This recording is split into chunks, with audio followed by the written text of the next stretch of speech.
Morning. Good morning. Good morning. If I could please ask everyone to take their seats.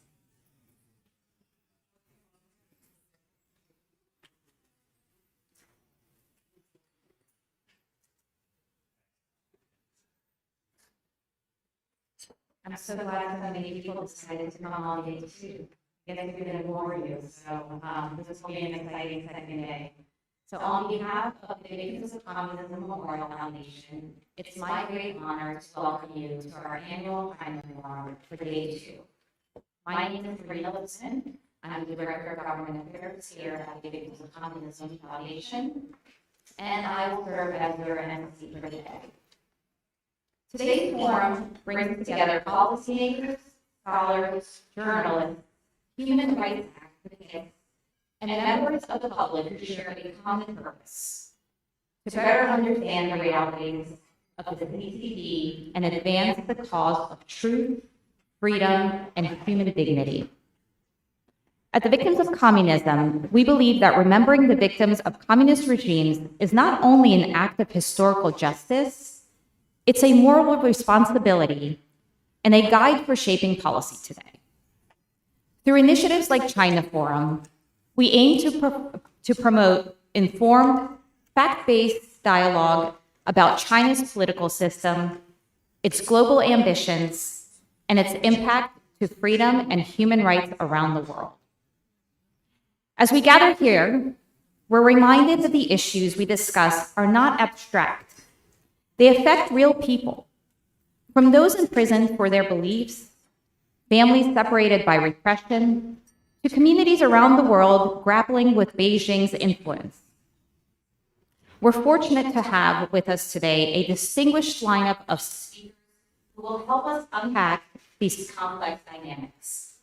Individuals whose insights, scholarship, and moral clarity will deepen our understanding and I hope strengthen our resolve. So thank you for being here, for lending your time, your expertise, and your voice to this important conversation. And with that, I would like to call up Dr. Eric Patterson, President and CEO of the Victims of Communism Memorial Foundation.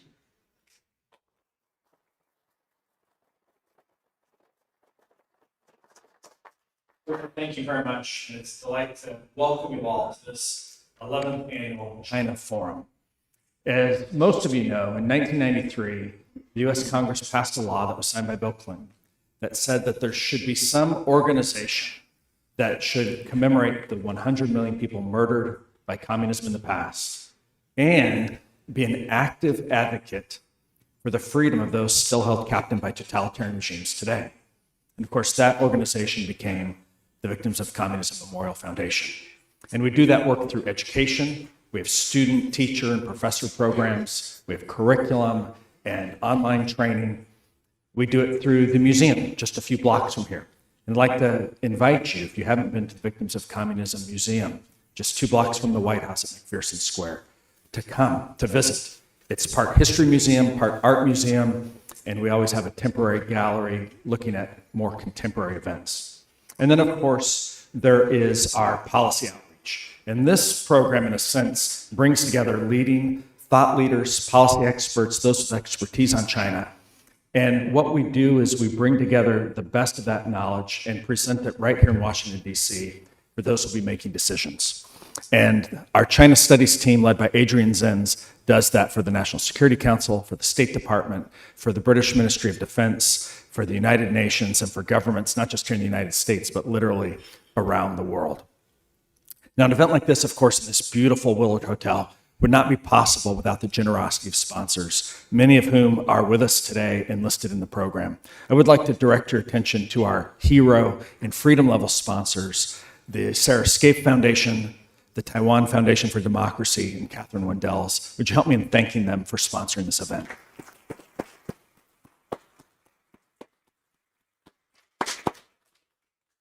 Well, let me say one word about the leader of our China Studies program, Dr. Adrian Zenz. It would be easy to think that when one looks at the colossal scale of surveillance, of human rights abuses, of organ harvesting, of the theft of technology, of this kind of surreptitious wealth transfer from west to east that happens through surveillance, through blackmail, through industrial espionage and like. It'd be easy to think that the leader of our China studies team would be someone who would be dour or bitter or have a level of hatred, but that is not the case for our team, and frankly, it's not the case for the Victims of Communism Foundation. This team, led by Adrian Zentz, is really motivated for a love of people. As Katrina said earlier, the victims of communism are flesh and blood men and women, and what animates our China studies team is actually a love of the Chinese people, whether they're Han or Tibetan or Hong Konger or Uyghur, whether they're Buddhist or Muslim or Christian or atheist, whether they're men or women or children. We'd like to see them all liberated from the totalitarian surveillance state of the Chinese Communist Party. And so if you get to know Adrian Zentz, you'll know he's an intelligent and indefatigable researcher. You'll know that he is someone who's willing to travel anywhere to tell the story and to be a witness for the victims of communism. You'll find out that he is on the cutting edge of new research methods in the social sciences. But you also find that he's a person who's a lover of humanity and wants to see a positive change in China. So would you help me welcome the director of our China Studies program, Dr. Adrian Zentz.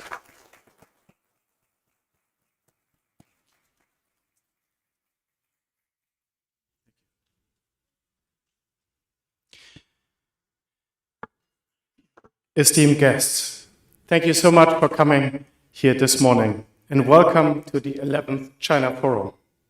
The China Forum convenes experts and scholars with deep expertise on the People's Republic of China to understand Beijing's strategy and its global impact on our freedoms, our future, and our diaspora communities here in the United States. Our focus today is the dissemination of foundational research, of rigorous expert assessment, designed to inform responsible and strategic policy decisions. Long-standing views within national security circles posit a false dichotomy between the hard interests of security and the soft advocacy of human rights. This is a critical analytical deficiency. Global events and the strategies of autocracies like China and Russia demonstrate that human rights are not a peripheral concern, but are foundational to the national security, stability, and freedoms of Western democracies. The examples of China and Russia clearly demonstrate that a state's internal repression is foundational to understanding its external strategy. How an autocracy treats its most vulnerable citizens and minority groups is not a peripheral matter. It is a primary indicator of its strategic culture and international intent. Consider Beijing's actions in Xinjiang, Tibet, and Hong Kong. The vast apparatus of high-tech surveillance, forced labor, and cultural eradication is not merely a domestic atrocity. It is a laboratory for a scalable model of total social control. This model underpins its efforts to reshape global norms, export surveillance technology, and execute transnational repression against critics abroad. Similarly, Russia's systematic dismantling of internal dissent, the poisoning of political opponents, the eradication of independent media, and the crushing of civil society, all of these phenomena were the essential domestic prelude to its full-scale military aggression in Ukraine and its persistent hybrid warfare against Western democracies. Therefore, understanding the human rights violations these autocracies perpetrate is not a niche exercise, but it's the foundation for understanding their strategic mindset. To successfully counter the efforts to make the world safe for authoritarianism and protect our own freedoms, we must treat the internal conduct as a core national security imperative. To this end, we must recognize the primary threat is not merely of a military nature, but a long-term attack on the very foundations underpinning the rules-based global order. This system is the principal bulwark against the global system of autocracy defined by coercion, Our first duty is to vigorously defend this architecture. Eroding these norms, whether through indifference or cynicism, is a direct concession to the autocratic or communist worldview. We must champion the mechanisms of accountability that revisionist powers seek to neutralize. This defense is credible only if mirrored by an unwavering commitment to our own foundational principles. Our strategic advantage rests on legitimacy derived from the rule of law. Our freedoms are not arbitrary privileges. They are the political expression of fundamental human rights. The authoritarian model that might makes right posits absolute state power and contingent human dignity. In contrast, liberal democracy believes that power is subordinate to law and that the state exists to protect inherent rights. These values, therefore, are our most potent strategic asset. With this in mind, we look forward to a day of engaging analysis. Our vision is to move beyond siloed analysis and grasp the interconnected nature of Beijing's strategy from its economic foundations to its global ambitions. Today, we will explore tainted trade and global standards, analyze strategies for countering Beijing's strategic aggression on the international stage, and confront the global implications of its techno-authoritarianism.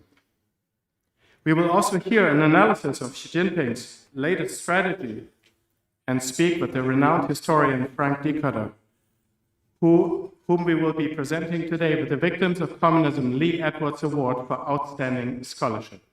That'll be this afternoon. Thank you for coming, and please enjoy this event.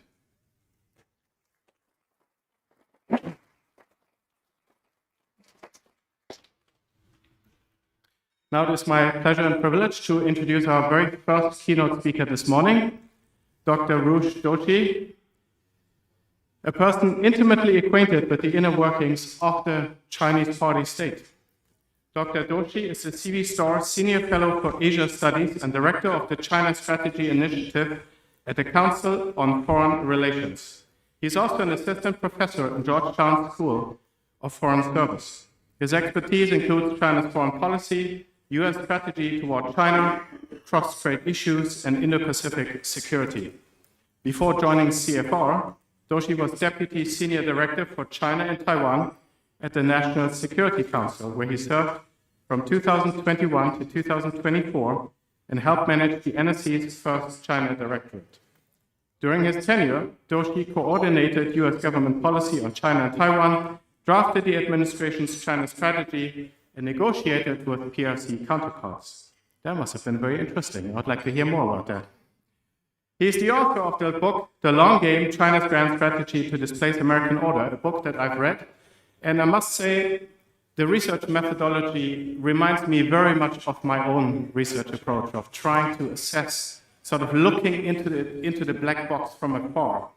And Dr. Doshi has brought some of his latest insight for us today, and we're very privileged to be able to listen to that. I very much look forward to this. Thank you. Please come on.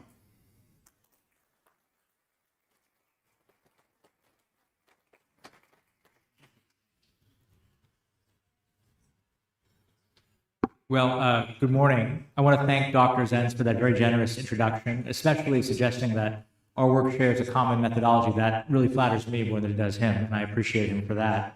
His work, as we all know, has had an enormous impact on policy and on the world, and I'm grateful to him for his scholarship.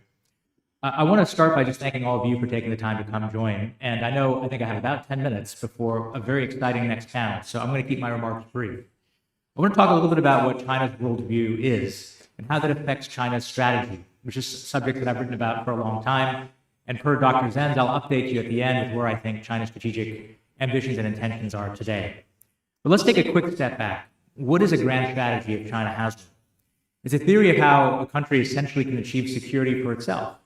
It's integrated across military, economic, and political instruments. And that kind of integration is rare. So when that kind of integration happens, it allows a state to punch well above its weight. And in China's case, you already have a heavyweight. So that's a pretty significant thing if it exists. If China has such a strategy, it lives in the Chinese Communist Party. And there can be no proper discussion of China's foreign policy without thinking about the party, as Adrian mentioned just a moment ago. The way the party looks at the world, the way it governs its own people has implications for how it acts internationally. We have to remember that the Chinese Communist Party was formed in the ferment of the Qing dynasty's decline after a century of humiliation. Nationalism sets the direction of the party. And actually, if you go back and you read the top, Chinese party members, and even before that, the nationalists who inspired them, you find very clearly that the goal has always been kind of rejuvenation of China, defined not just in terms of prosperity, but in terms of being able to overtake and surpass the West. Sun Yat-sen, famously the leading nationalist activist of China, one that the Nationalist Party and the Communist Party still revere today, said, quote, "With China's population and material strength, we were to imitate the West and adopt reforms, we could catch up and surpass Europe within 20 years. Mao himself later recounted that he worshipped leading Chinese nationalist intellectuals, Kang Youwei, Liang Qichao. He read and reread them until he'd memorized their works, and that when he was young, he put up posters of them all around town, including in his bedroom.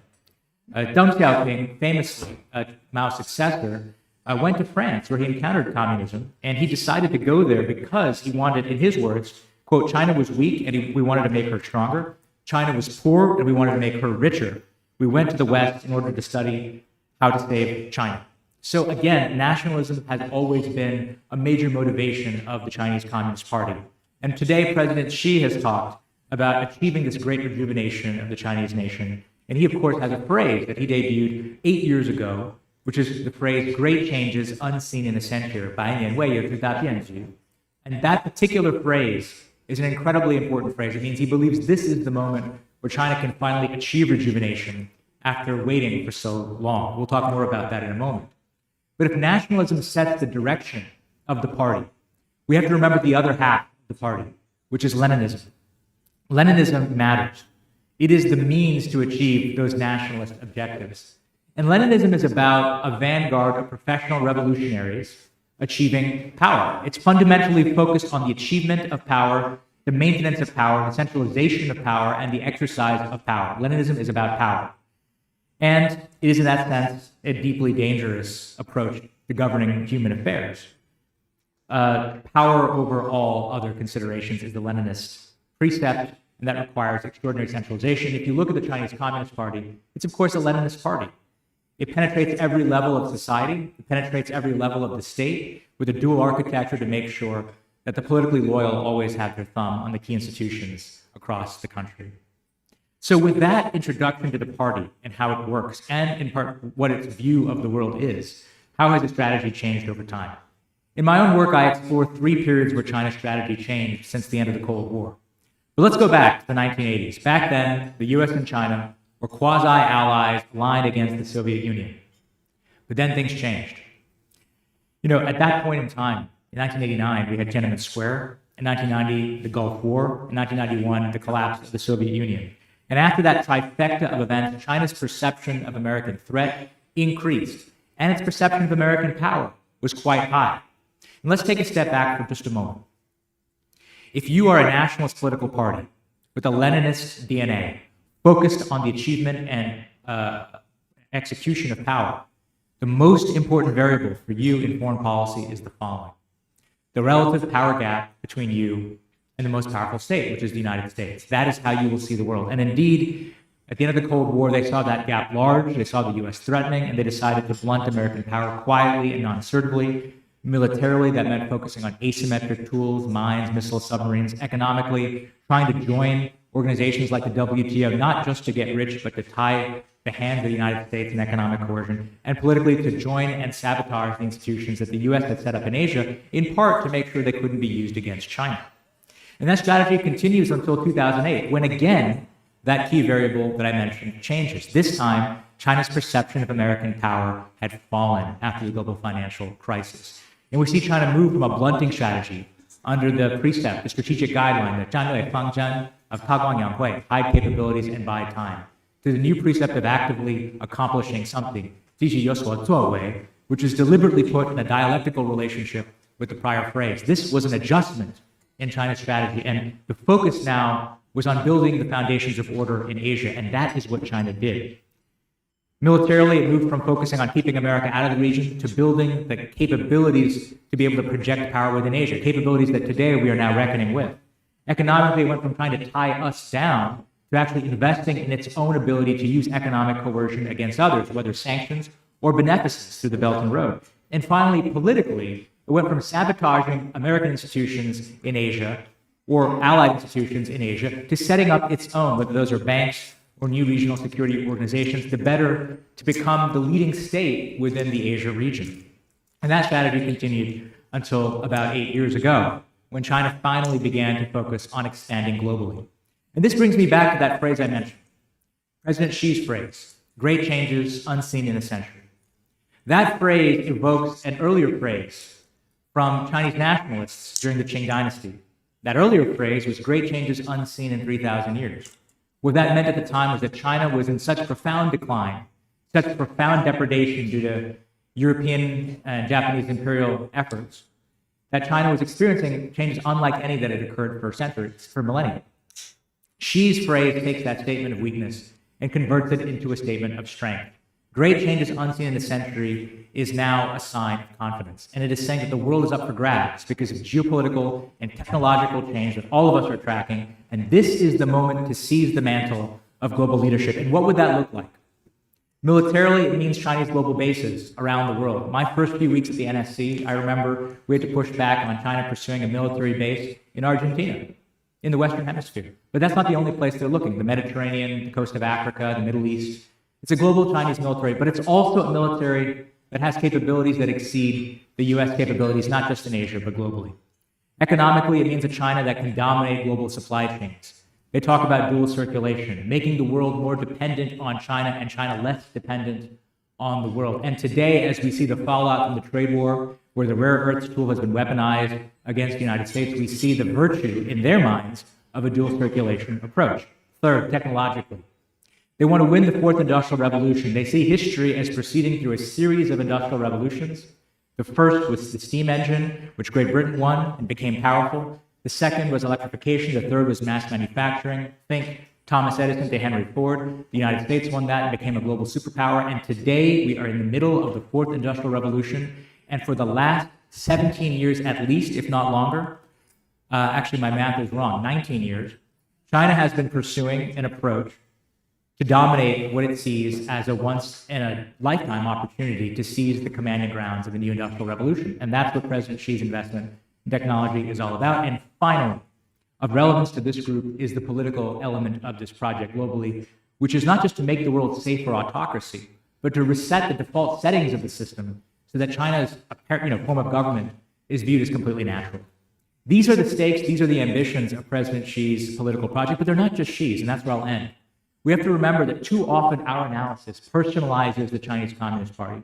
We too often talk about it as a product of individual leaders, and we miss the continuity across it over time. That, as Adrian mentioned earlier, autocratic systems with Leninist ontologies, Leninist ways of looking at the world, and a weighty nationalist goal to unite them, are often willing to step on the rights and freedoms of individuals to achieve elite projects. And that's how we should think about the Chinese Communist Party, as stewarding an elite project of rejuvenation.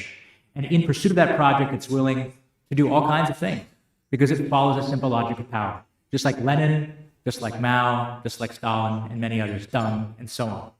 That is why it's important for this group to keep focusing on how the party thinks, how it acts, how it sees the world, and what motivates it. The stakes are enormously high. The moment right now is challenging. The United States faces enormous headwinds in its competition with China. We shouldn't underestimate China either. It is the world's foremost industrial state. It has incredible technological advances. It's also militarily quite formidable. But this country has its own strengths as well. And over the course of the rest of this forum, I hope we have the chance to explore them. I want to thank all of you for your time and Adrian for his scholarship. Thank you again.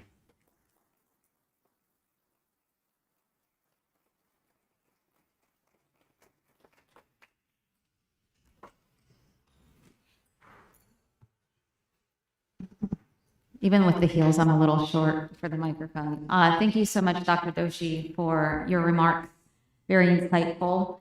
So right now we have a little treat from our congressional allies.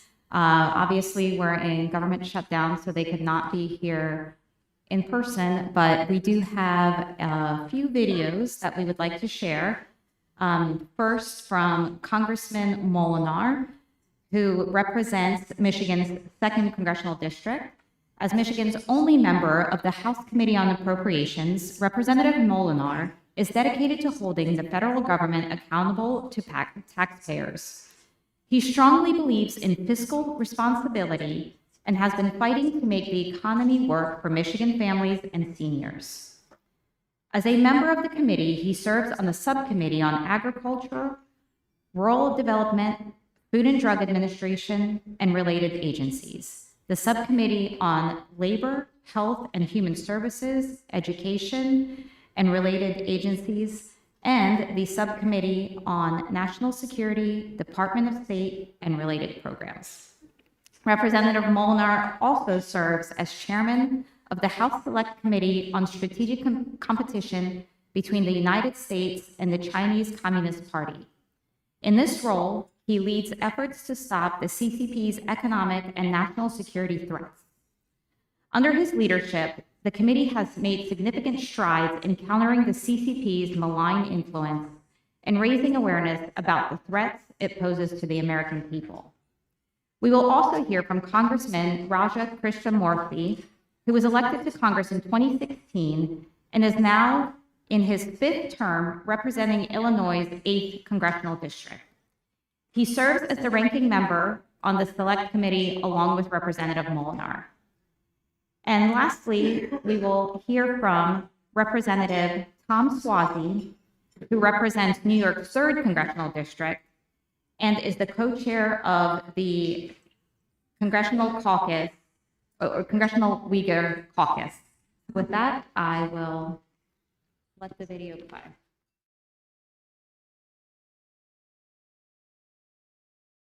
Well, good morning, and thank you so much, Chairman Molinar, for joining us here today. I know you cannot be physically present at the China Forum. We had you last year for a fireside chat with Krishnamurti. I've prepared a couple of questions here. Things have been very interesting this year. The dynamics between the US and China are never dull, so thank you for joining us. Well, thanks for having me. It's good to be with you again, even if we can do this virtually. Well, let's dive in. It's been an interesting year for sure. Things are never dull. And as we know, the Select Committee on the CCP has played a crucial role in identifying, publicizing, and countering the threat posed by Beijing's tactics, by the CCP's aggression. Now, how do you assess the committee's achievements this year compared to the last? Well, we continue to be a force multiplier for a number of committees, both in the House and in the Senate.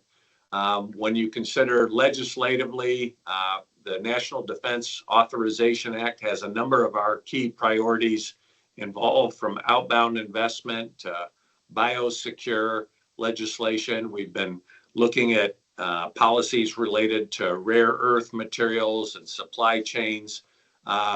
We're going to continue to raise the issues in terms of the genocide happening and the human rights abuses. So there are policies relative to economic security, national security, as well as human rights that we are putting a spotlight on the nefarious activity of the Chinese Communist Party. Indeed, indeed. It does sound like there has been a lot of very important work happening. Now, let's look at the foreign policy dimension a little bit here. President Trump is known for his distinctive deal-focused approach to foreign policy. Now, how has this been altering the role and strategy of the Select Committee, and where do you see the committee fitting into Trump's particular foreign policy approach? Well, it's important that we collaborate with the Congress and the White House in being united in our approach relative to the relationship with China. And what we're able to do as a Select Committee is focus entirely on this relationship and helping the United States and the free world win this competition with the Chinese Communist Party. And so we spend considerable amounts of time talking with leaders in the administration, as well as colleagues in the House and in the Senate, so that we can work together in a bipartisan way wherever possible. Where does this come into play? Well, it comes into play in trade policy. I was really pleased that the president, right out of the box as a new president, put tariffs on China because of the fentanyl crisis. You know, our committee did an investigation that showed China was not only turning a blind eye to their manufacturing of fentanyl precursors, but they actually had a direct government subsidy for chemical companies in China that would manufacture the precursors for fentanyl that's poisoning hundreds of thousands of people around the world. And they were giving them a tax subsidy to do that. Couldn't sell it in China, but if they exported it, they would get that subsidy. That's amazing. I guess I must have missed that. Now, what do you expect from a potential deal between Trump and Xi Jinping? What are your primary hopes, and do you have potential concerns regarding whatever might transpire? Well, I think the president has shown he's willing to talk with anyone, and he is a very good negotiator. I know there are things that China is doing right now, Xi Jinping is doing to try and leverage as much as possible. So, for instance, he's not buying American soybeans. He's putting these restrictions on rare earth elements that disrupt the supply chains of countries around the world. And he's doing these things, and he's becoming more aggressive, trying to promote extra areas of territory in the South China Sea and other parts of the world where they're violating international laws. My sense is what he will try and do is negotiate and say, well, I'll buy a few soybeans. I'll let some access to rare earth materials, but do a limited approach in these negotiations. In an increasingly bipartisan Washington, the Select Committee has always been notable for its bipartisan approach. Now, one of the things I think that everybody is also curious about is, has the committee, in your opinion, been able to maintain the bipartisan dynamic? And if yes, what factors have been key to its success? You know, I think the key with our committee is we want to be united in presenting a strong viewpoint that reflects America and American values. As we enter the 250th anniversary of the signing of our Declaration of Independence, we have a lot to talk about in terms of the values that this country benefits from. And you look at the, founding documents, that's what unites us as Americans. And so we need to keep building relationships to work together on these things. But just in terms of a contrast, you think of the Chinese Communist Party. They don't view their job as to secure the rights of their citizens. In America, we view the government's job is to govern with the consent of the governed and to secure the rights of our people. And when you look at human dignity, we talk about being endowed by our Creator with the right to life and liberty and the pursuit of happiness, and that's an unalienable right. In China, they don't have those rights, and the Chinese Communist Party is the most oppressive on its own people, both mainly in China. We've seen that now more in Hong Kong with Jimmy Lai being imprisoned. We see pastors being rounded up and imprisoned in China. We see them trying to export this to other parts of the world. And that's the vision for communism, not to allow religious liberty, but actually to replace faith with trust in the Chinese Communist Party. Well, Chairman Molyneux, a lot of important work remains, and I would like to thank you so much for speaking to us about this important topic, about your work and the upcoming priorities. Thank you indeed. Thanks for having me. Hi, everybody. I'm Congressman Raja Krishnamurthy of the 8th District of Illinois and the ranking member of the Select Committee on the CCP. I'm sorry I can't be with you at the Victims of Communism Memorial Foundation event, but I'm there in spirit. I just want to thank you for all the good work that you're doing. As you know, our committee tries to work on a bipartisan, constructive basis to win the strategic competition between the United States and the Chinese Communist Party. And that competition also involves a competition of systems of government. Are we going to go the authoritarian route of the CCP? Or are we going to go the democratic route, which we are proud to strongly not only advocate for around the world, but of course practice here in the United States? this competition of systems of government is as important as the technological competition or the economic competition. Why? Because an authoritarian system leads to the persecution of minorities, Uyghurs, Tibetans, dissidents, Hong Kongers, and the list goes on and on. We are going to continue to advocate for their rights, for their full liberties, for their freedoms, just as we would advocate for freedoms here in this country and around the world. So thank you for everything that you do in assisting us in winning this competition of systems of government. And I can't wait to thank you in person as well. Thank you so much, and God bless.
Thank you.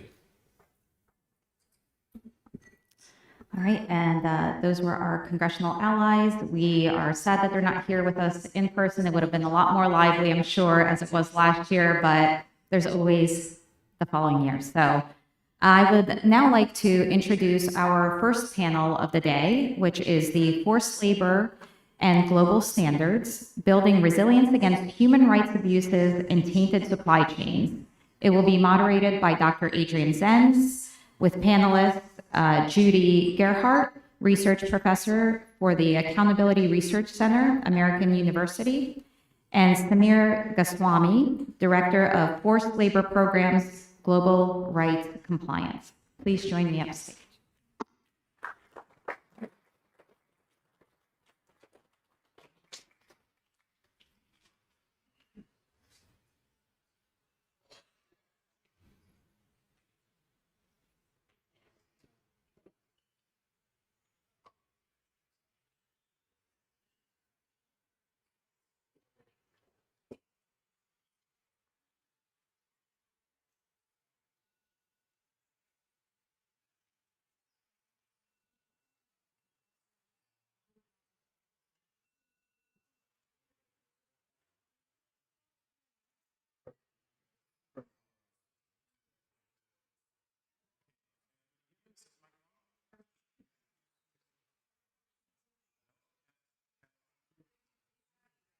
Got to be red? Oh, no. It was red before. Now it's glaring.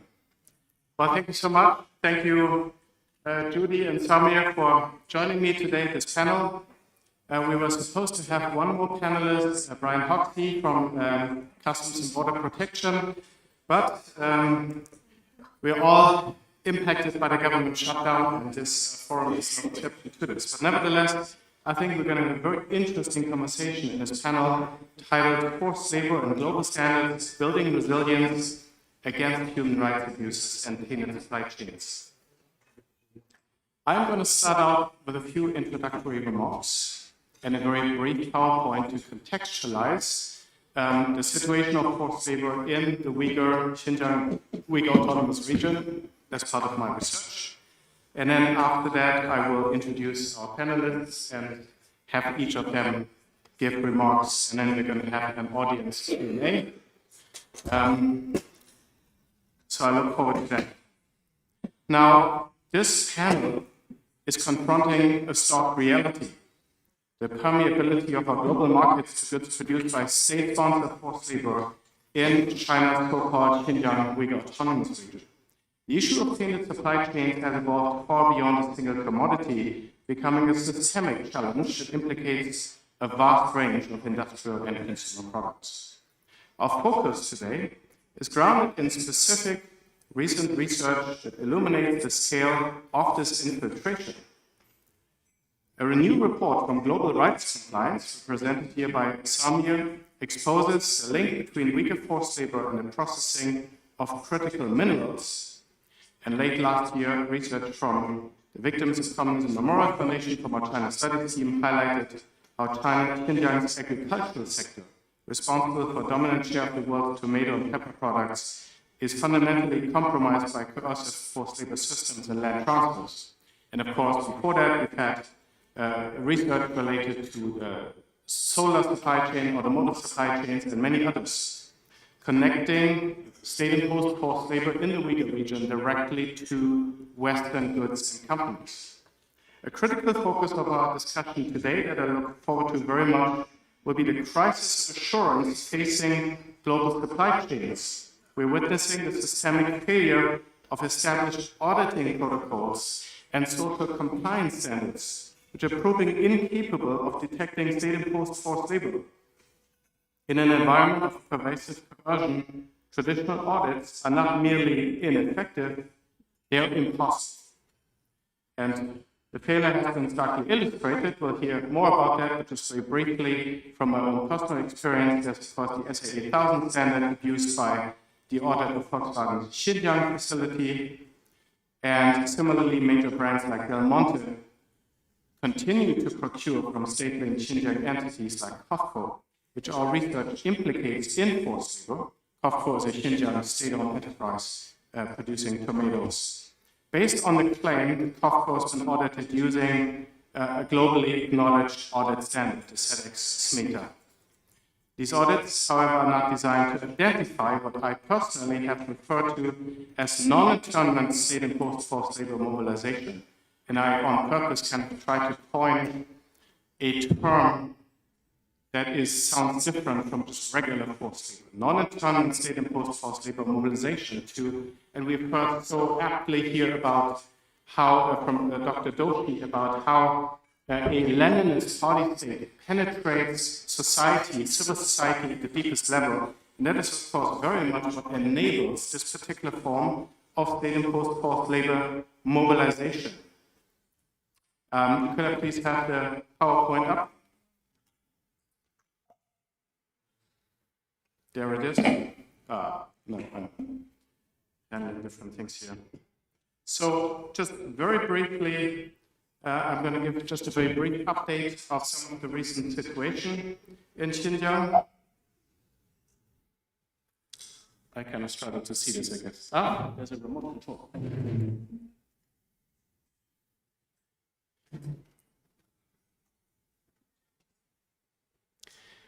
And of course, we've had, you can see the three faces of three different party secretaries that the region has had recently. We've had Chen Quanguo on the far left, Ma Xingwei, the sort of technocrat, bureaucratic technocrat, experiencing economic development in the middle. And now, starting in July this year, we have Chen Xiaojiang as new party secretary. Somebody with a strong background in ethnic assimilation, ethnic work, united front, so ideological assimilation, and party discipline, a very, very interesting choice from a political perspective. Now let's, if I press the green button, I get the next slide. So the context, I think, for understanding the current situation and from what I see, intensification of the forced labor situation in Xinjiang is the political attention right from the top. Xi Jinping's unannounced visit to Xinjiang in August 2023, where he emphasized the need to coordinate security and development, and where he talked very specifically about doing the caring assistance work well, whereby people from Xinjiang are guided, a euphemism of course, to find jobs throughout the People's Republic of China. And this refers to labor transfers of Uyghurs to other provinces for factory work. So she emphasizing the importance of development and security and emphasizing the need to use transfers of Uyghurs to work in Chinese factories as a tool to guide them to assimilate into Chinese culture. And I've kind of been tracking some of the numbers here, and we see quite an interesting increase. We have Chuncheon War, we had sort of a slight increase, but a fairly stable situation during the campaign of mass internment at sort of around 2.8 million person times. It's measured in person times because a person can be transferred more than once in a given year. So it's counting how many persons are transferred how many times together. Then we saw at the beginning of the 14th five-year plan from 2021 to 25 an intensification of work requirements. And you notice between 2019 and 20, the numbers went up significantly. What happened? Well, this was when a campaign of mass internment was when Xinjiang's strategy shifted from the campaign of mass internment to the more long-term strategy for which forced labor is key. So shifting from mass internment to mass forced labor is part of what we're seeing here. We then had a slight dip under zero COVID. We had Ma Xingrui come in. Ma Xingrui came in as a technocrat experienced in promoting economic development and very much intensifying coercive labor programs. And of course, zero COVID was a challenge. And I think that's part of why Xi Jinping's discourses in 23 reflect a certain anxiety, a risk perception. There's an increased intensity. I'm summarizing now quite a bit of analysis here in a short amount of time, but basically what we have seen since the end of zero COVID and the continuation of the policies in the region is an increased focus on Uyghur employment, particularly in southern Xinjiang. And I think that is part of what is driving the record numbers that we now see at 3.34 million person times in 2024. It is always good to remember that forced labor is part of a wider genocidal system. It promotes, labor transfers promote the separation of parents from children, family separation, the dismantling of organic community, the so-called optimization of ethnic population structure by reducing Uyghur population density in their homeland. Birth control is being enforced even by the Chinese companies who employ transferred Uyghur workers, and cultural assimilation as the workers must be Chinese and cannot practice their religion. A very interesting phenomenon that I'm tracking, I've not yet published on it, is a drastic increase in labor transfers to other provinces after 2022, after the peak of zero COVID enforcement. As a baseline comparison, Xinjiang transferred about 25,000 laborers annually to other provinces between 2017 and 19, and these labor transfers constitute only about 1% of all transfers, but they disproportionately target Uyghurs. Now, between January and October 2024, Kashgar Prefecture, one Uyghur, predominantly like 95% Uyghur prefecture alone, transferred over 20,000 rural surplus laborers to the provinces. So, one prefecture transferring nearly as many as the entire autonomous region did before. So that's quite a, and we don't have numbers for all of Xinjiang. These numbers, they stopped publishing them after 2019. But this is quite a drastic, especially, of course, extrapolation is always a risky undertaking, but still, I think, this is consistent with the political narratives that I'm seeing. This is consistent with the political intensification of employment mandates, especially focused on southern Xinjiang. Now, this is also affecting trade. Xinjiang's foreign trade growth has been double digits after a slump and then a single-digit growth in 21. Between 22 and 25, we've had double-digit growth, 57%, 47%, 22, and now 28% growth in the first half of 25 compared to the same time period in 24.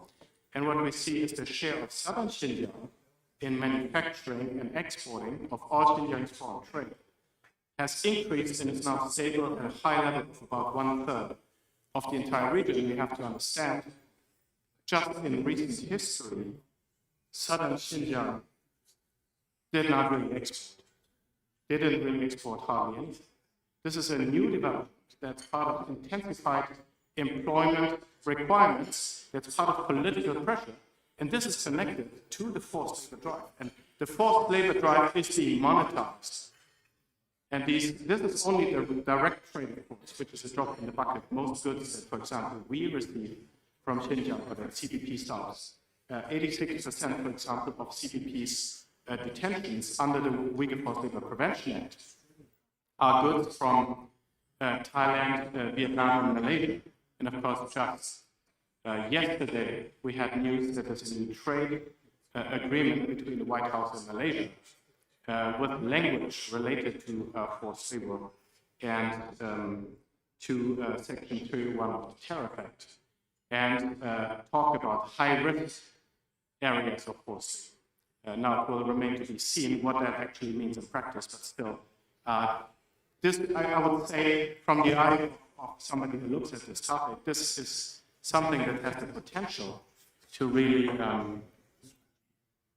to curb transshipment and evasion of the Uyghur Forced Labor Prevention Act. Very briefly, labor transfers are connected to many other phenomena, in particular land transfers. The taking away of land use rights from Uyghurs. We see dramatic increases. You see here from close to 0% to nearly 40% in the course of 20 years. As Uyghur farmers are experiencing dispossession. Now, this is my last slide, and it just kind of just to contextualize here, Xinjiang is now going on the offensive regarding U.S. sanctions. And the Chinese government is actively punishing Western and other companies who are complying with U.S. or other Western sanctions on forced labor. From the 2025 Xinjiang Uyghur Autonomous Region Work Plan, we have the text that says that mandates officials in the region to, quote, actively carry out the struggle with foreign entities in regard to Xinjiang, respond to U.S. sanctions, resolutely defend the production, operation, and development interests of Xinjiang's enterprises, and resolutely defend the rights of people of all ethnic groups in Xinjiang to work and find employment, a euphemism for a massive system of coerced labor of various kinds, of course, that we are seeing in the region. Now, this is a prelude to our distinguished panel here and a slight overview. I would like to now turn to our esteemed panelists here, experts in the field. Very glad to have you. Judy Gerhardt. Judy is a research professor at the Accountability Research Center at American University, where she leads programs on corporate accountability and workers' rights. During her 10 years as the executive director of the International Labour Rights Forum, she helped grow the successful Cotton Campaign to end forced and child labor in Uzbekistan and oversaw extensive worker training programs in China. And Judy, I also understand you were involved in developing the SA 8000 Index, and this is, of course, a topic. This is how we met, not in person, but by phone. We met when the copy of the Volkswagen audit by the Liangma company was leaked to Campaign for Uyghurs and then shared with us. And we were looking at it, and of course, Volkswagen was using the SA 8000 accountability, social accountability standard to try to, I don't want to take all your points, but this is how we, anyways, I won't talk anymore about it, but this is how we met, and thank you so much for supporting that investigation. And then Samir Goswami has more than 20 years of experience advancing human rights, labor rights, social and economic justice, cross-government, non-profit, and corporate sectors. He's currently director of forced labor programs at Global Rights Compliance, focusing on critical mineral supply chains and Uyghur forced labor. Previously, he served as a deputy assistant administrator at USAID. And Samir and the Global Rights Compliance kindly invited me to come to Brussels recently, a couple of weeks ago, and we had a very interesting meeting there. I'm not sure I'm allowed to talk about all the details, but it was focused on forced labor with the European Union. And of course, Global Rights Compliance recently produced a report that I mentioned on Uyghur forced labor in critical minerals. So we look forward to hearing from them on this topic. Judy, would you like to start us, please? Thank you, Adrian. Thank you for that introduction. And I actually thought we met before the SA1000 audit was leaked, the SA1000 lookalike audit was leaked, because while I was the director at International Labor Rights Forum, I was co-chairing the beginning of the Uyghur Forced Labor Coalition. Coalition and Forced Labor of Uyghur People, sorry, it's a longer title than that. I want to talk today, start by commenting that I think the Uyghur people are victims of both communism and capitalism, because to read your paper on agribusiness in the sector, it makes it clear that there's a whole shift, and it's a shift beyond the scale of what I've ever seen before, but I have seen similar shifts in Latin America, for example, when the government moved in the 90s after NAFTA to privatize, and a lot of small farmers were displaced by agribusiness. Of course, it's a completely different context because of the totalitarian control of the people. So it's really this confluence of the worst of both worlds. I'm going to talk about the importance of evolving to meet international norms and contextual challenges, something we would think that global businesses are always looking to do to stay abreast of and evolve. But I don't think the social audits have. I'll first start. I want to take a step back in the beginning and talk about the construct of social audits, where they come from, how they're structured, what their fundamental flaws are, and then we'll talk a little bit about the Langlaw audit and what really has gone wrong with the attempts of applying the concept of social auditing in the context of Xinjiang. Just one thing about evolving.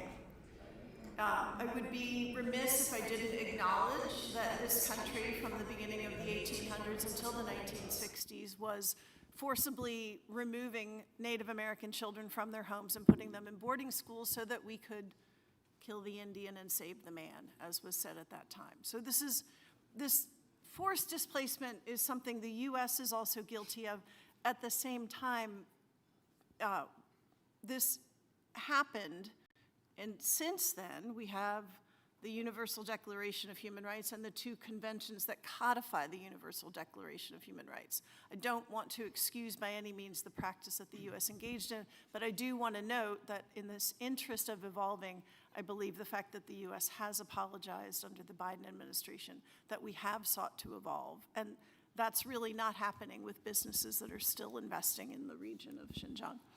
So, just a background on where codes of conduct and social audits come from. I think by now everybody knows what they are, but I want to go back to the 1990s when they started.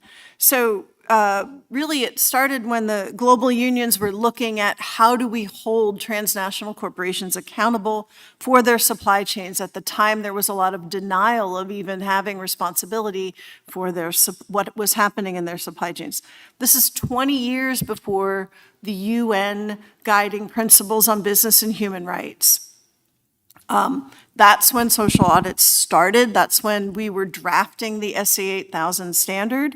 The unions were at the table and they were very much saying, let's peg this to international norms. We did that, but it was really, this mix of campaigns and negotiations that we were able to do that effectively. And I will still stand by the content of the standard. Social Accountability 8000 is a strong standard pegged to international norms with extensive guidance on how to implement it. However, you can't just stop with the standard. I mean, if we stopped with the UN Declaration or the international conventions, we would be nowhere, because it's about how do you put it into practice.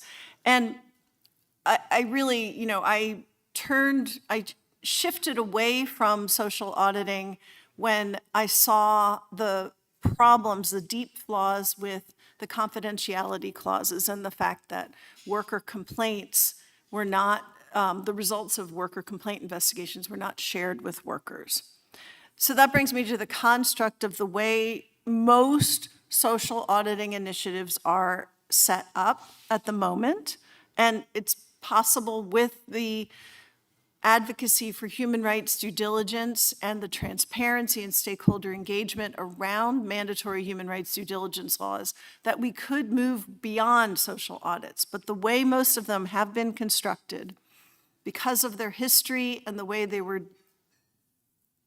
evolving, they're top-down management tools that evaluate the supplier's management of workplace rights and conditions. So they're really pulling from financial audits, but they're worlds apart from financial audits because they're not looking at numbers, they're looking at people and social contexts. The auditors are usually hired by the buyer or the supplier themselves. Often the factory themselves will hire the auditor, which of course is hugely problematic and creates a conflict of interest. That means the results are owned by them, and it means that they often don't share the results with the workers. So we had cases where we had workers filing a complaint for repression of freedom of association and collective bargaining. The auditor found that the workers were correct, but because that was confidential, the auditors went away without telling the workers and gave the company 6 months to fix the problem. Well, you can imagine the company took 6 months and basically went ahead and reorganized an alternative union.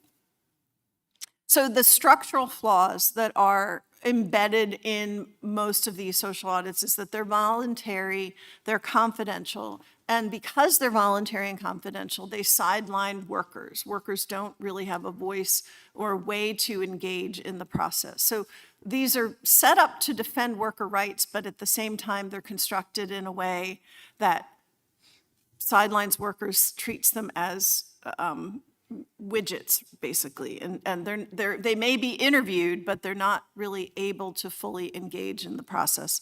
And I want to just give, two examples of how these fundamental flaws have played out in real life. So in 2012, there was a massive fire in Bangladesh in Tazreen Fashions. 112 workers died. The majority of the product we found on the floor of that factory was owned by Walmart. Walmart's response was, we audited that factory, we left that factory. We don't know why they left the factory, it's confidential. For all we know, it was a fire hazard, we don't know. But the point being, if you found a flaw, why didn't you share it? Why didn't the workers know? The second one is Rana Plaza. The Rana Plaza factories collapsed in 2013, and more than 1,100 workers died in that collapse. I think most of you know about the case. Many of those workers were beaten to go into work. They were threatened with losing a month's wages. That factory had been audited. It had been audited by an S8000 lookalike audit. Compared to Xinjiang, Bangladesh is relatively free. It might be hard for workers to find another job, but they can move, they can leave their city. They might get near starvation, but they will be able to move to a different place and find a different job eventually. This is fundamentally different.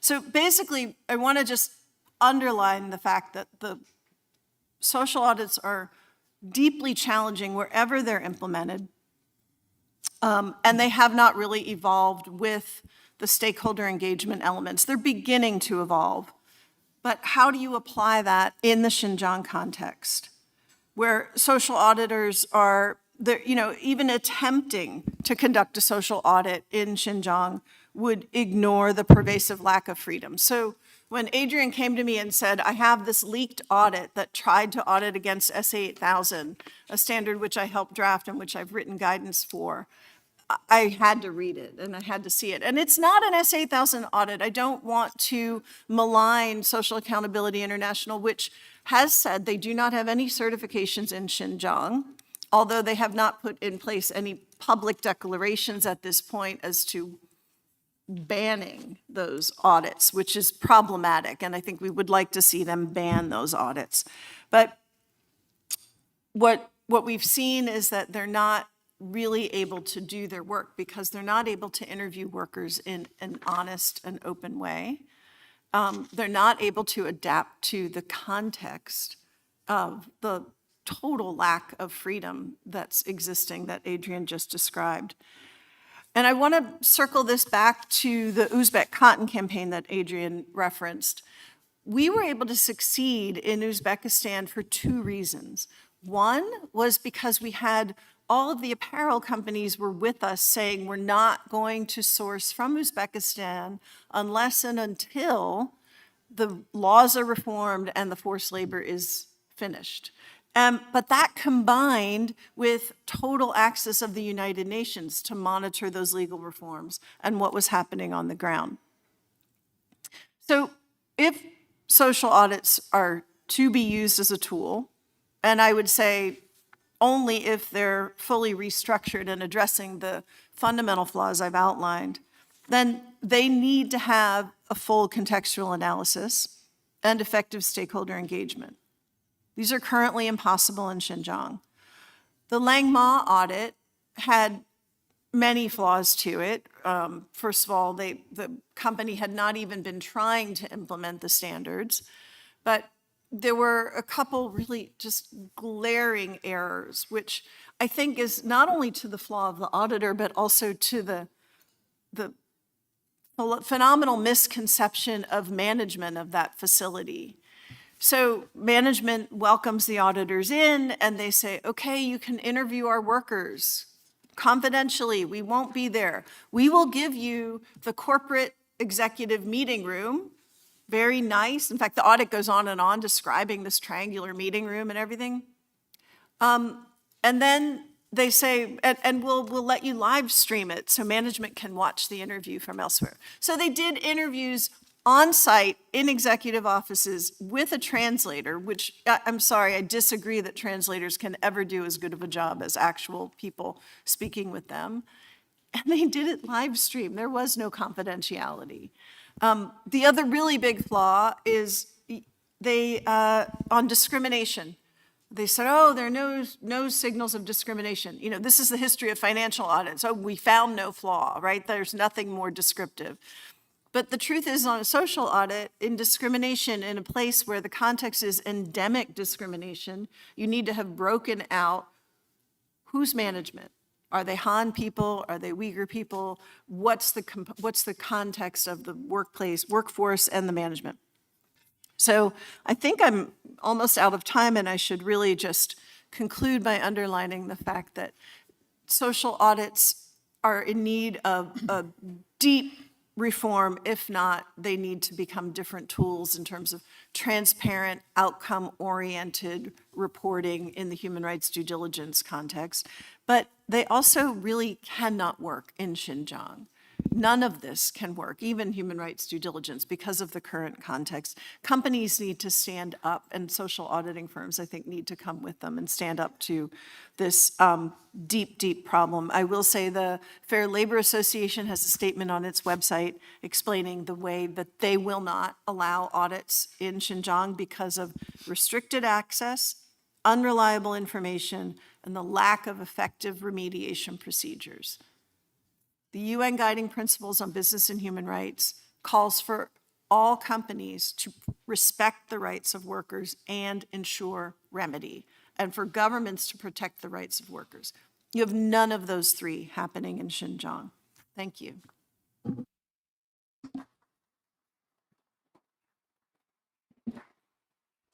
Thank you very much. Just very quickly, before we go to Samir, I should mention that for audience Q&A, it's going to be in written form. So if you have a question for us for the Q&A, which we're going to have after the last panelist, we have ushers going around.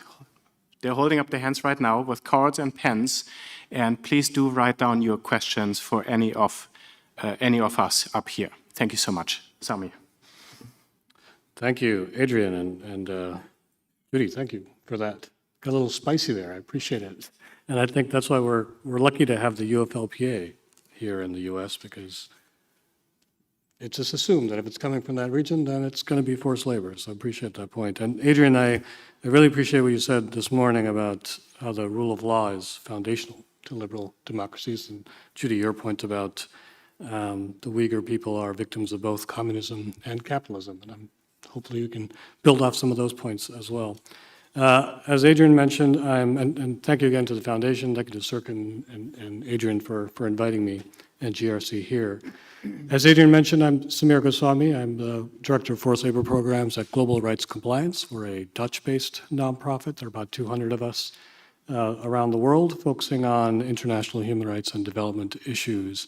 I run a forced labor program that's funded by the State Department here from DC, and we focus on transnational crimes of forced labor, primarily in the Uyghur region. Back in June, we released a report called Risk at the Source, which focused on 4 critical minerals that are coming out of the Xinjiang Uyghur Autonomous Region: magnesium, beryllium, titanium, and lithium. And I'll get into those in a second. Many of you probably don't think about magnesium, titanium, beryllium, and lithium, but I assure you that if you have a smartphone, if you have been in an electric vehicle, if you've flown a plane, you have come into contact with all of these minerals in your daily activities as well. We found the presence of these minerals in Western supply chains, in coffee mugs, in household components, electronics, et cetera.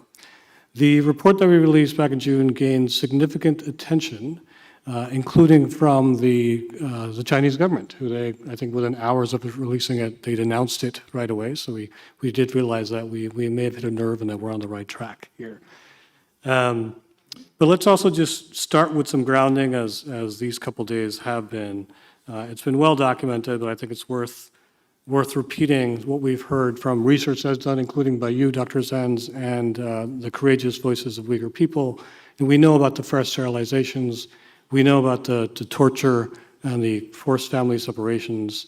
We work very closely with Uyghur organizations, and one group we work very closely with is called Stop Uyghur Genocide. They're based in the UK, and their executive director is a woman named Rahima Mahmoud, and I met with her a couple weeks ago, and she has been exiled from the Uyghur region for, I think, a couple decades now, and had just learned about 2 months after it happened that her uncle, who was still in the Uyghur region, had passed away. And because of the communication blockades, because of the excommunication, really, of Uyghur diaspora communities, she didn't hear about this until, 40, 50 days afterwards. She also realized that she was very close to this uncle while growing up, but now had no contact with the family, was not able to mourn with her family members for the passing of her dear uncle. And I just want to contextualize that because that's what genocide does. It really robs you of your identity and your community ties as well. We also know about the re-education camps. Dr. Zenz talked very eloquently about that, where camps where Uyghurs are forced to work. Very interested in hearing about, Adrian, your new research coming out about how the labor camps and labor transfer system has expanded quite significantly. What we'd like to focus on, though, is the other side of that equation, the victims of capitalism side of the equation, and the companies that we mapped out that are connected, still connected to operations in the Xinjiang Uyghur Autonomous Region. Our research found that 77 companies operating in the Uyghur Autonomous Region, and we found 15 companies outside that region that were directly sourcing from those entities. The rub is that we found 68 international customers of these Chinese suppliers. So just about 70 international customers of these Chinese suppliers. And of those 68 customers, these are brand names that you and I use every single day. They're Sherwin-Williams, Valspar, Walmart, Disney, Quaker Oats, Coca-Cola, Starbucks, Costa Coffee, Nescafe, things that we use every single day. This is, in the context of the UFLPA, one of the strongest standards out there as well. I also want to emphasize that we did not have access. We're a nonprofit. We didn't have access to any classified databases to do this research. We did open record searches to find this information. It took us about a couple of years to do so, or 18 months or so to produce this research. But we used open source intelligence for this. And I make that point because we're a nonprofit, a small nonprofit, doing this research in partnership with other researchers as well. But if you're a company and you're in the business of investigating your supply chain, because it's the right thing to do, but also because of the UFLPA and the strong international standards that we have, you should be doing this research every single day to find out what is your exposure to the Uyghur region of China and divesting from that almost automatically as well. Yet that is not happening. The Chinese government is doing a very good job of both obfuscating the supply chains.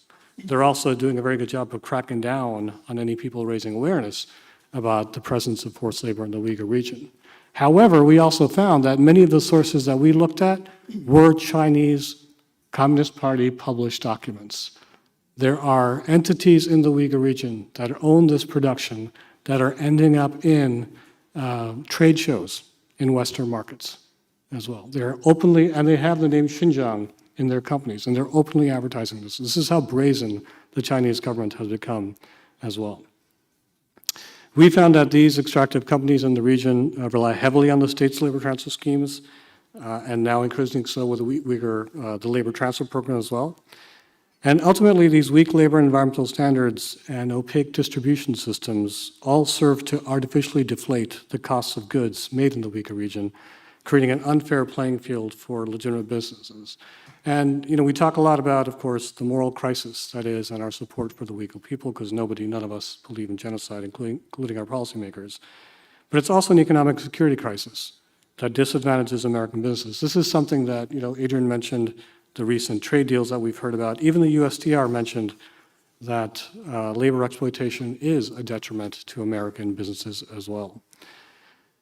Simply put, state-imposed forced labor is unlawful. It creates a race to the bottom and allowing the PRC to flood global markets with artificially cheap goods that undercut American businesses while tightening its control over minerals vital to aerospace, defense, consumer products, and other household technologies that we use every day.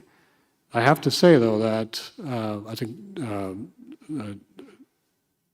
we've enabled this in the West to happen. I think the point was made by the keynote speaker earlier about how the Chinese government has developed an economic system where they exert a lot of power in the markets, and we've enabled that to happen. We have openly allowed American businesses to source from those regions as well. And now we need to do more to end that, and we can. So some of the recommendations that we have is, first of all, American businesses, European businesses, and others, we need to find alternative sources, period. And what we also need to do is reinvest in global labor programs. We have cut in the past few months $750 million in global labor programs. These are programs that American businesses relied upon for industries and emerging economies to develop fair labor standards, to develop industries with fair labor standards so that Americans could compete openly, American businesses could compete openly. And we have an opportunity now, as we're looking for alternative sources for critical minerals, to help develop those supply chains in developing economies as well. Secondly, we do this all the time. Our nonprofit is focused quite a bit on engagement with businesses and other governments. The UFLPA is a global standard. It needs to be resourced. The Forced Labor Enforcement Task Force that coordinates the UFLPA needs to be resourced quite significantly. I think there's 150 or so entities on the list. There should be thousands and thousands of entities on the list. And that is a clear way for American businesses and other businesses to know who they should and who they should not be doing business with. So we need to really resource the Forced Labor Enforcement Task Force and continue to highlight the UFLPA as a standard that other countries should adopt as well. Third, and I think to me personally this is a very big motivating force, especially in the era of decreased development dollars, is government procurements. I was with USAID prior to joining Global Rights Compliance. I was in our management bureau, so I had oversight over compliance of our supply chains. And we did a couple of audits in our ICT supply chains, our information and technology supply chains, to see if there was anything coming into these US government supply chains from the Uyghur Autonomous Region. So I asked my team to do a quick audit. I thought for sure that they're going to come back with there's absolutely zero exposure that we have to the Xinjiang Uyghur Autonomous Region. To my surprise, we didn't find definitive answers, but we found some exposure in the third and fourth tier of our supply chain, potentially to XUAR, which of course is a big problem for us. So we convened in the interagency on how to solve these issues, because it's not just our supply chain and one entity. If it's one U.S. government that's procuring these goods, others are as well. But what I was pleasantly surprised by is as a buyer, we called in some of the large technology companies that we were buying from, We call them in as their buyers to say, hey, we found potential links. Show us your research. Show us how you are in compliance with the UFLPA. And I'll be honest, these companies, they responded quite quickly because they wanted to make sure that they weren't ostracizing a key customer as well. Pleasantly surprised because I've been an advocate most of my life, so it's great to actually have some power over some companies for a change. Fourth and lastly, we need to always listen to Uyghur-led groups and Uyghur diaspora communities. We try to do so at GRC. I know the U.S. government does a good job of inviting Uyghur diaspora groups to testify to Congress, et cetera. We must always be taking the lead from Uyghur diaspora groups as well. So thank you again for the invitation, and look forward to the Q&A.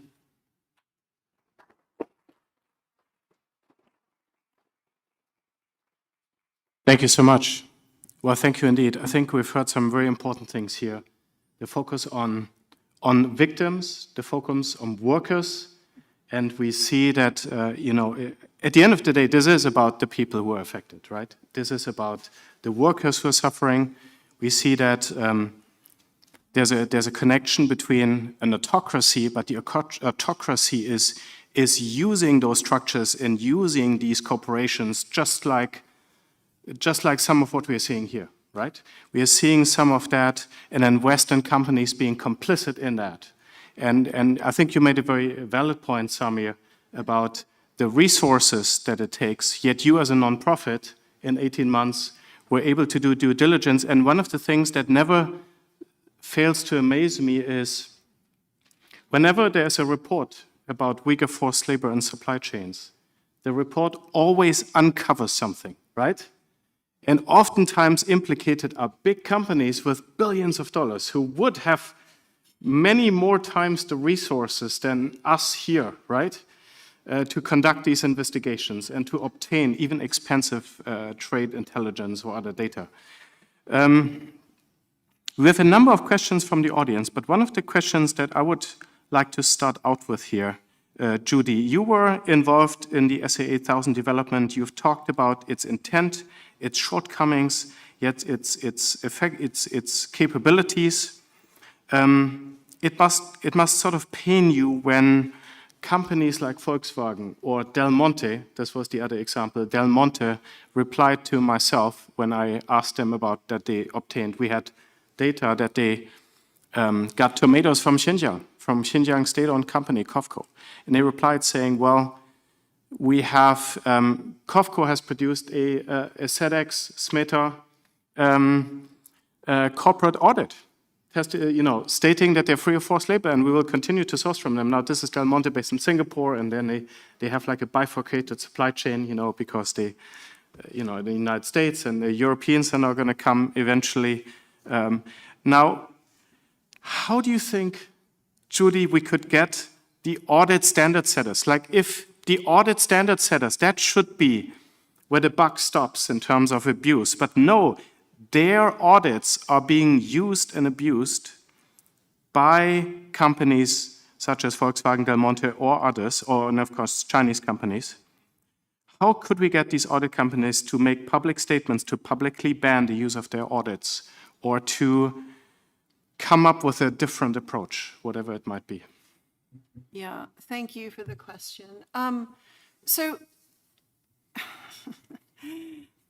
First of all, SMETA, the whole origin of SEDEX was to align all the different audits that were happening. So in my experience, whenever you try and align business practices, you end up with the lowest common denominator. Not that I've looked at SEDEX in a while. So I think this idea of trying to go for a higher bar was what we set out to do with SA 8000, but the limitations of the structure became too problematic.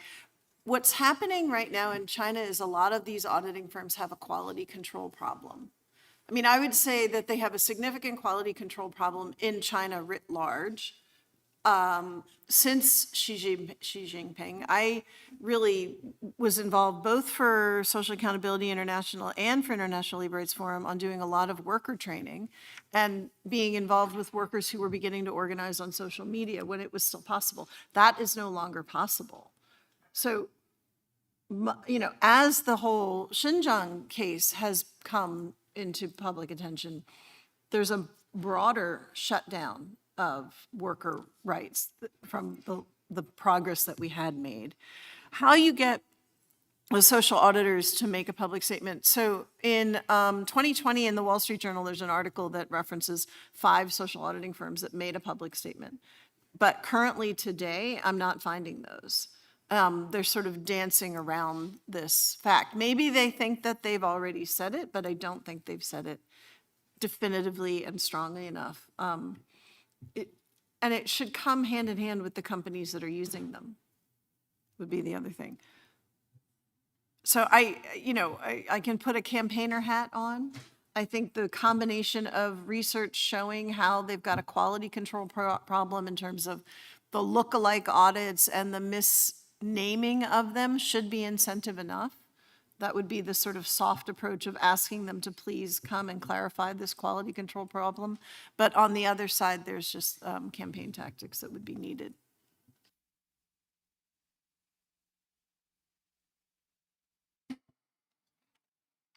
I really had hoped to get MCI into more trouble here, but that didn't work out, so maybe next time.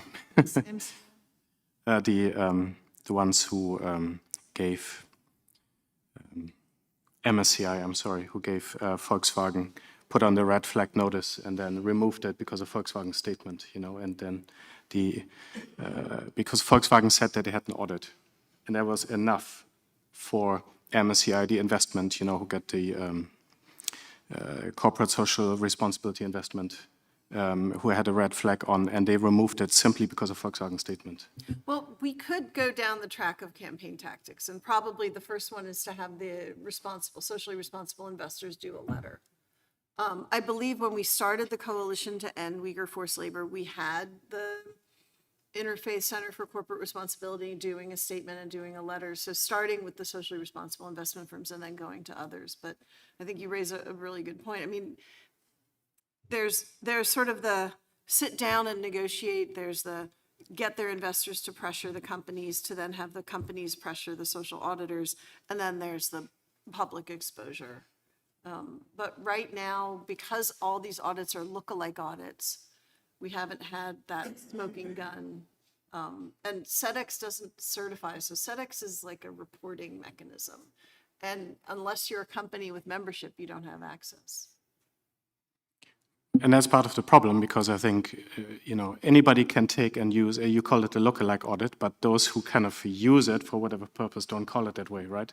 So then the problem, and now SA 8000 has a list of auditors who are certified, listed on their website, and it's not a very big number. I think it's like 25 or 30, but it's used by hundreds, if not thousands, around the world without any certification, and yet using the good name, right? And I think this is what I really noticed, like when this came out in the German press, when the news broke, and then Volkswagen just dropped the word SA 8000, and all the Germans, and of course we are very, technology and elite abiding, and, we respect professionalism, and we're like, oh, okay, that's like, you get this effect. But in fact, as when the audit report came out, you saw what a dud it was. And yet they're able to use it that way. Well, you might start with Chibo and Autoversan, which are some of the more upstanding companies that have been participating in the standard over the years. I mean, Autoversan was there from the beginning. Okay. So we have some related questions here from the audience, and I'm going to combine some of them.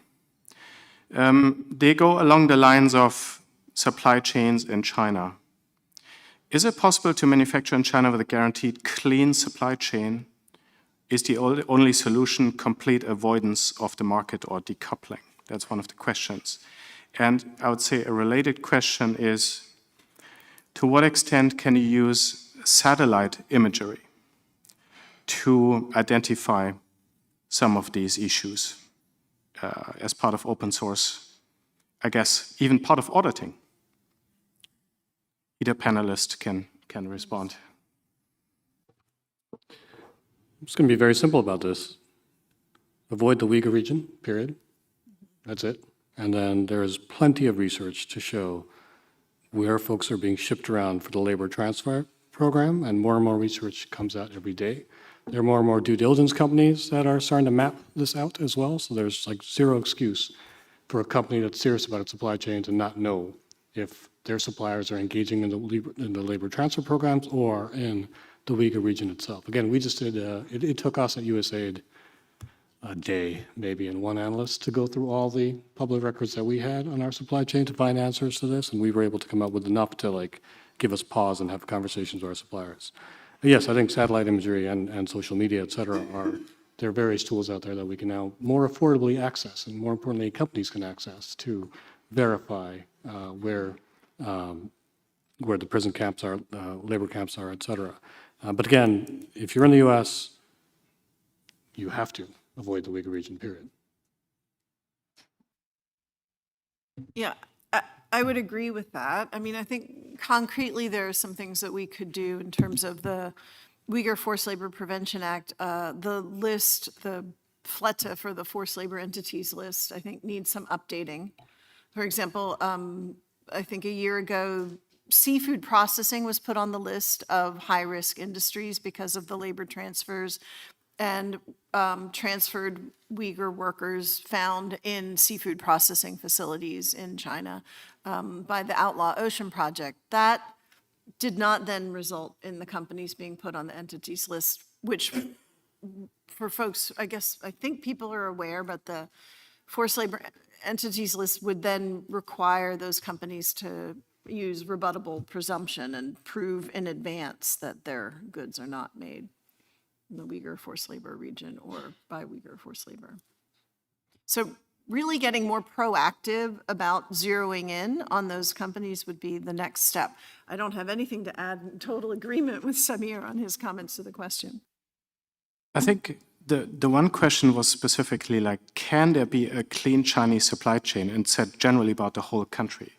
And so I guess the question was, to what extent is state-imposed forced labor and other labor issues in China so serious that can there be an audit? And I guess this wouldn't just have to be limited to China, but of course that's what we're kind of focusing on here. Do social audits or auditing have the capability of ascertaining, yes, we have a particular clean supply chain here that we can source from China, that we can say it's free from Uyghur forced labor, it's free from other forced labor, it's free from other abuses, and we can continue to source from that? Or are the limitations of the current auditing approaches or methodologies, of course, including in this kind of autocratic? Of course, we know in China we have the information law and the national security law, meaning any Chinese citizen is required to cooperate with the government, to inform, et cetera, et cetera. So from this kind of systemic perspective. Yeah, okay. So I'm arguing that there are no clean social audits, and in most places, social audits are structurally flawed. What we're looking for is something that overcomes the confidential voluntary sidelining of workers' flaws. The way we've found to get around that is the co-governed agreements, worker-driven social responsibility, or what are called enforceable and binding agreements, where the buyer, the retailer or the brand, negotiates with the unions on the ground and internationally to come up with a system for doing human rights due diligence, transparent reporting, and managing grievances with worker representatives at the table. That would be a full restructuring. That, I would argue, would be impossible in the Xinjiang region, possible in China in certain contexts, but we would need to first get representative worker organizations to the table, and we're nowhere near that at the moment. And Adrian, I'll just add to that. I'll give like a real world example of this. When we issued our report, I mentioned we had 68 or so international companies that we identified. We gave each one of them an opportunity to respond to our findings before we published. And we put their responses publicly available on our website, and very few responded. BASF, the German company, was one of them. And they simply said to us that we have conducted audits in the XU, they confirmed their presence in the region. And they said that they had conducted audits and they were satisfied with the audit results. So naturally, we asked them, please share those audit results, because that would be great for us to see. And it was radio silent since then. So I think that's a question we should absolutely pose to the companies that say that they have clean supply chains coming from that region. And of course, we did the same in our report and got this very blatant response from Del Monte and so on. Well, we're at the end of time. Thank you so much. This is a fascinating conversation to be continued with massive systemic challenges, but a real opportunity to learn from your insights here. Thank you very much. It was a Thank you. pleasure. Thank you for coming. Please join me.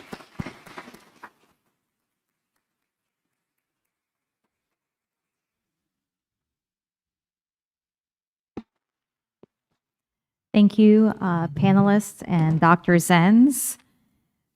Next, we have our second panel, which is the Countering PRC Aggression in an Era of Change. It will be moderated by Dr. Eric Patterson, with panelists Ambassador Sam Brownback, co-chair of the International Religious Freedom Summit, chairman of the National Committee for Religious Freedoms, Craig Singleton, Senior Director, China Program, Foundation for Defense of Democracies, and Andrea Yang, Deputy Representative, Taipei Economics and Cultural Representative Office.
Welcome back for our second panel today, Countering PRC Aggression in an Era of Change. Would you quickly find your seats?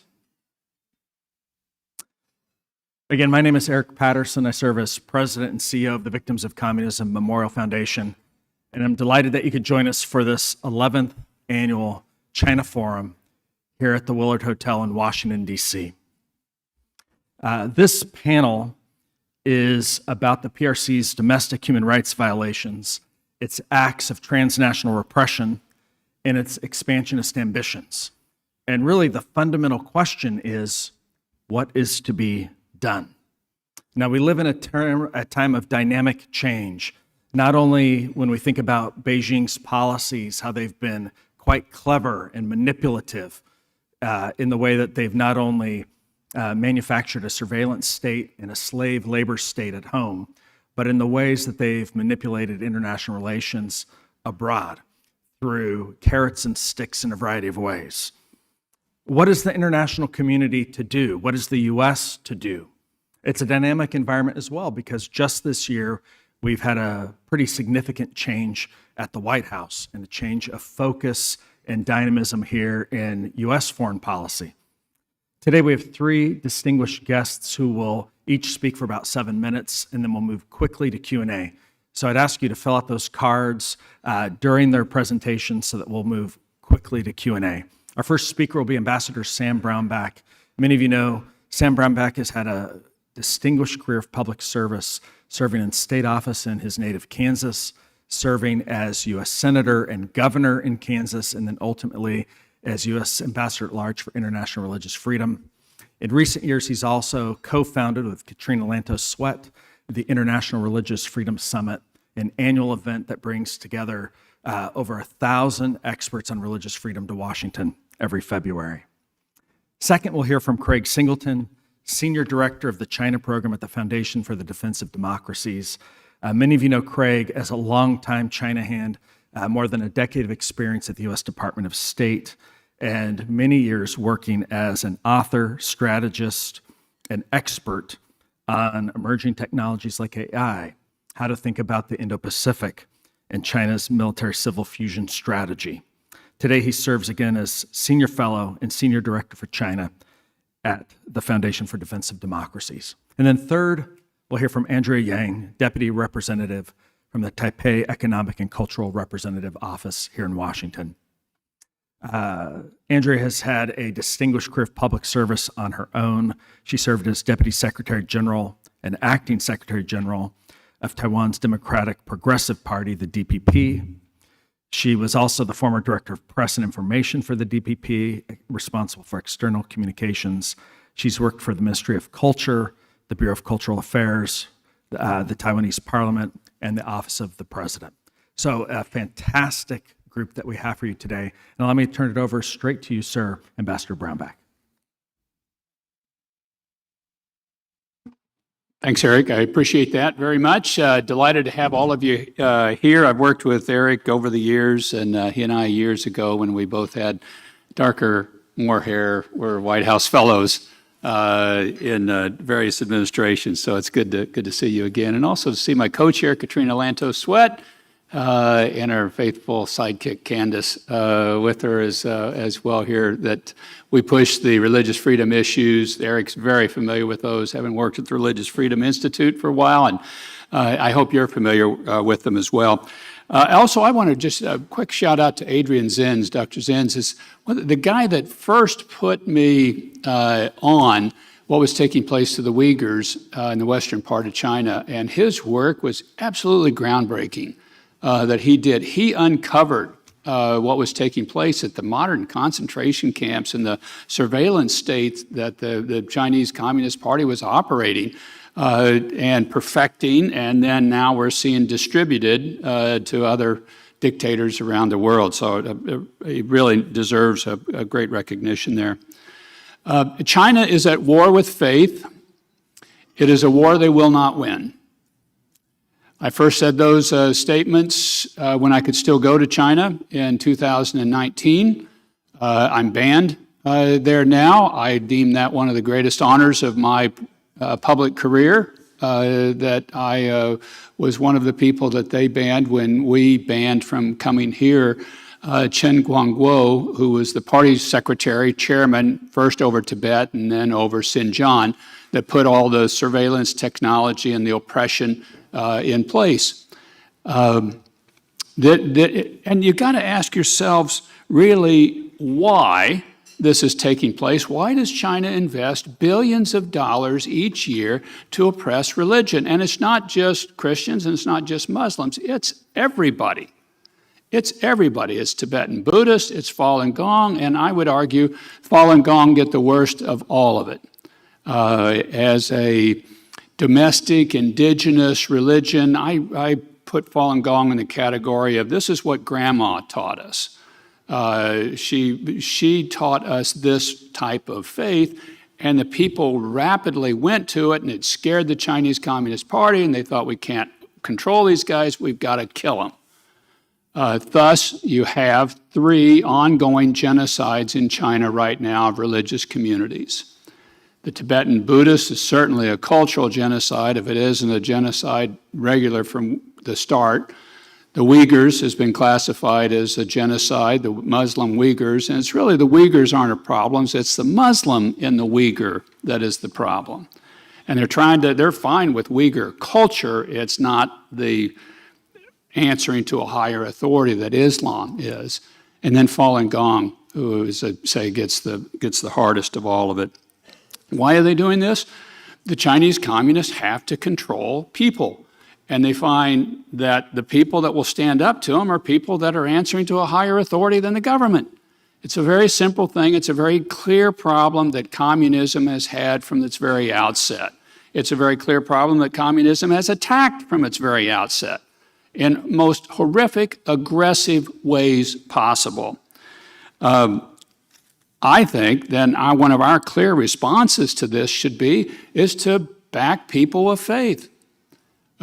For China, religious freedom is an existential threat. And here I'm quoting my co-chair in saying this. This is an existential threat to them. For us, it's a foundational principle.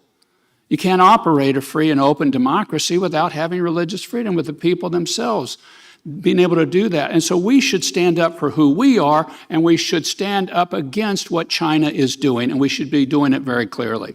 Let me give you some quick examples of what we should do in the brief time that I have. Number one, within the last 2 weeks, the head of Zion Church was arrested. Ezra Mingri was arrested along with a number of other pastors in that network. These guys are hostages.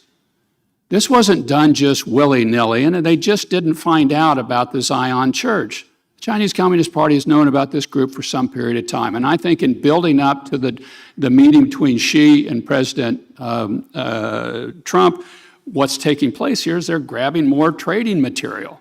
These are hostages that they've taken. We should demand that they be released. We should stand up for these other faith communities and stand up with these other faith communities. We should stand up for and with the Tibetan Buddhists.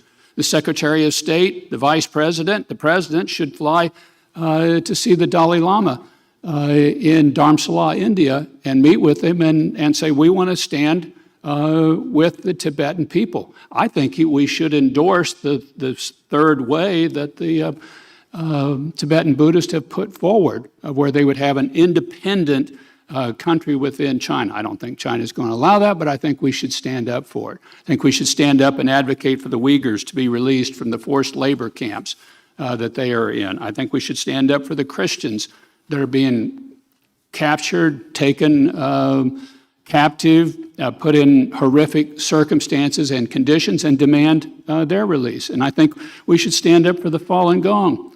The writer and founder of Falun Gong, Li Hongzhu, has been, he lives in the United States now.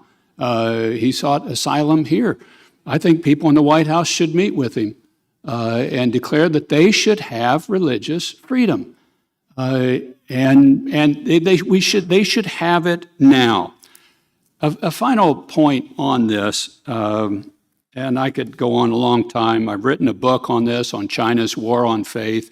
It will come out next year. I hope people follow it. This should move from being just a human rights issue to a national security issue for us, religious freedom. It is the most potent, powerful tool that we have. It stands for our basic values. It stands as a complete threat to the communist China. It is the most organized domestic group inside of China that could stand up to the regime, our people of faith. And they have been persecuted for decades. They have been slaughtered and killed for decades. The Chinese Communist Party has killed more of its own people than any other regime in the history of mankind, and nobody else is even close. And they have done this, and they've got 3 genocides going on now. What would be more important? The guy that was the head at one point in time for the Tibetans in exile once told me, he said, either the world will change China or China will change the world. And we are really at that kind of moment. Thank you.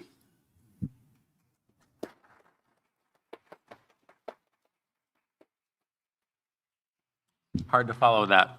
No, good morning. It's an honor to be here. I want to start with a simple idea, and that's that Beijing's aggression is not improvised, it's orchestrated.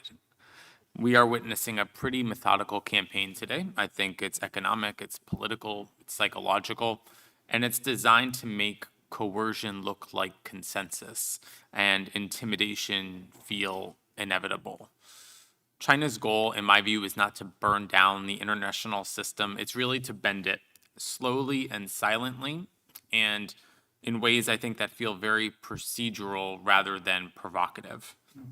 I think this playbook that we're seeing from the Chinese really centers around like the codification of coercion, and it's playing out today with the president's trip to Asia. Under Xi Jinping, coercion has become a system of governance. It has no longer been seen as a tactic of last resort. His concept of comprehensive national security fuses political control at home with economic leverage abroad. And what we're watching, I think, is a lot less about the export of communism and more the securitization of everything, from data to dissent, from supply chains to semiconductors. And domestically, that means, of course, we all know total surveillance, ideological enforcement, and the subordination of private enterprise to party priorities. But I think abroad, it means weaponizing interdependence. And that's turning the world's reliance on Chinese markets, minerals, and manufacturing into these instruments of political pressure. All that's to say that, in my view, coercion has become like a connective tissue between Xi Jinping's domestic priorities and China's international ambitions. And we've seen that when China decides to cut off rare earths and to halt shipments of products, or when they pressure European or American firms over Taiwan. That's not economic policy, it's foreign policy by other means. And I think that's why I call it like sort of the codification of coercion. It's incremental, it's deniable, and it's reversible, and that's what I think makes it so hard for all of us to deter. I think we find ourselves today in this new era of like mutually assured disruption. It's the economic analog to nuclear MAD, but with like a twist. Both Washington and Beijing seemingly believe that they have this power to upend the other's economic, technological, and information systems without firing a shot. And today, the Chinese are doing this through selective scarcity, withholding access to markets, materials, and data flows to induce hesitation abroad. But the United States thinks about selective exclusion, denying China critical chips and software and capital flows to slow its technological rise. Neither side is explicitly seeking the collapse of the other, but we're trying to be in this managed instability here. Beijing, I believe, wants to make uncertainty systemic, largely because they believe they can absorb pain more than we can. And by making the mere perception of risk, you can deter investment and erode confidence in open markets, which favors them.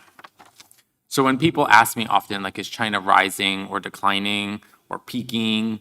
I often say that it's like the wrong question. Like, the better question is, how effectively is Beijing weaponizing this illusion of inevitability that we all face in all of our work? I think it was Eric that mentioned that we have a new, obviously, administration here, and that's changed the game. The policy here is evolving. We see something that's very transactional and a lot more muscular, sort of like a muscular realism. President Trump has been described as transactional, but one thing that he is not is an isolationist. He is an aggressive internationalist. We don't seem to be withdrawing from the world. We seem to be competing in almost every domain that's out there. I think he is very skeptical of institutions, but not of power itself. And he seems very comfortable using economic leverage as a substitute for what he perceives to be endless dialogue. Tariffs, export controls, outbound investment screening, which is included, by the way, in the NDAA. These aren't blunders. A lot of them are forcing mechanisms, and they compel others, including our allies, to reveal where they stand on key and core issues. We can debate the style all we want. I do it all the time. I think the substance reflects pretty hard-headed recognition that the contest with China is about consequences. And I think we're seeing that philosophy embedded in a lot of the administration's broader diplomacy. I would encourage folks to look at the free trade deals that were signed this week in Asia, all of which include forced labor provisions. They focus on funding, obviously, reductions in multilateral diplomacy and bodies, and this deliberate use of deal-making to impose discipline on the world. I think when we think about what's going to work in terms of countering Chinese aggression, you have to attack the architecture of coercion. The first is resilience over reaction. China's playbook depends on paralysis. It's this pause between perception and response. And I think the antidote is some predictability. Building in redundancies into supply chains and energy systems and data networks, that sort of ensures that coercion fails to deliver political results. Second is building coalitions over committees. Beijing loves to exploit bureaucratic delay. It fears functional coalitions that can act quickly. That's on export controls and sanctions and maritime patrols, forced labor protections. So I think small, agile groups are where we need to be, demonstrating that scale is a valuable tool when we have speed. The third is clarity over ambiguity. I think China thrives in the gray zone. Cyber intrusions and disinformation, maritime harassment, those all test us, but they don't really cross our thresholds.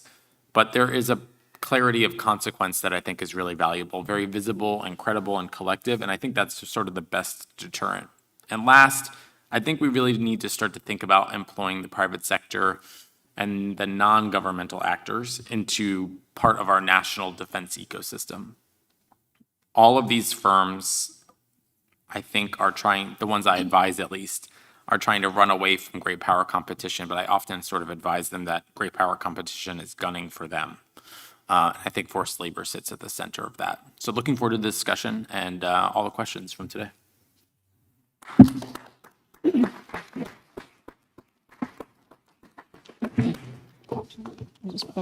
Hi.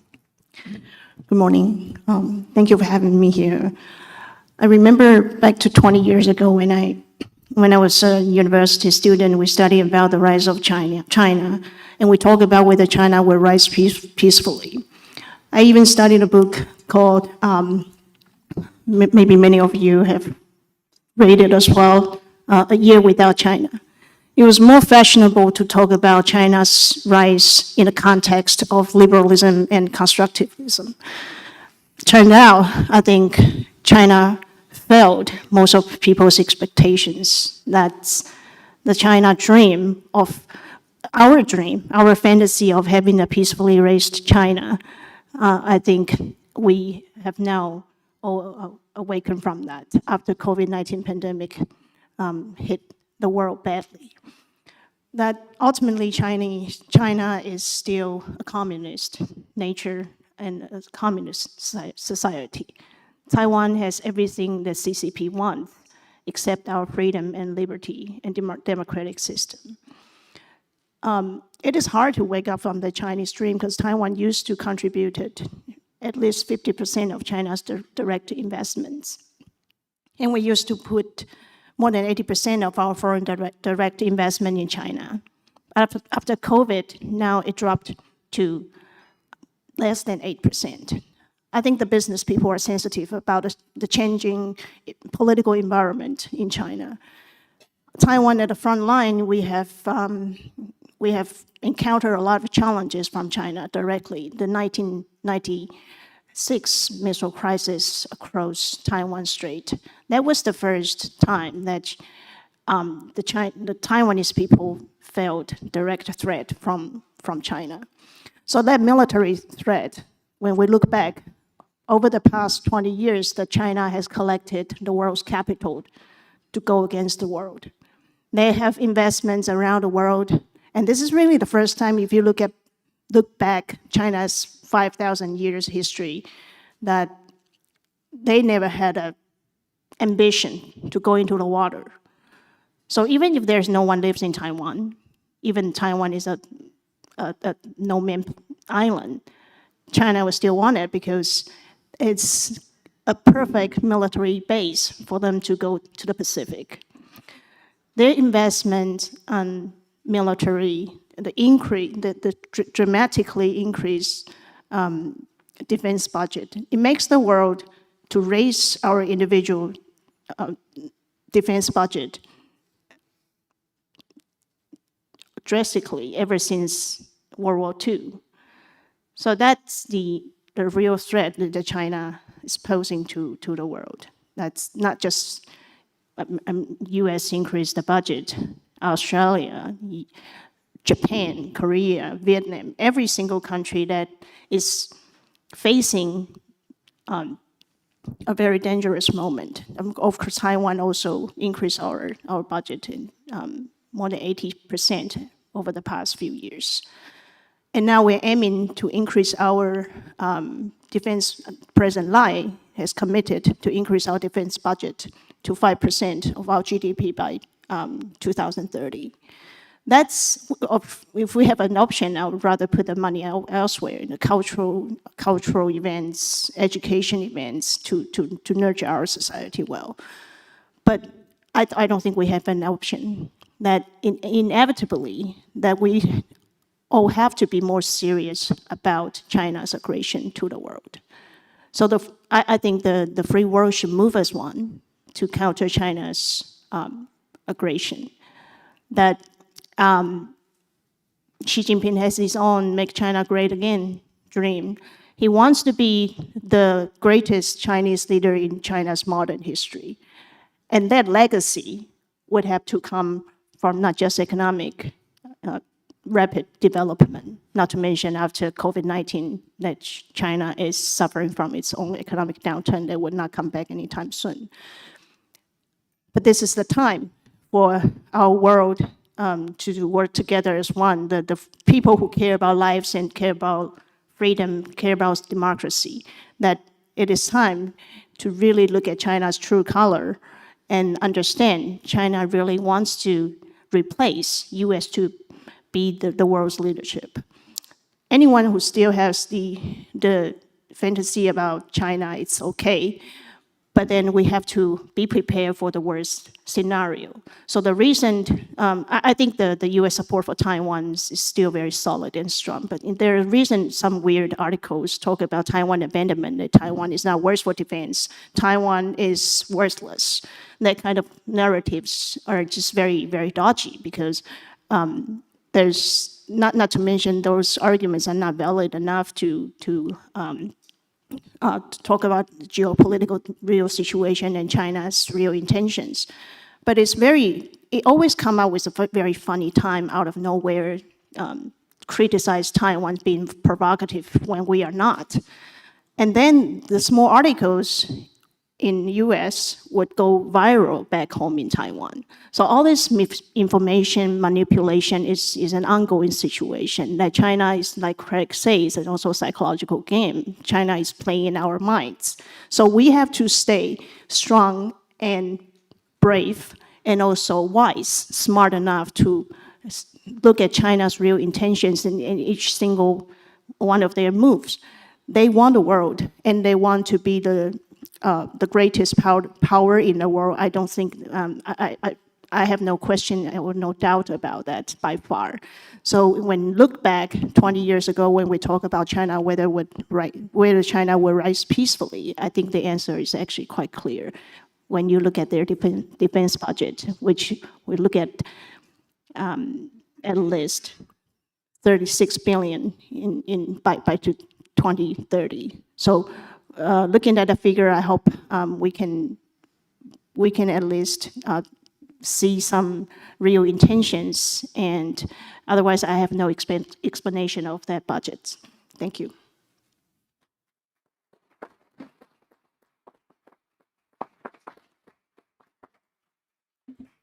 Well, we already have quite a number of questions from the audience. And so let me throw one to all three of the panelists. And it really has to do with various elements of civil society and the private sector. One of the questions asks the question for Ambassador Brownback, how can we support human rights groups and particularly religious groups on the ground in China and yet minimize the narrative that where China, the PRC, demonizes religion and religious groups, religious minorities as foreign elements that are undermining the country. Tied to that, very similarly, is a question about what needs to be done here in the United States, and maybe any of you can talk about this. What needs to happen here in the United States to raise public awareness, public opinion, public support for actually robust action by public officials? And the implication is that, frankly, low-cost goods, watching the World Series, et cetera, that there's a lot of reasons that the American people are not paying attention or are distracted and not putting the pressure on our political leaders. Maybe we'll start with Sam and just move right down. I always laugh anymore when they say these are foreign religions. The real carpetbagger in China is communism. Communism was developed in the European industrial age and goes over to, it's the one that doesn't fit. If you want to get authentic China, do what the Falun Gong want. They just want to take it back to a cultural civilization that China was for thousands of years. If you want to get rid of carpetbaggers, do that. And so that one just is such a canard. It's just such a lie. But they continue to hoist it, I guess, to try to convince the Chinese people or that this is the only answer that they've got. Clearly, I think we should be meeting with these religious leaders to support them. I think we should, as I mentioned, we should meet with the founder of Falun Gong in the White House, Li Hongzhu, invite him, say, look, we just want to recognize this. Meet with the Dalai Lama, the president, the vice president, secretary of state, endorse his third way, meet with these Christians, bring a group of people that have been persecuted for their faith into the White House and have President Trump meet with them and just have them tell their stories. And then I would take that troop on tour in Europe and have them just tell their stories. This is what's happened to us and what has happened over decades. And why? Because they have to suppress the religious people, and the religious people are the first ones they'll attack, and they'll be the last ones left standing. I would just add onto that, and I fully agree there. One of the key challenges, of course, is that our media and information environment has changed so dramatically in the last few years. I'm not sure that civil society is really meeting people where they are. I think so much of it still feels very top-down and not bottom-up. And I do think that there's a real gap in exploiting particular communities on social media and on those platforms with the right influencers that, to, I think, Ambassador Brownback's point, create awareness and knowledge that gets directly into the Oval Office. We've seen this on other issues that are not related to China. And once typically the president and some of his sort of advisors become aware of the political dimension here, it becomes a high priority. And it's been done on a personalized basis with individuals. For example, the president's going to raise Jimmy Lai's detention today in Busan with President Xi Jinping, or Chinese leader Xi Jinping, I should say.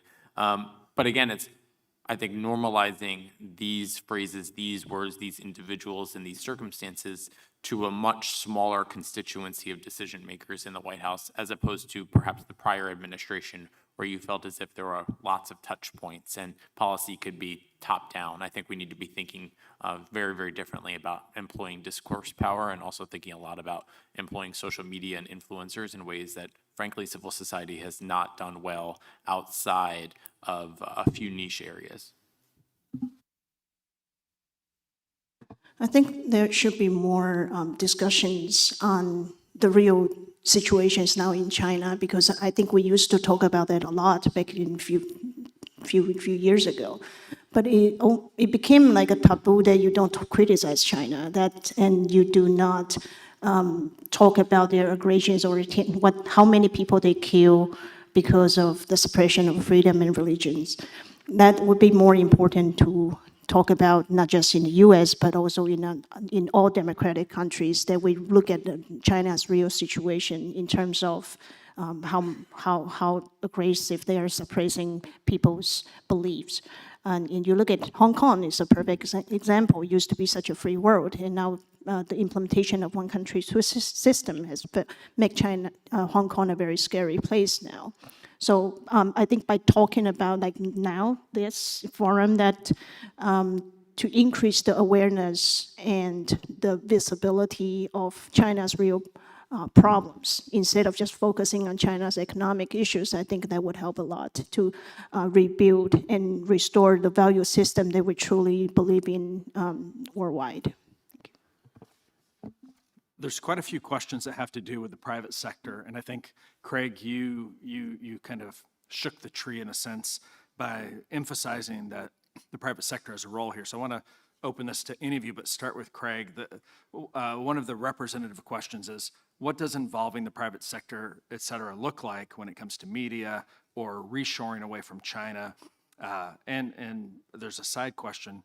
Are there lessons from Taiwan or from other countries that we could be learning from? You know, they're great questions, and increasingly, I think for many years, right, the private sector sort of tried to stay out of this conversation. They were deeply exposed to supply chains in China, very concerned about retribution, and I think understandably so. We have seen a pretty marked shift, I think, especially in the defense tech space in particular, where now entrepreneurs see money to be made in being anti-China and to shift supply chains elsewhere, particularly here in the United States. And that's a sentiment that I think lots of businesses want to tap into. And whether it provides them both with the business case that they need to make those very sometimes painful shifts, but also tapping into American dynamism in the current political moment and the ability to stand up, I think, for underrepresented groups and to sort of separate themselves from what they see as Chinese coercion. That's something that they can sell. They can sell to investors. They can sell in boardrooms. I think they can increasingly sell publicly. And I often say that China is its own worst enemy. And I think Chinese behavior and Chinese actions have led most companies to recognize that they can't be reliant on the Chinese for supply chains. China is increasingly not viewed as a viable market for growth, primarily because of China's economic model. And so they are increasingly thinking about ex-China or China ex supply chains and opportunities for growth across the board. And so I think there's increasingly a business case for this. When you can provide sort of like the moral clarity that comes with this, I think you can pull more CEOs on board. Do you want to talk about Taiwan, since you are also an expert? Thank you. Taiwan is definitely a ground zero when it comes to private sector's investments. I mean, we were the first country to went into China after the 1989. But I mentioned before that we used to put 80% of our foreign direct investment in China, but now it's dropped to below 8%. That indicator it really shows how big of a change the Chinese market has become. That business people are very difficult to talk to. I mean, they find their business opportunities. They do their best profitable calculations. But our government had what we call new southbound policy, that we try to pull the business to Southeast Asian countries. And there's a lot of policy incentives and also a lot of measures to encourage our business to go invest in particular Southeast Asian countries like Vietnam, Indonesia, and Philippines. And now that the government has to do this in a very smart way, of course, there's going to be a lot of you're going to design some sort of system to shift that drive. I think it works that you work, for example, the government would have to work with the Vietnamese government on the regulation to also provide our experiences for them. What would make your country a business attraction and investment destination? That's a mutual bilateral sort of engagements that we can come up with to help, because with private sectors and business leaders, you don't tell them, don't invest in China, put your money elsewhere, and period. That's not going to happen. So there's a long-term policy for that. But as Craig also mentioned, that China is its worst enemy. After COVID-19 pandemic, everything has changed. It's become very tough to do business in China. So people moved out of that naturally and automatically. Sometimes they had to abandon their factories and all their capitals. So that's how bad it was like. But I think the global supply chain, I mean, now we also have a different global challenge and different scales of investigations. That is also some of the measures I think work. For example, a lot of our businesses are now moving to the US.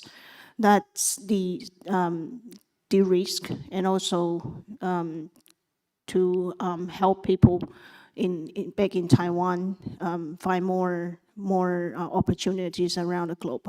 The government's policies and redesign of the system would be crucial to help the business people to have their business secure in a changing world. But China is no longer a desirable destination, at least so far. But when China's economy comes back, we might have a different situation to face. If the business leaders didn't see the meeting 2 months ago, we should flash a picture to them. There was a Davos of dictators in Beijing when they had the military parade that Xi Jinping hosted, 16 dictators around the world. If that brought up images to me of pre-World War II of what was taking place, when you were seeing the world crack apart. Here, I mean, this thing was scary, was concerning to me. And you're seeing the world break into two economic spheres, and you're going to be with the dictators or you're going to be with the free people, is what's going to take place. And I would hope the business leaders would say, well, we're all with the free people. And I hope most of them would. So last question for the group, and one of the questions that has arisen both last night and then it was brought up by our opening speaker today, where he talked about a Marxist ideology and a Leninist kind of strategic set of operations that are characteristic of the current CCP. So the question is simply, what about undermining the CCP? When we think about its chief ideologue is President Xi, when we think that it really is a Marxist-Leninist ideology that's driving part of the way that it understands the world and the way that it behaves, are there mechanisms, do you have recommendations for, is there a way to get at that? Not just economic competition, not thinking about military competition, but is there a way to get at the party itself and its justification for its existence? Anyone? Everyone? This is comparative. The Chinese say that we are a declining power and that they're a rising power. So our task is to refute that. We have to show that our model is more resilient, that repression leads to economic downturn, that we are dynamic, that we can be resilient. I don't think that human rights and free markets and civil liberties, these are not just like ornaments of power. I actually think they're multipliers of it. I think we have to remember that as we talk about these two competing models. But increasingly, it's easy to compare Chinese economic growth and power projection with ours. And I think the ambassador's right. This growing axis of authoritarians is quite concerning. It's rooted in a mutual loathing of the United States, though. I don't think it's rooted in shared values per se. And I don't think it's or shared interests, I should say. And I'm not convinced that it can compete against allied scale, which is all of the other democracies or free markets operating together in principle and developing safe, sustainable, and trusted supply chains. And I think that's where our advantage is. And the Chinese can sell all the EVs they want to parts of Africa if they think they can out-replicate the US and the European model or the Japanese market. I think they'll be really surprised. And so that allied scale construct is one that I think we need to be leaning into a lot more. I think I've got my Ronald Reagan socks on today, and I want to quote Ronald Reagan, "We win, they lose." I think we have to be very clear. These are competing systems that are diametrically opposed to each other. We were hoping for years that China was going to evolve into an open, democratic, capitalistic system. We were. I was. It didn't happen. Xi is Mao reincarnated. Maybe he does believe in Buddhism. But this is just, we cannot have that sort of competition ideologically in this interconnected world today. And I think we have to stand up and confront them on basic values issues of what we stand for versus what they stand for.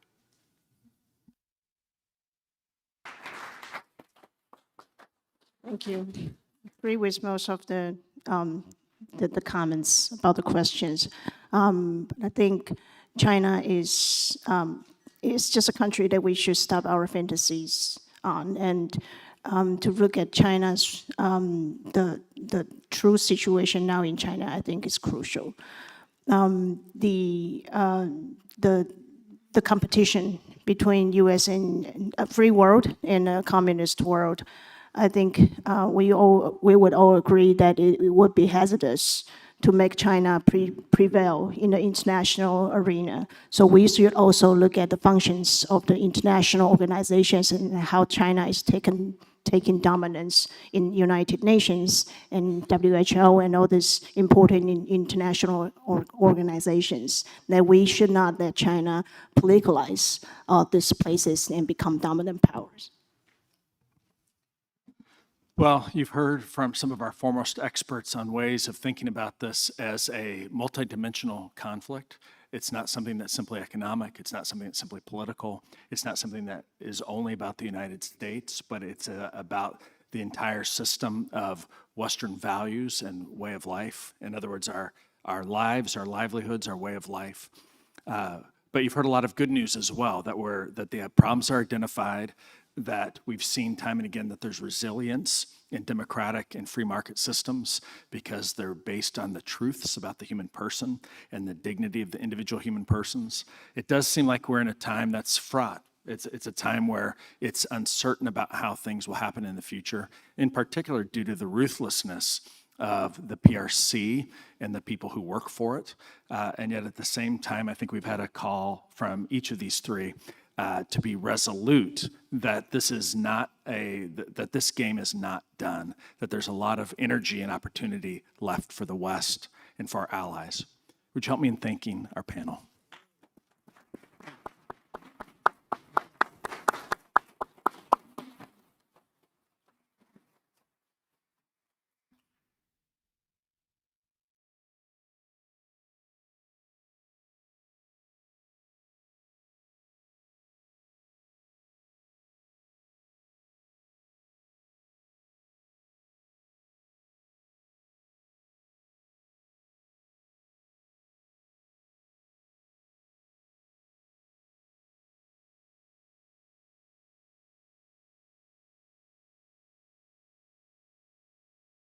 To have her here today. A native Cuban, former U.S. House of Representatives, Congresswoman Ileana Ros-Latham served for almost 3 decades representing diverse areas in South Florida. She was the chairwoman of the House Committee on Foreign Affairs and the chairwoman of the Subcommittee on the Middle East and North Africa.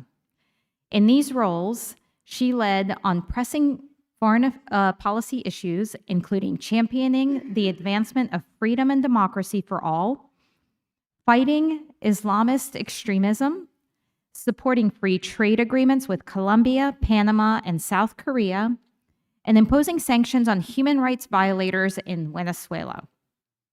Her record over nearly 4 decades of public service includes fighting against tyranny and oppression, particularly in her native homeland of Cuba, as well as working diligently to support and strengthen the U.S.-Israel strategic partnership.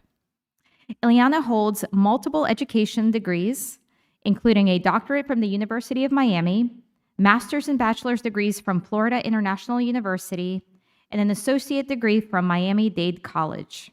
She began her career as a Florida certified teacher, and then founded and served as the principal of a private bilingual elementary school. She was the first Hispanic woman elected to Congress, as well as to the state of Florida's House of Representatives and Senate. She is married to Dexter, former U.S. Attorney for the Southern District of Florida, and a decorated combat veteran. They have 4 adult children and 9 grandchildren. Woo! Please help me welcome my friend and our VOC ally, Ileana.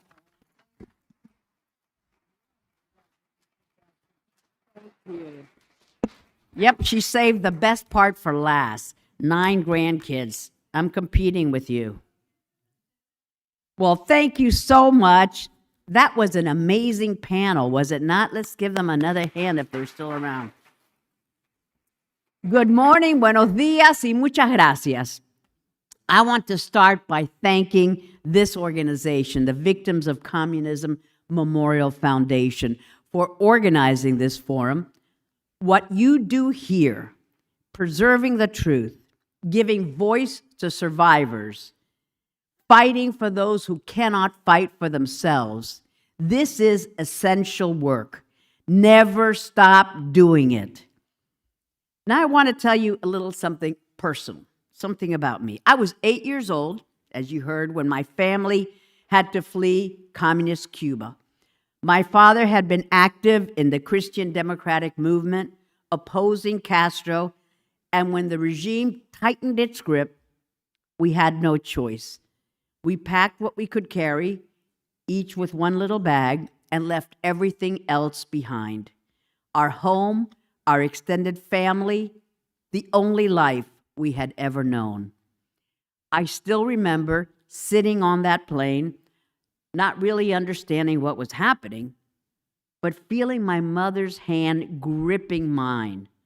That fear, that uncertainty, it stays with you. But here's what else stays with you: gratitude.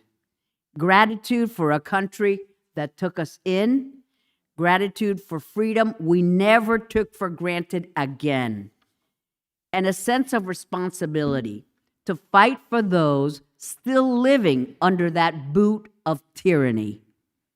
And that's why I'm here with you today. Because the fight for freedom did not end when my family reached Miami, and it will not end until every person living under communist oppression breathes free.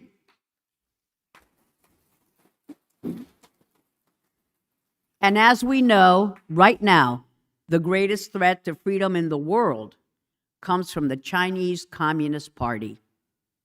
Let me be clear about what we're facing. The CCP isn't just another authoritarian regime keeping a lid on dissent within its borders. It's an expansionist force trying to remake the entire international order to suit its interests, where might makes right, where sovereignty means nothing, and where human rights are bargaining chips. Look at what they have done. Millions of Uyghur Muslims imprisoned in concentration camps. forced sterilization, forced labor, families torn apart. This is a mass atrocity, plain and simple. In Hong Kong, a thriving democracy crushed overnight. The national security law turned basic freedoms into crimes. People jailed for holding up blank pieces of paper. Journalists arrested for doing their jobs. In Tibet, systematic destruction of Buddhist monasteries, forced assimilation, and the imprisonment of anyone who dares speak their own language or practice their faith freely.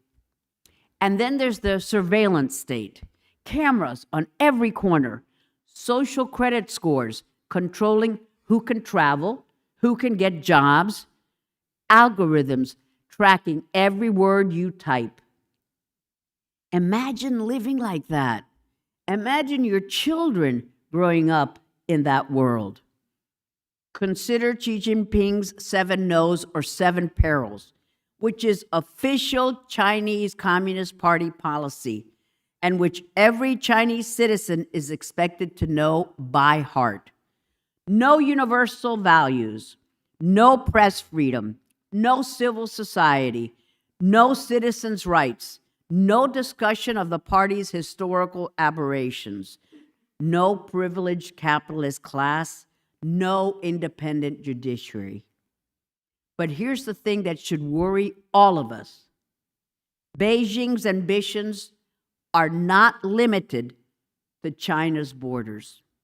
They export surveillance technology to dictators around the world.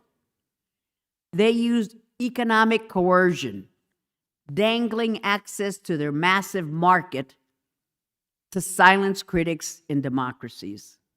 They plant disinformation campaigns to divide us. They buy influence in international organizations to rewrite the rules. And for too many years, we in the West told ourselves a comforting lie. Sam Brownback was talking about it, that if we just engaged with China economically, if we brought them into the global trading system, they would gradually liberalize, that trade would lead to freedom. Well, we were wrong, dead wrong. Instead, the CCP used our openness to strengthen its repression. It got richer, more powerful, more aggressive, and ordinary Chinese citizens paid the price. When I was in Congress, I made it my mission, along with your dad, the incredible Tom Lantos. Let's give it up for Congressman Tom Lantos. We worked to ensure that America's China policy was driven by our values, not by corporate profit margins. And I'm proud to say that this was never a partisan issue. Republicans and Democrats, we stood together because the moral urgency was obvious. I introduced the Hong Kong Human Rights and Democracy Act long before the 2019 protests made Hong Kong a household name. That early version helped lay the groundwork for the law that eventually passed with overwhelming bipartisan support.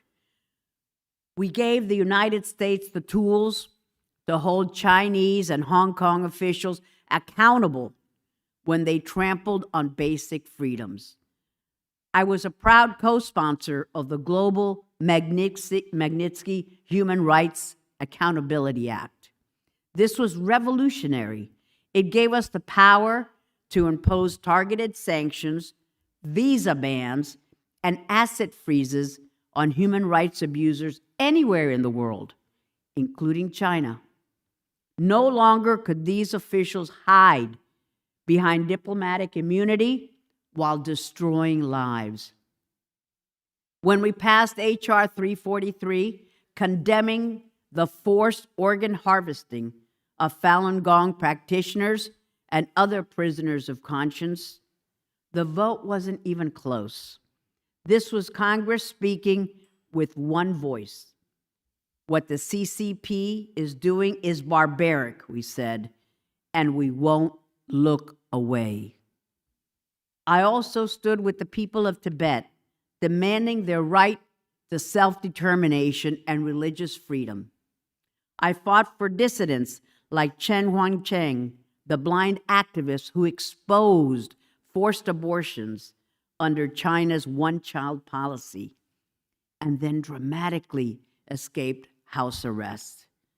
These weren't abstract policy debates to me. These were real people whose courage demanded our support.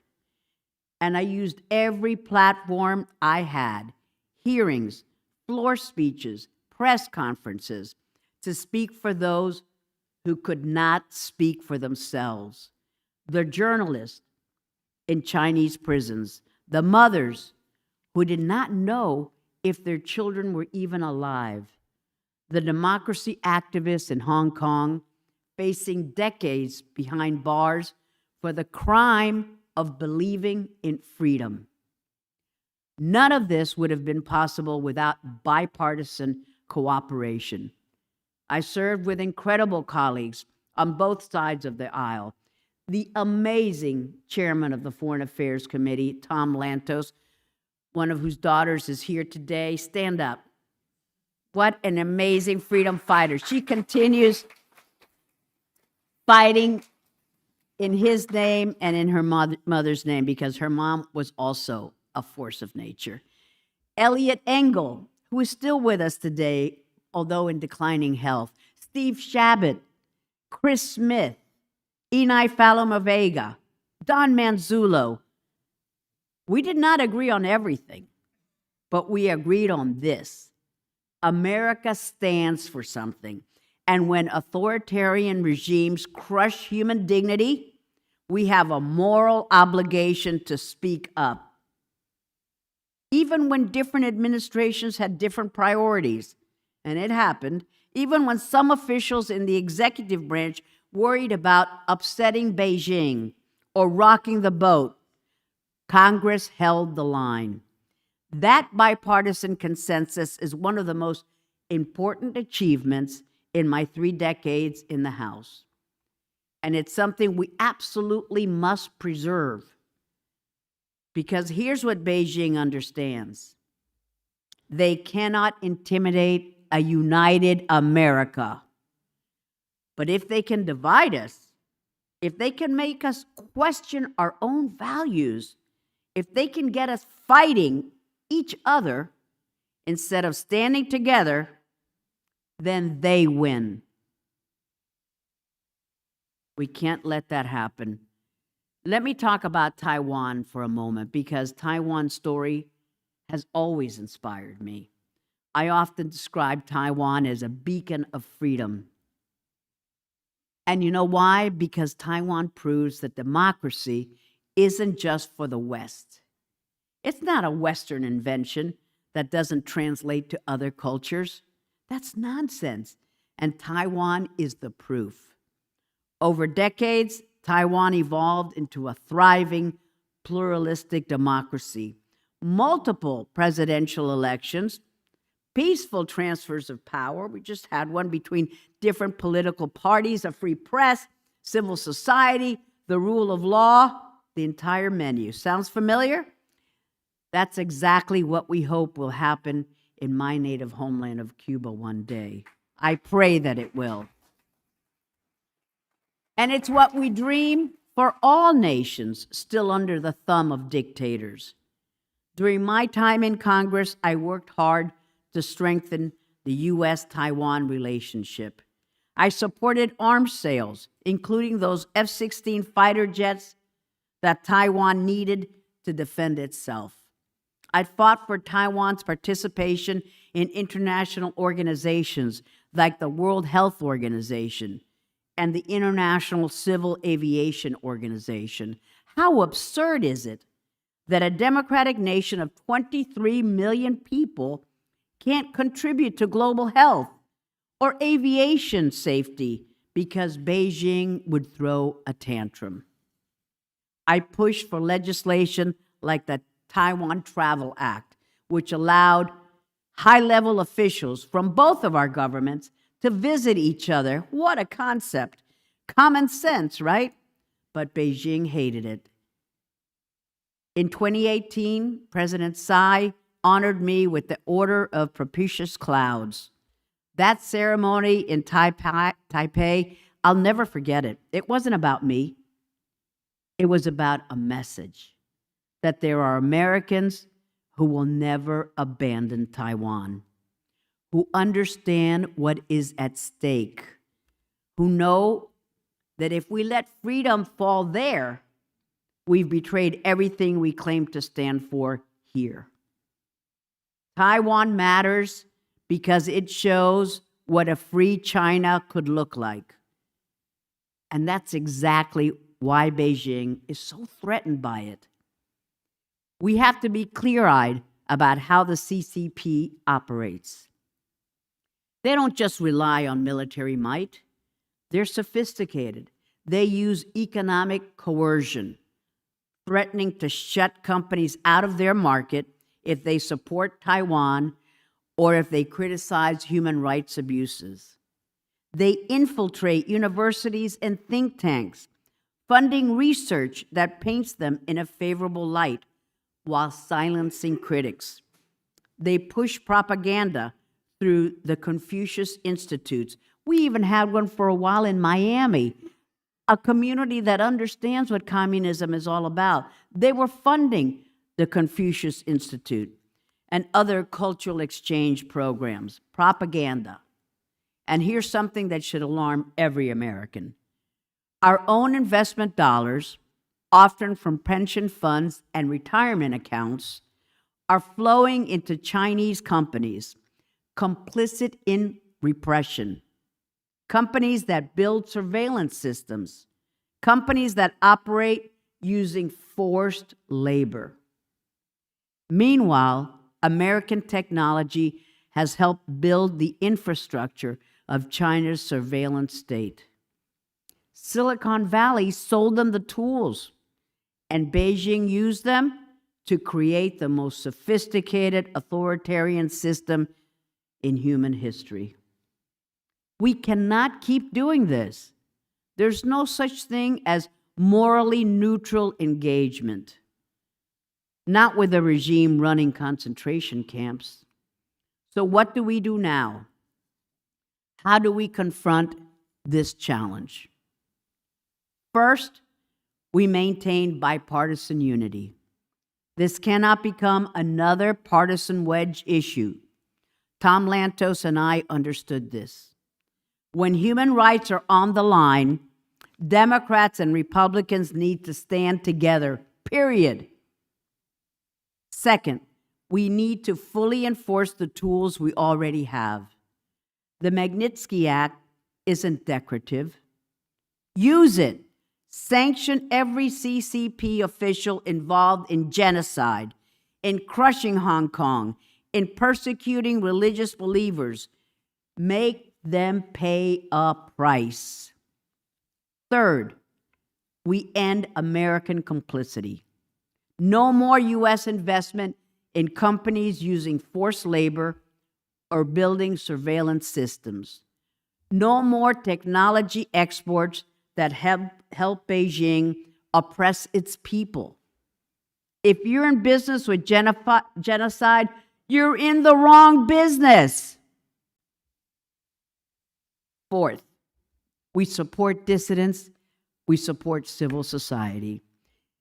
Those brave souls inside China, risking everything for a better future, they need our help.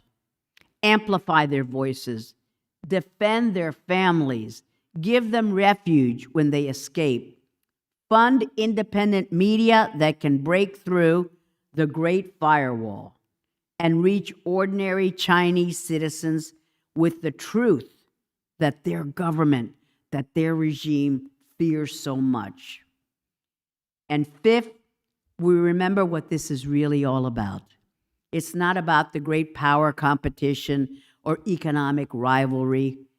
It's about human beings, mothers and fathers who want better lives for their children, young people who dream of living in a country where they can speak freely, believers who want to pray without fear. That's what we're fighting for. I told you at the start that I'm a Cuban American, proudly so, a child of exile, and I want to end where I began. I know what it's like to live in the shadow of communism.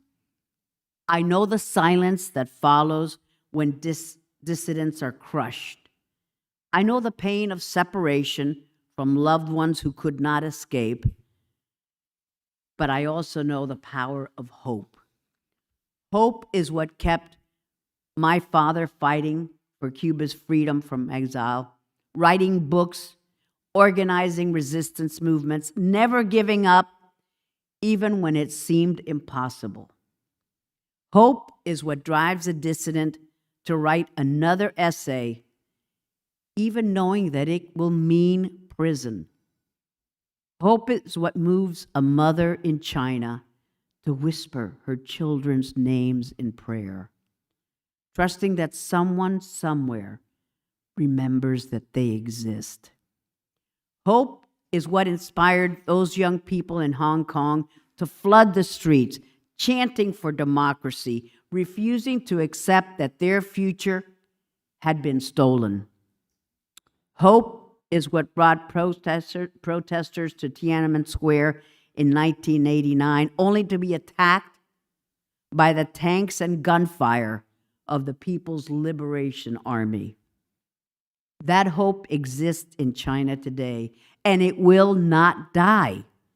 Our job as Americans, as people who've tasted freedom, as members of a human family, is to stand with those who still live in darkness. To say to every victim of communism everywhere, you are not forgotten. You are not alone. Your courage inspires us, and we will never, ever stop fighting for your freedom. Muchísimas gracias. Thank you so very much. Thank you. Salud. Sam Brownback, it's good to see you, amigo. Thank you. On to lunch.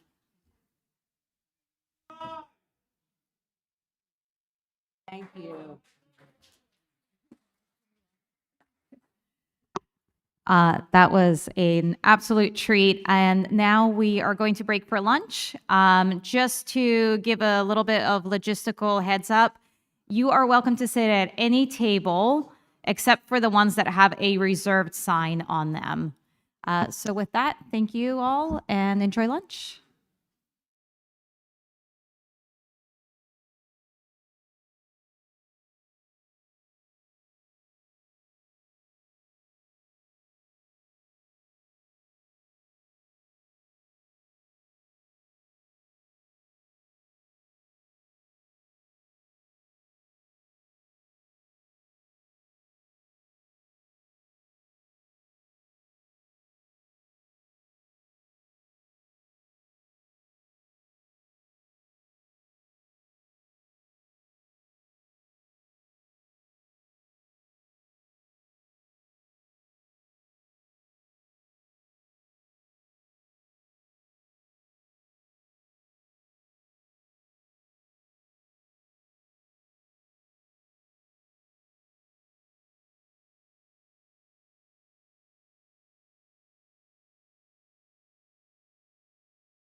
take your seats. We are going to resume the program for the afternoon session.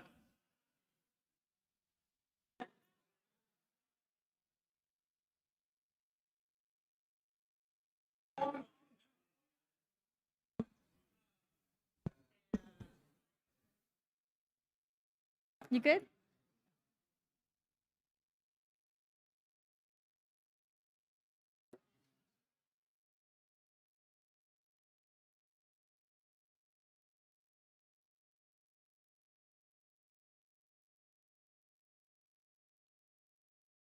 Welcome back, and please don't be shy to sit up front.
All right. Well, welcome back, everyone. I hope you enjoyed lunch. I hope it was delicious. I'm sure it was. So I would like to introduce our next speaker. Again, does not need an introduction because she knows everyone and everyone knows her. And we are just so delighted to have her part of the VOC family.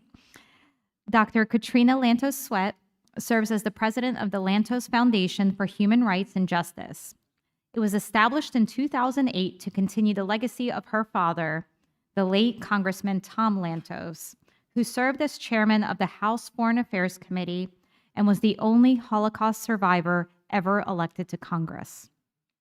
Under her leadership, the Lantos Foundation has become a distinguished and respected voice on key human rights concerns ranging from advancing rule of law and freedom of religion and belief globally, to fighting for the internet freedom in closed societies, to combating the persistent and growing threat of anti-Semitism and Holocaust denial. Dr. Lantos Sweat is the former chair and vice chair of the United States Commission on International Religious Freedom and teaches human rights and American foreign policy at Tufts University. She currently serves as co-chair of the board of the Committee for Human Rights in North Korea and the Budapest-based Tom Lantos Institute. Dr. Lantos Sweat also serves on the advisory board of UN Watch, the annual Anne Frank Award and Lecture, and the Warren B. Rudman Center for Justice, Leadership and Public Policy. She serves as co-chair of the International Religious Freedom Summit, which is an inaugural gathering in 2021. And with that, I would like to welcome Dr. Lantos Sweat.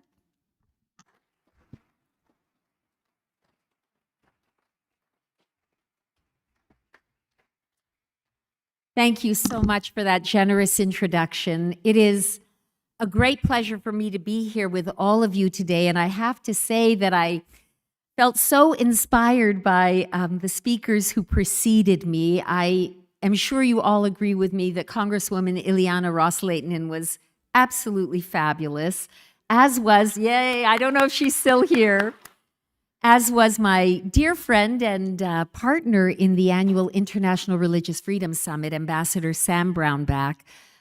It's been a great privilege to work alongside him. And it's interesting because I think you'll find that the remarks that I intend to share today in many ways are not directed at this audience, but directed at a broader problem I see in the community around us. And so I hope that you will find some value, because up until now, today, we have been talking about, underscoring, reciting the rather substantial litany of reasons why it is that China must be confronted on so many fronts, the threat that it poses on so many fronts. Obviously, it's rampant abuse of fundamental human rights, religious freedom, the suppression of whole communities, to say nothing, of course, of their threats militarily and in other ways. And we have no doubt about the urgency of that task. But I think we have to ask ourselves a question, and that's what I would like to do now. And that is, are we equipped to meet this challenge of confronting China? Do we have the moral robustness to meet this very, very serious threat? We are meeting at a time of almost unavoidable distress and disquiet in our country.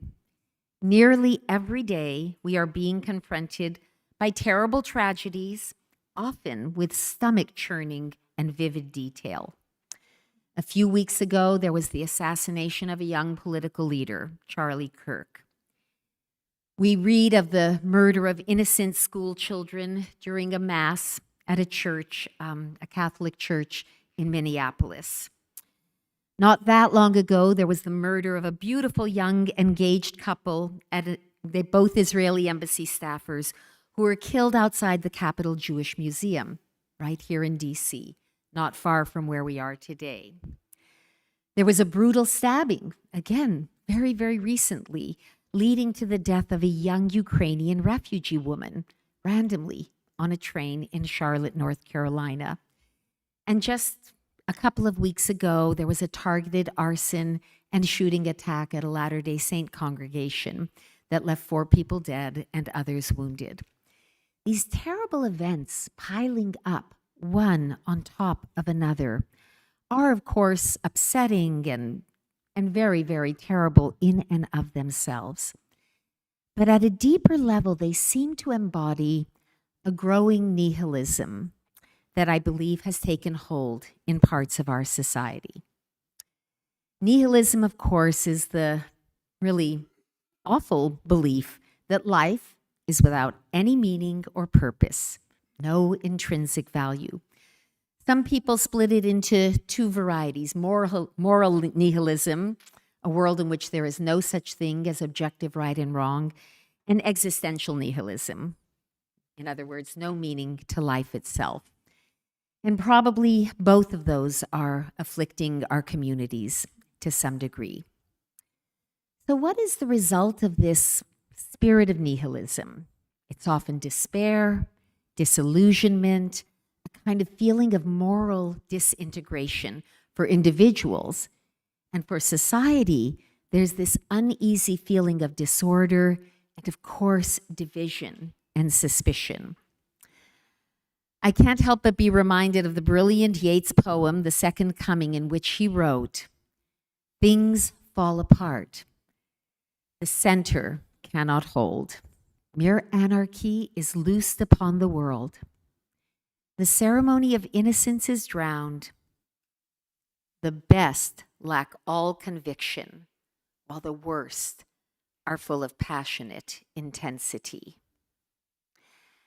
My question for each of us, and as I say, your presence here indicates what I'm describing does not apply to anyone here, but my question for us today is, how can a society that is grappling with a growing spirit of nihilism hope to confront the alarming abuses that we see being suffered by community after community in China in particular.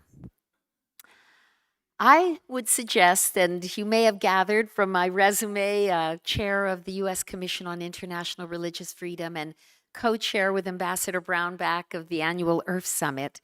So this may not come as a surprise, but I would suggest that the counterattack has to begin with embracing, with renewed conviction, the proposition that lies at the heart of the entire architecture of the human rights movement, namely the foundational belief that we all possess a profound and inherent dignity. If I can quote for a moment the opening words of the Universal Declaration of Human Rights, in the preamble it says, "Whereas recognition of the inherent dignity and of the equal and unalienable rights of all members of the human family is the foundation of freedom, justice, and peace in the world." And from there, in a bunch of whereas clauses, it goes on to lay out the fundamental premise behind this whole notion of a universal declaration of human rights.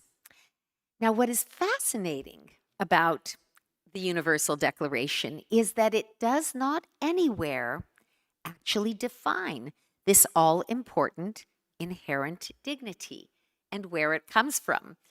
It's sort of been a stumbling block in many ways for scholars and lawyers and jurists and politicians, because the whole thing is premised on this notion, and yet they haven't quite been able to define it. And yet I would say that for people of faith, and I think of these heroic faith communities in China, the answer is found in the conviction that humanity is made in the image of God. It is this reflection of the divine image of the Creator, the Imago Dei, that gives each human being their inherent dignity.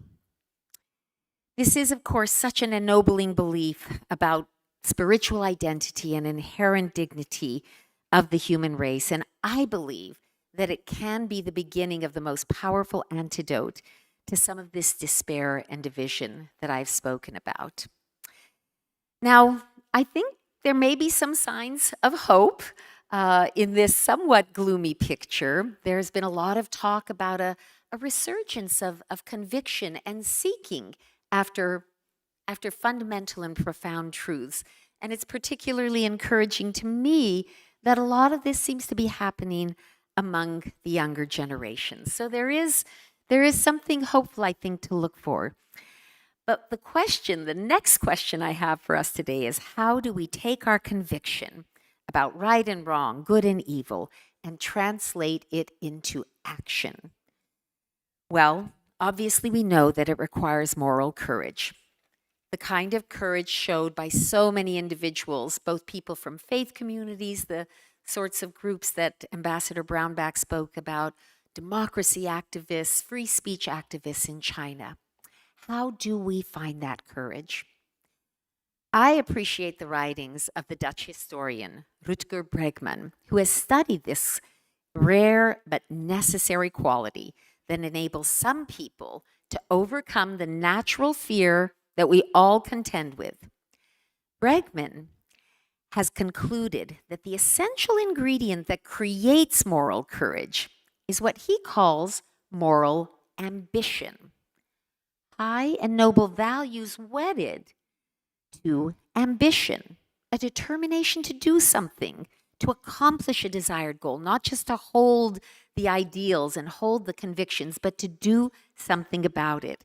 It's sort of an opposites attract marriage of beautiful ideals with the pragmatism and toughness of an entrepreneur. To illustrate this, Bregman references a photo from the 1930s.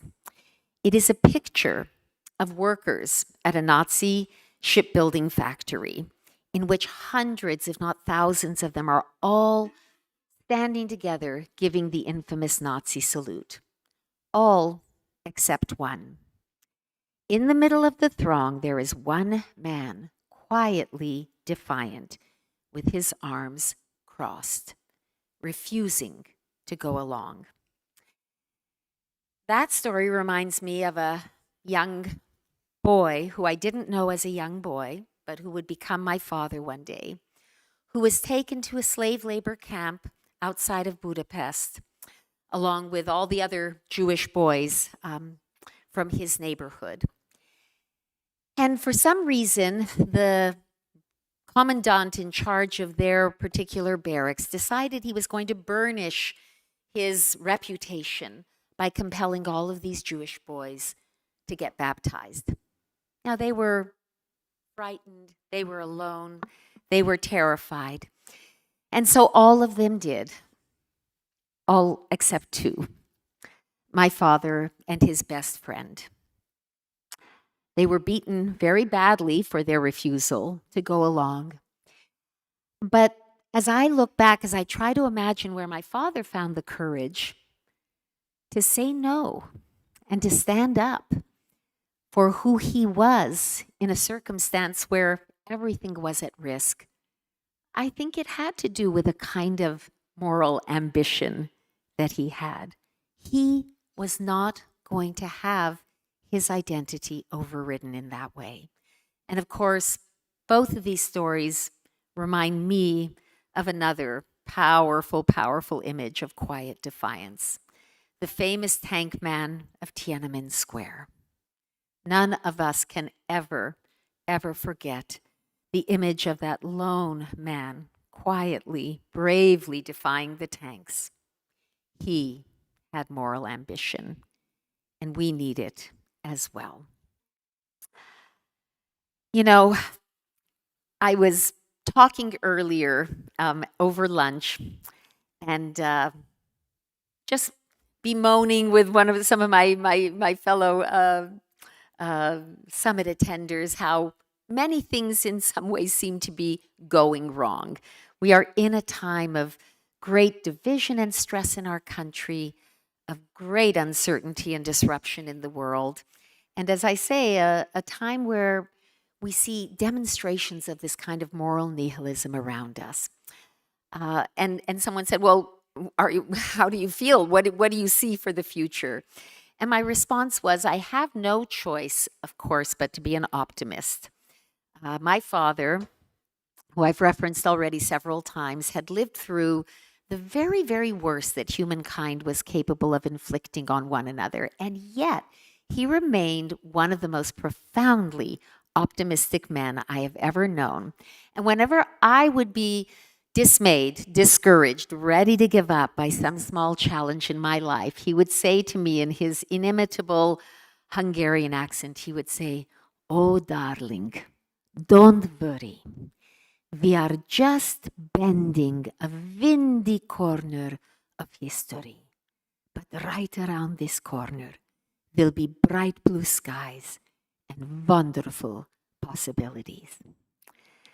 I believe with all my heart, we are bending a windy corner of history. But if we can find our moral courage and our moral ambition, we will find that around the corner, indeed, are bright blue skies and wonderful possibilities. Thank you so much.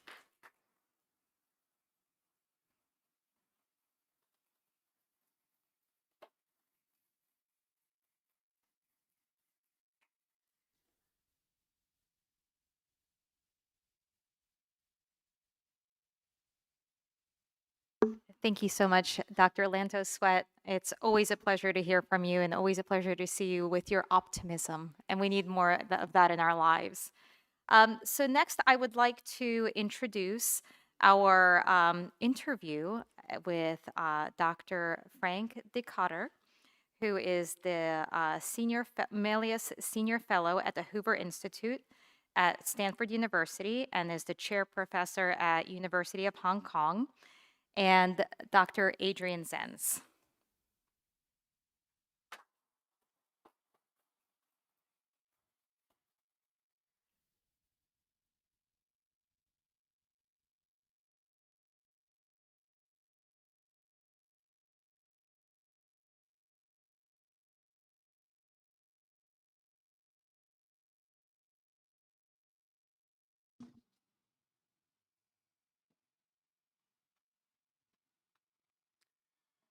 Well, thank you, everyone. Thank you, and welcome to the first interview of today. We have 2 interviews, and this is not just with anybody, but with a very, very unique person who has shed a lot of light on the country that we're focusing on today. Frank Dikötter, and as a German, I have the privilege of being able to pronounce umlauts. He is the Miller Senior Fellow at Hoover, published a dozen books and over 65 refereed articles. His work has changed the way we look at the history of modern China. It's been translated into more than 20 languages. His book, Mao's Great Famine, won the prestigious Samuel Johnson Prize for Nonfiction in 2011. He also holds an honorary doctorate from Leiden University. I think Frank Dikötter, he has studied China for decades. He has not only done so, he has looked at material that no one else has had access to, kind of getting an unprecedented first-hand look. And you can tell that from his books, his materials. It's a privilege, really. And he's been on the Academic Council of the Victims of Communism Memorial Foundation. Frank, thank you for being here. Thank you for having me. You have studied China, as I said, for a long time. What motivated you to become a historian of modern China? I guess this is sort of the insider question. How do you become a historian of modern China? And more specifically, how did you decide to write a trilogy on the Mao era? Well, good question. I don't really know. That's actually what I expected you to say. As a historian, you spend a lot of time trying to explain why things happen, why vast populations make certain decisions. But when it comes to your own life, why do you do the things you do? I'm not entirely sure. What I do know is that when I graduated in 1985, some time ago, I thought that China was a very interesting part of the world, simply because we knew so little about it. I was a historian. I had a BA in history from the University of Geneva. I'm Dutch. And I thought, that looks like the Wild West to me. I'd rather go to a place where that has been understudied than a place that has been overstudied, say the history of Switzerland or the United States. I spent a good 20 years working on a period that falls between the fall of the empire, 1911-12, and the communist era, 1949. That period was overlooked. I summarized my findings of 20 years in a very short book called The Age of Openness. That's exactly what it was, an age of openness. It's been portrayed by the communists forever and by a great many historians of modern China, including those in this country, as a sort of era of warlords and economic involution and peasant immiseration and imperialism, when in fact it was one marked by great openness, political, cultural, social, you name it. More or less a success story to some extent. Anyway, the key point is I didn't touch the People's Republic of China for 20 years. The reason for that is very clear. I didn't think you could do it. You need primary sources. You need evidence. I was not particularly impressed by what was written about the PRC in the 80s and 90s. One day, as I was working in the archives on a history of the prison up till 1949, I realized that you could get hold of certain files in 1950 and 51. It did require some negotiation with the archivists, but it worked. And from there onwards, when I realized that these archives on the communist period were opening up, I was in there like a ferret. I spent 2-3 months every year going up and down from my base in Hong Kong to get as much material as possible. With the knowledge, having done Russian history at university, that this might not last forever. You remember, Soviet Union, 1992, it vanishes, archives are open for a year or two. So I was in there like a ferret doing as much as I possibly could. That's remarkable. In some ways, I can relate to that. Internal documents and all that. Now, that's actually exactly my next question. You have produced remarkable accounts of the on-the-ground reality of CCP rule in China. So the details of daily life and the details of atrocities from the Mao era to recent times. This work, as you said, has been crucially enabled by detailed archival material that documents the reality of day-to-day governance in China. And I guess this is an opportunity to ask more specifically, how did you actually obtain access to this material? You say there was an openness, but still, how did you get to it? Well, that's actually an easy question. I went through the front door. I love that answer. And then I applied for this material with a letter of reference. So I will give you a few examples, 3 to be precise. But the question is rather the other way around. If I manage to get hold of so much material, year in, year out, for about 15 years, how come so few other historians coming from free, open, democratic countries in Europe, Japan, and the United States didn't really try all that hard? But I will not answer that question. It's not really my concern. So what I'm trying to say is that it's not that difficult. I gave you 3 examples. One day, I turned up in Xining. I wonder how many people have heard of it. Provincial capital of Qinghai, colonial outpost, miserable-looking people, but a great number of very proud communist cadres who run the place. Went to the provincial archives. Room is completely empty. I present my letter of introduction. The woman in charge looks at it, says, I have to speak to my boss. He comes back 5 minutes later, followed by the boss. Boss got black dyed hair, white leather shoes, white trousers, a white shirt, doesn't look at me, looks at the lady, says, you see that camera on the wall over there? I want you to make sure that that camera points towards the middle of the room, which is exactly where I was sitting.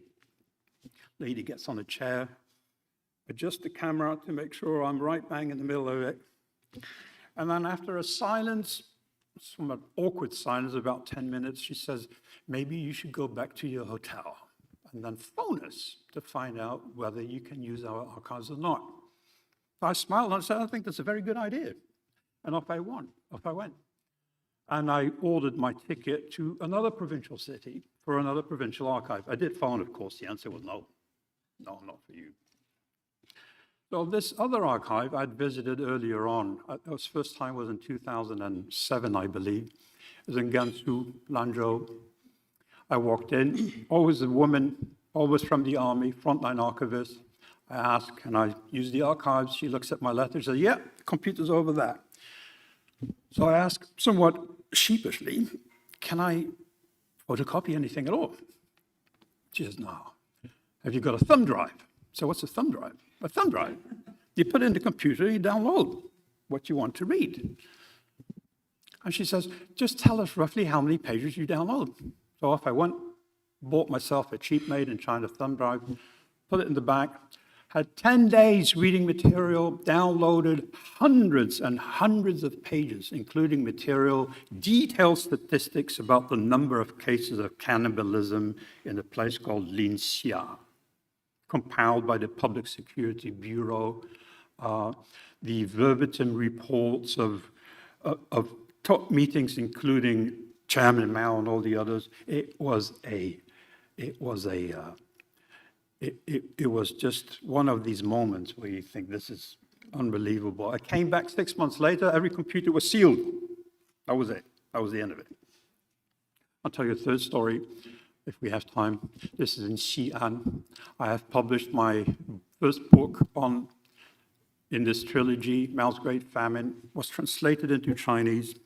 I'm here to write on the tragedy of liberation, 1949 to 1957.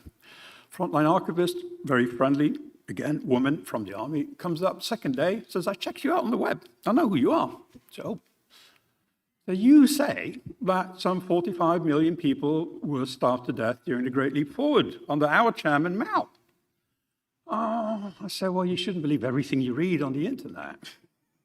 He says, no, no, no, you're a famous man. He says, great. The head of the archives wants to see you. So, oh, God, here we go. I'm going to get, what, shackled, deported, thrown out of the country? No, no. The man wants to pose with me for a photo, which is later uploaded on their website. And we stand against the printed out catalogs of these archives. So photo, photo, photo, smile, smile, smile. And he's about to go back to his office. And I say, well, hold on a minute. Down there's a collection which is called Zhenfan. Anybody in Chinese knows what Zhenfan is. It's the movement to eliminate counter-revolutionaries from October 1950 to November 1951. They eliminated roughly 2 million. So he says, well, those files are really classified. I say, well, yes, I know, but I just want to browse through them. I said, well, okay. I spent 3 days reading through these files. Many reports. One fantastic by Luo Ruiqing, the son of Felix Dzerzhinsky, the man in charge of the Public Security Bureau. He writes, true Chairman Mao is very proud. In the middle of 1951, he says, so far we've eliminated 301,800 counter-revolutionaries in a mere 6 provinces. There you go. That sounds like a true historian at work. I wish we had more people like you. That's amazing. I know Xining quite well, actually. Among the many pieces of information that you reviewed, ranging really, wide range, you've highlighted some from the 50s or late 40s to the end of the 20th century. And I know you've already mentioned some, but which bits have stood out to you in particular? What piece of information puzzled you? Which details stuck with you? Maybe the puzzles, the mind of a historian, loves figuring out a good historical puzzle. Yes, so I think you put your finger on something really important. The way research is done is frequently, in my mind, wrong. You can see this with students, but also with big professors in Ivy League universities. They have a question, and then they want to go around finding an answer to that question. Whereas as a good researcher, you try to find material which will suggest interesting questions that you hadn't even thought of. In other words, you start with the primary sources, and then you start looking at answers for questions you hadn't even thought of. So on day 2, when I started working on Mao's Great Famine, I was in the Guangdong Provincial Archives, and there was a report about entire villages having been destroyed in 1958. Houses of villages. I thought, why would you want to do that? I thought the Great Leap Forward was about producing more. So this question of destruction of people's housing came back time and again over the following 3 years, and I realized there wasn't one single answer to it. There were many. In this particular case, it was an attempt to obtain fertilizer. Now, if you have some mud hut and you have animals inside, there will be some sort of organic material. But of course, this being a communist regime, there must be a drive for more fertilizer, and each county and village must produce and fulfill and over-fulfill the plan. So your local cadre starts destroying lots of houses to show that he's got more fertilizer than the county next door. You might get a little red flag, so that's one reason for the destruction of housing. But there are other reasons. Do these farmers hide the grain? We should go in there and check it. Destroy the floorboard, knock down the walls. That's another reason for why houses get destroyed. Or a local cadre who can see with the Great Leap Forward that communism is beckoning ahead, a much better world. Let us just destroy all these mud huts. Let's get rid of them and build something new. Well, the destruction happens, the rebuilding does not. And people live in the midst of ruins throughout the Great Leap Forward. Or another example is people cannibalize houses. They eat the plaster off the walls. I interviewed an old lady, her name is Zhou Xiaobai. She was 12 years old at the time, had to look after her sister who was 5 years old. Parents were dead. Lived in a mud hut. Got so hungry one day, she started eating the thatch on the roof. These were maize stalks. And she told me it was so delicious. People literally eat their own housing. Towards the end of that research on Mao's Great Famine, I found a beautifully written letter by Liu Shaoqi, number 2 in command, to Chairman Mao, number 1 in command. He said, in the province of Hunan, his home province for both Liu Shaoqi and Mao Zedong, in the province of Hunan, 40% of all housing has been destroyed. This is May 1959. 40% of all housing has been destroyed. I mean, they did a better job than the Japanese during the Second World War. Well, that's incredible. And to think that this was going on while a lot of people in the West were worshipping Mao and thinking so highly of him and having no idea what was going on in the country at the time. So accessing information in China has always been a challenge. But as you say, there was a time of opening. This time of opening also provided opportunities for fieldwork, for research. It profoundly transformed China studies in so many ways, in so many fields. Now, just 2 years ago, one of the scholars here, Professor David Shambaugh, who gave the keynote last year at China Forum, he argued that China studies in this country is effectively coming full circle, because China studies will have to go back and reacquire the research methods akin to the 1960s, Pekingology, Kremlinology, the art of studying a closed country from the outside by interpreting indirect clues, sort of, quote, peering into China from the outside again. Because of the closing of access under Xi Jinping, because of the Chinese information law, because of the difficulty or impossibility to do meaningful fieldwork now. So what do you say about the new, what advice might you have for the new generation of scholars who is following in your footsteps, in our footsteps, trying to understand China? Well, I know David Shambaugh is a good friend and I respect his work very much, but one piece of advice I would give you is do not follow Kremlinology or Pekingology, because it's the death of China studies. We've had to listen. One reason why I never wanted to work on the People's Republic of China in the 1980s and 90s is that the work produced by social scientists and political scientists was so utterly appalling. And it has been so all the way till today. I mean, frankly, where are we? Victims of communism? When you have an entire field debate whether or not China is communist for the best part of 70 years, then there is something a little, just a little wrong with that. So I would say a lot of that scholarship that was produced till very recently has not retained great value. The inspiration comes from people like Laszlo Ladany, for instance.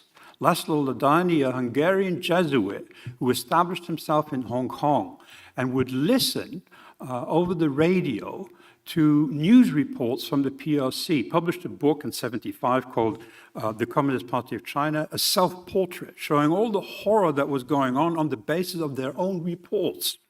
He lived somewhere on the peak, had a huge sort of radar to capture all these radio station programs.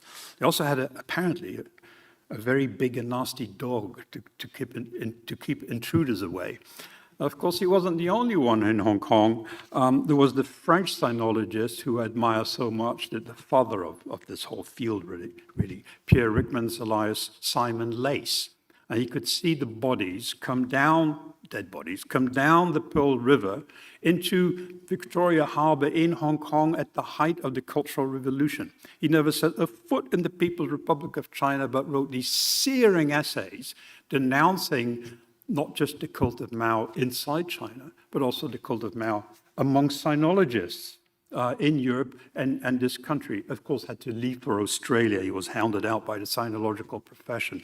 So there's always material that you can use. There are always people you can interview. There's always stuff going on. If this country were open and you can do all the research you want, it wouldn't be communist. If that's what you want, pick a democracy. So I would say you have to be pragmatic times change. Do you think the archives were open when I was doing my PhD? Not at all. At the time, just getting into libraries was a great achievement.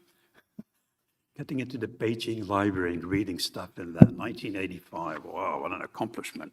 It sounds ridiculous today.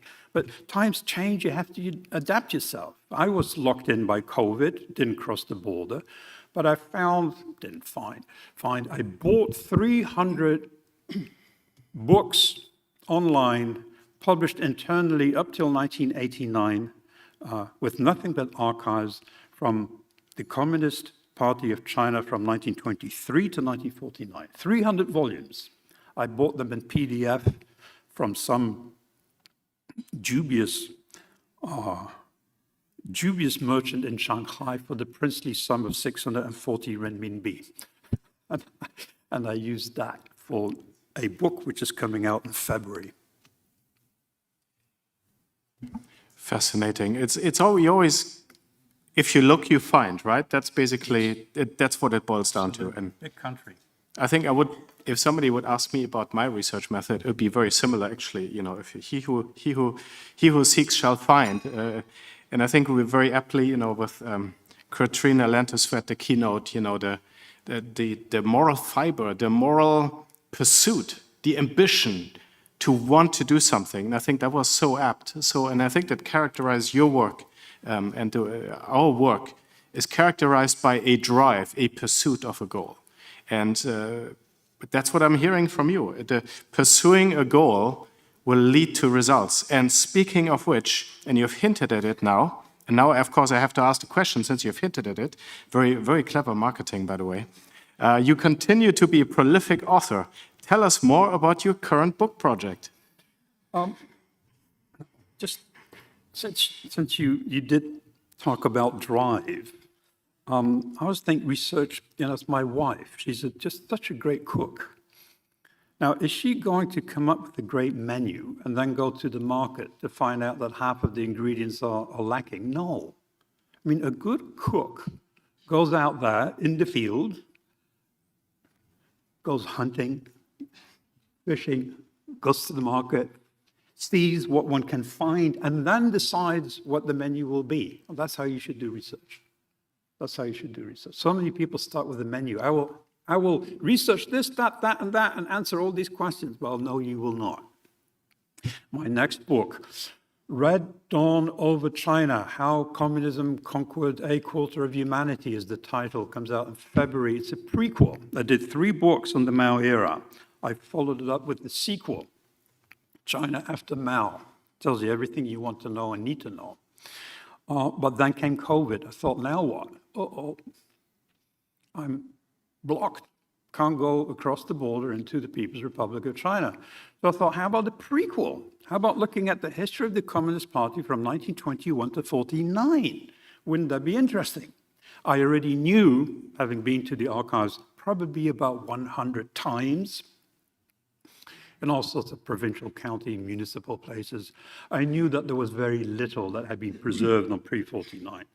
I started looking around and I found inside the library, Hong Kong University Library, several of these volumes, which I later on bought online for 640 renminbi, 300 volumes, with all archives compiled by the Central Archives in Beijing and circulated 内部 internally up till 1989, and the publication is finished. I don't know what happened in 1989. Why would you finish that? But anyway, the point really was vast amounts of material. In there, one thing stands out, not that I read every single volume, that students helped me with it, but you read through it, something very remarkable, namely that the Communist Party of China, which we have been told is fighting for supremacy in the 1920s and 30s against the nationalists, led by that fascist Chiang Kai-shek. I mean, that defines the history of modern China. Because if you read through the archives, then you find out very quickly these communists really don't amount to very much at all. We have this notion somehow that China equals communism. There must be something communist in either Chinese culture, something must have happened.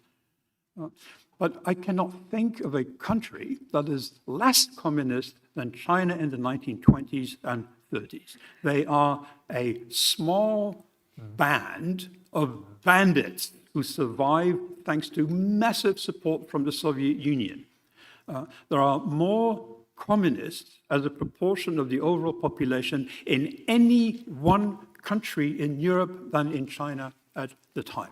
There are more communists, about 1 for every 250 people. In Portugal under Salazar, the only one exception is probably under Herr Hitler after 33, there are probably not all that many communists left.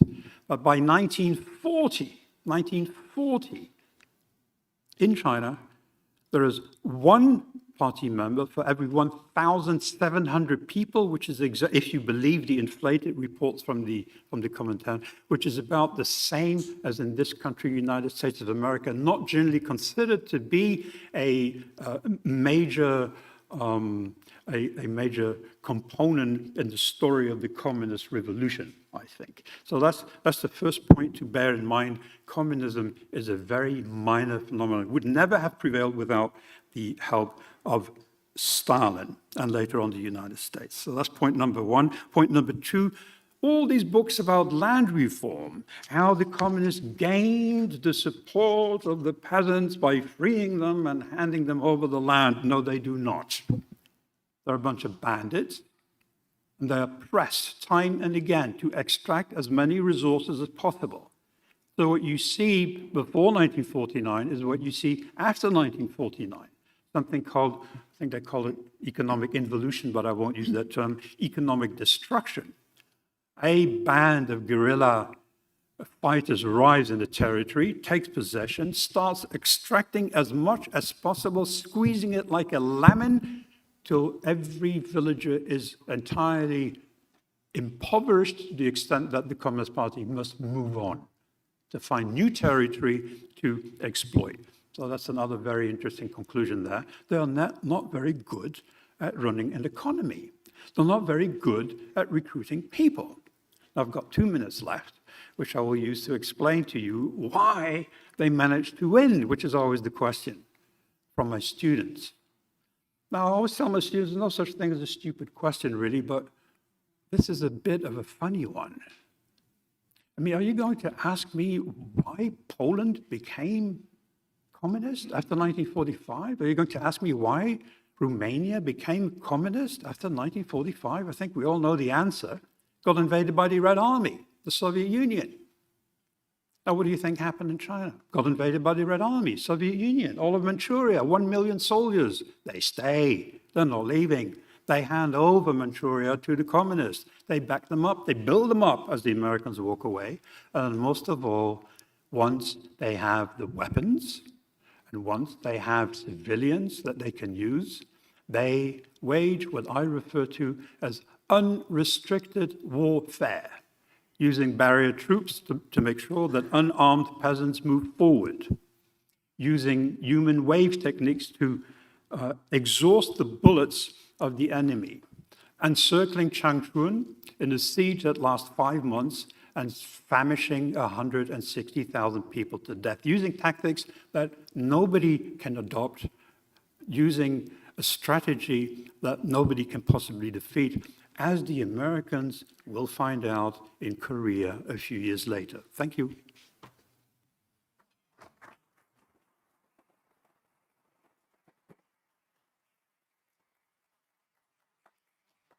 Well, Dr. Frank Dikötter has already earned his applause himself. I don't need to say nothing. Do look out for his book in February. Fascinating. I look forward to it. And the approach to explain the strategy from the ground up, this grounded research approach, not driven by preformed questions, but data-driven analysis that leads to new questions that challenge us to answer them or to start to answer them. Please join me in thanking Frank Dikötter.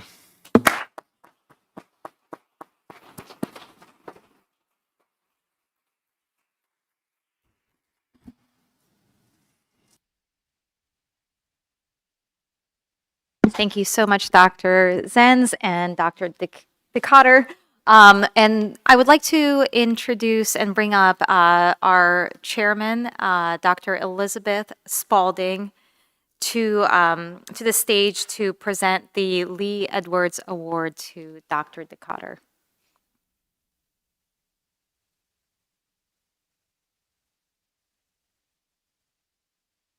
Good afternoon.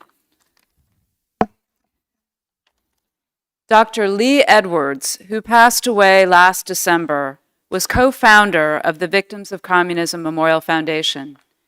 He was a prolific, preeminent biographer and historian of contemporary American conservatism. Given our venue of China Forum and our award recipient, I should also note that my father had a special place in his heart for the Chinese people, and for over 5 decades called attention to both their suffering under and their resistance to communism. VOC's Lee Edwards Award for Outstanding Scholarship recognizes academic excellence on the history, ideology, and crimes of communism. Today, I am so very pleased that we honor the scholarly work of Frank Dikötter. It is difficult to pick a favorite Dikötter book. When we who study totalitarian regimes refer to favorites, we must use air quotes. Mine may be 2019's How to Be a Dictator, a subject the author treats most seriously.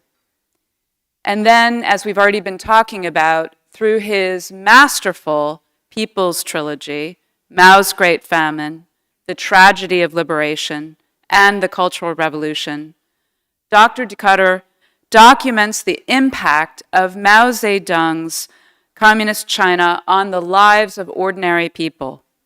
He gives us the large numbers, and he gives us the individual stories.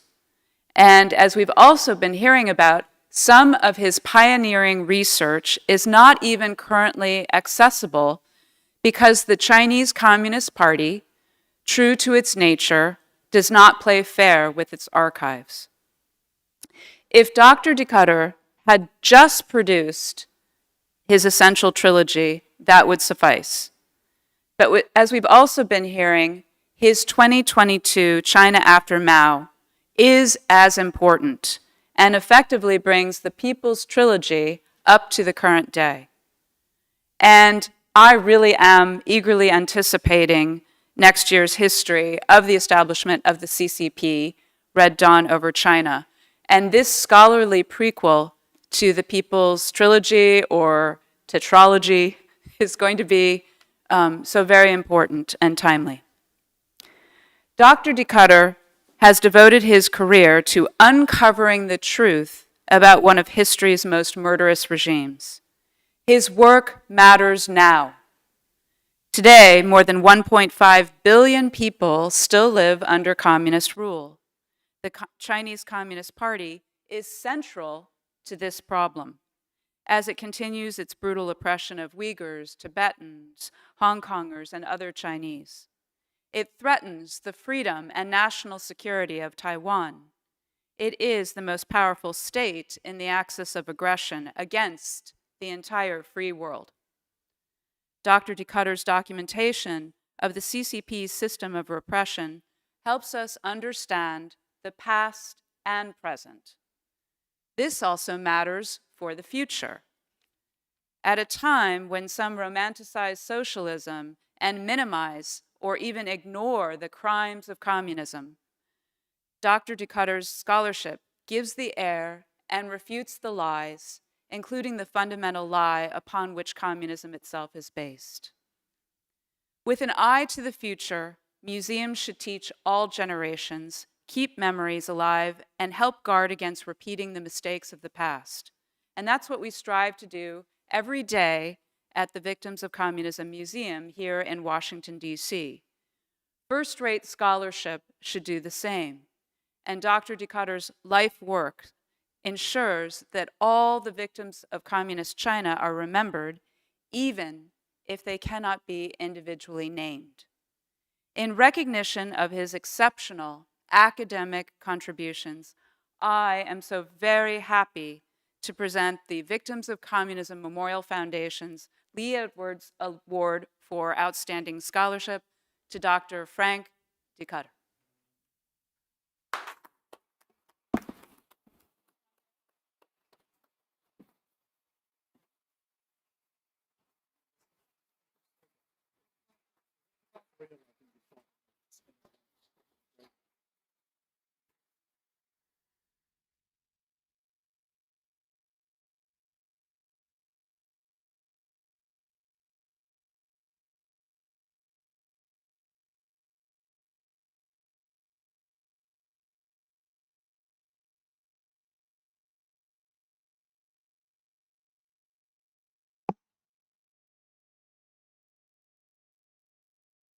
I have to say a few words. I mean, saying thank you is, I think, a basic requirement. I'm very grateful indeed to Adrian in particular, to the entire organization.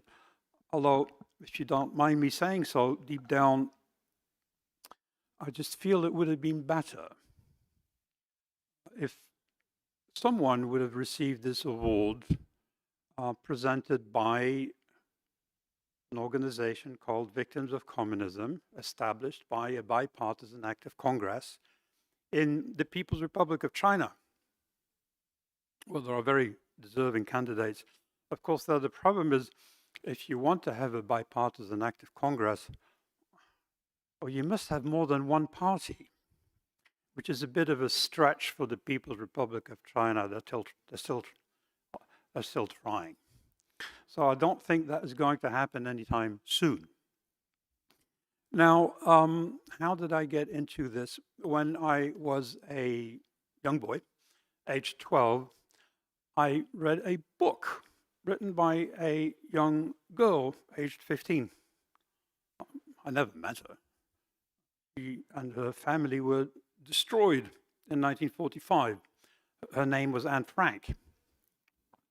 So this had an effect on me.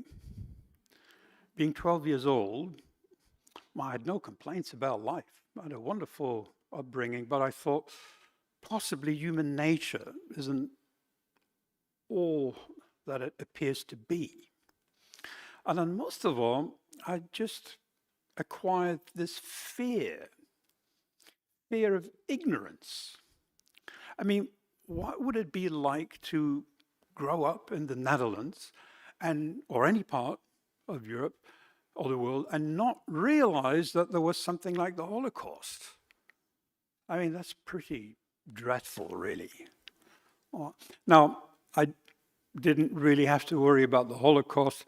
You certainly cannot spend more than about an hour anywhere in Germany without seeing some sort of reminder. The Holocaust Museum, steps outside some of the underground stations in Berlin, the Hausvogteiplatz, I remember using many times to go to the archives of East Germany. Name and address of a Jewish family who had been destroyed during the Second World War. The reminders everywhere, but not so the People's Republic of China. I spent 3 years there in the 1980s. In fact, to this day, you could spend hours walking around and not realizing that a couple of pretty horrific things happened in the past. Not a museum, not a memorial, not a tablet, not a reminder, nothing. You can speak to people. Some of them do not. But of course, speaking about the past is not exactly encouraged. And not to say that some of these people don't try. I remember, I think it was the documentary filmmaker Hu Jie, a friend of mine from Nanjing, who filmed villagers erect a memorial arch to commemorate those who had died during Mao's Great Famine, 58-62. Only for the police to arrive and destroy that memorial arch and arrest all those villagers for good measure. I mean, lack of memory goes really wide, really deep. I remember 2006, I read a newspaper article that prompted me to start looking at the tragedy of liberation, a book that was mentioned earlier on, and it said that in Changchun they had started digging up for a new water pipe and that found all sorts of bodies stacked up. I mean, like thousands of bodies. And nobody knew what that was. They all thought, oh, these are victims. You know, the Second World War, killed by the Japanese. An old man remembered, no. These are among the 160,000 people starved to death in 1948 when Lin Biao and the People's Liberation Army surrounded that city and starved it into surrender. Forgotten. Not a reminder of that. Now, you can, of course, acknowledge that it is very difficult to talk, never mind write, about the past in the People's Republic of China, but what about abroad? Us, Japan, Europe, United States of America, democracies. Remember 2010. 2010, I published Mao's Great Famine. Very nice. Some tens of millions of people starved, beaten to death, major event. You'd think that by now, 15 years later, there would be research teams in some of those Ivy League universities or in Europe researching this not exactly small crime against humanity. I can't really see where they are. 2013, I came out with The Tragedy of Liberation. The publicist in New York warned me, said, well, you know, we will do our best. But 2013, there will be 100 books on JFK. It's the 60th birthday of his assassination, right? So his 50th birthday, sorry, I can't count. So I had a look. There are about 40,000 books on JFK. And there are about, I think, 3-4 books on the founding years of the People's Republic of China from 1949 onwards. I just mentioned that campaign of terror from October 50 to November 51, 2 million people. Not a single book on that. So all I can say is that Americans are passionate about their own history. 2016, I published the last installment in the People's Republic, in the People's Trilogy. It was on the Cultural Revolution. Now this time, sheer coincidence, the book came out in May 2016, which marked the, I've got to count carefully, the 50th birthday of the start of the Cultural Revolution in May 66. I thought, this is great, good timing. Well, I wasn't the only one to think about timing. There was an editorial published by 5 young historians of modern China in the LA Review of Books. There was a mere sentence about the horrors that had happened. It was really more about trying to approach it with more nuance, you know, trying to salvage what could be salvaged from the Cultural Revolution. And the last sentence in that review, in the LA Review Books, more or less stated that with the end of the Cultural Revolution, it was really the beginning of neoliberal capitalism running the world, including China, which I thought was somewhat odd, given that China was and still is communist at the time. But the point really is that that was written by 5 of my peers, of my colleagues in Europe and in the United States. These are the people I live with. So I want to say thank you for making me feel less lonely. And I can promise you one thing, as long as you continue doing your job, I will continue writing. Thank you.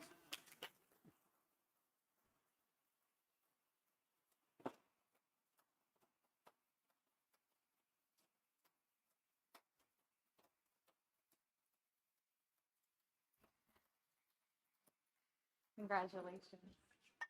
Thank you so much. Congratulations, Dr. Decotter. Thank you, Dr. Spalding, and thank you, Dr. Patterson. Now I would like to introduce our third panel, Surveillance and Censorship, Confronting China's Techno-Authoritarianism. Our moderator will be Josh Rogan, analyst for The Washington Post.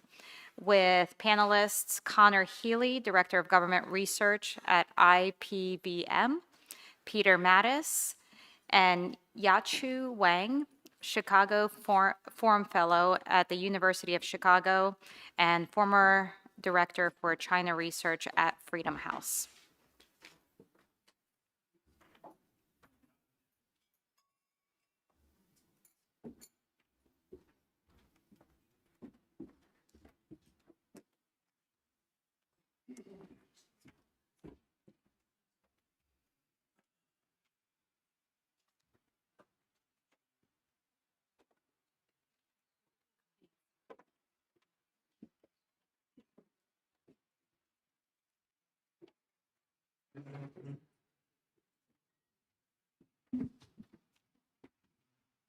Good afternoon, everyone. My name is Josh Rogan. I'm a analyst for the Washington Post Intelligence. It's my honor to moderate this afternoon's panel on surveillance and censorship confronting China's techno-authoritarianism. Disclaimer for any foreign intelligence agencies that are trying to surveil this event. No need, it's on YouTube. Save your money. This is all on the record. We're here to talk about Chinese surveillance technology, which is related to, I think, to something that we're seeing in the news today. That news is impossible to ignore. The President of the United States and the President or General Secretary of the Chinese Communist Party, the leaders of the two largest economies and major techno competitors, are slated to meet tomorrow in South Korea. And according to the preliminary reports, they're working on a framework trade deal that covers everything from TikTok to rare earth export controls to semiconductors and who knows what else. Why is this relevant to our panel? Because the meeting underscores exactly the kind of stakes that we're here to discuss: the intersection of trade technology, data governance, platform power, authoritarian reach. TikTok is not just about the app, it's about who controls data, who controls platforms, and who controls narratives. A deal on rare earths is not just about minerals, it's about supply chain leverage, infrastructure, and ideological power. The stakes are enormous.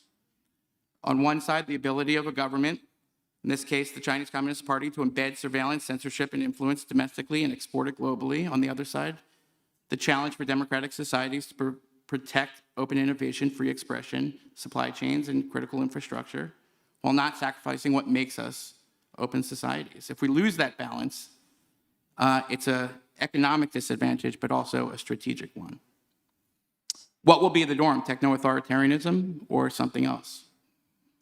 With that backdrop in place, I'm very pleased to introduce our three expert panelists. To my immediate left, Connor Healy, Director of Government Research at IPVM. Connor and IPVM have been at the forefront of uncovering how Chinese-made surveillance camera hardware and software are deployed globally and the vulnerabilities that they are exploiting. To his left, Peter Mattis, President of the Jamestown Foundation, a longtime intelligence professional, both inside and outside of government, and has deep insight into how Chinese surveillance and censorship tools tie into the broader intelligence influence and statecraft campaigns of the Chinese government. And Yachu Wang, a China Forum Fellow at the University of Chicago and former Director of China Research at Freedom House. Her work in digital rights censorship, overseas operations, and global information space makes her perspective really indispensable. Thank you all for joining us today. Let me throw out an opening question to each of you that I think might help frame our discussion here today. And there will be an opportunity for questions. I think there are index cards going around. Please write your questions on the index cards, and if they're good, I will read them.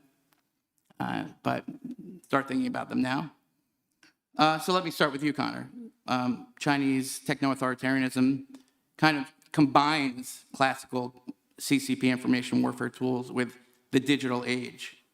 How do you see the continuity of that from the Maoist early CCP era playbook through the United Front development and up to the current suite of technologies? And thanks again for joining us. No, of course it's. You got to press the button. Okay. No, it's my pleasure. Thank you for having me. I think many of the organizing principles are the same. What's changed is that these principles of Chinese Communist leadership are being combined with computation, basically. And the key element that I think people need to understand is scale, is the issue of scale. Even China has human resource limits. And the more that their so-called public safety systems, their mass surveillance systems, can overcome those human resource limits, the greater the, well, on the one hand, the concentration of decision-making power is within a smaller group of elites, and the lesser the ability to oppose that system. Because you raised Mao, and we were just talking about this earlier, I found myself thinking of, some of you may be familiar with the backyard furnaces that Mao came up with during, I believe, the Great Leap Forward. The idea was Russia's making all this steel, China needs to make all this steel, and the people are going to make it in their backyards. And they had a whole bunch of people install these furnaces all over China to produce what was basically defective steel instead of farming fields. And, you know, we all know what happened. Eventually, there was enough internal opposition that Mao was finally persuaded this just isn't going to work. My concern is that computers are not good at opposition. They're not good at convincing you that the network of people you rely on, no matter how much of a strong man you are, is opposing you because of your decision making. I worry about what China looks like without those, however meager they may be, without those controls. Thank you. Peter? Thinking about the continuity with the Mao era, is one of the things that strikes me about looking at Chinese intelligence collection over the years is the focus on gathering information about individual people, right? It's what was called social affairs work, and it was not the purview of just, say, the enemy work department, as the United Front Work Department was known at that time, or the intelligence services, but was actually all of the parties' responsibility to collect information on individuals that were potentially relevant. Not just because they had information that was useful, but because they were, say, intellectuals or essayists that had a platform to promote sort of the CCP line or otherwise exercise political influence.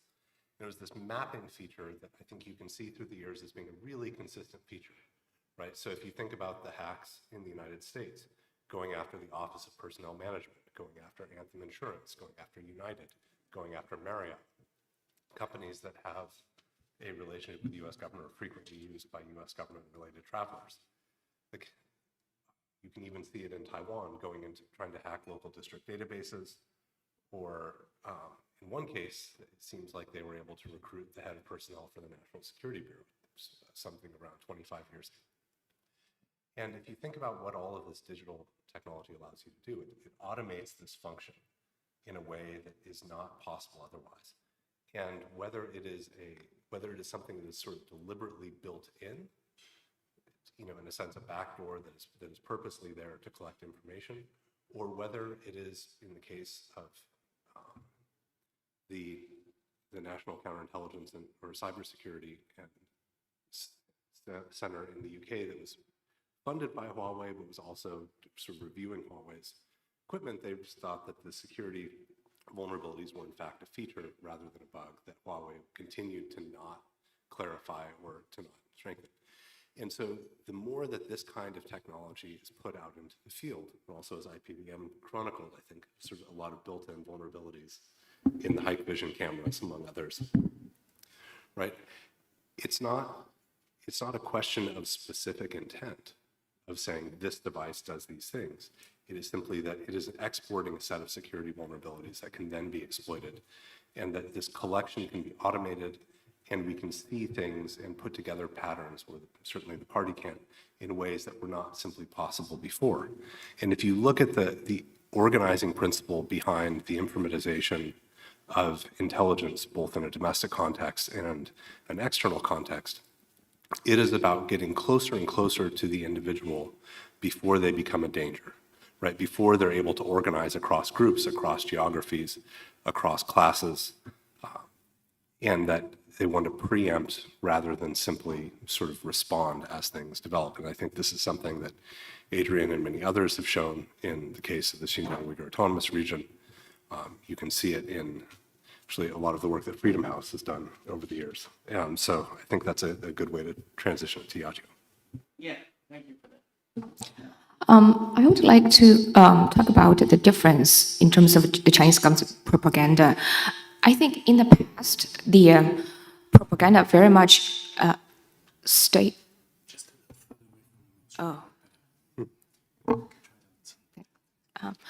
In the past, the propaganda very much stayed within the borders of the Chinese territory. As a Chinese person, I grew up in China. Then I came to America for school and then started to work here. So in the past, like, you know, you received all the propaganda, you grew up, then you left the environment, you went to another country, you start to read the Chinese language newspaper in that country.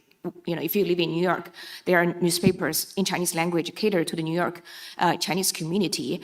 You know, if you live in San Francisco, you have local San Francisco Chinese language newspaper.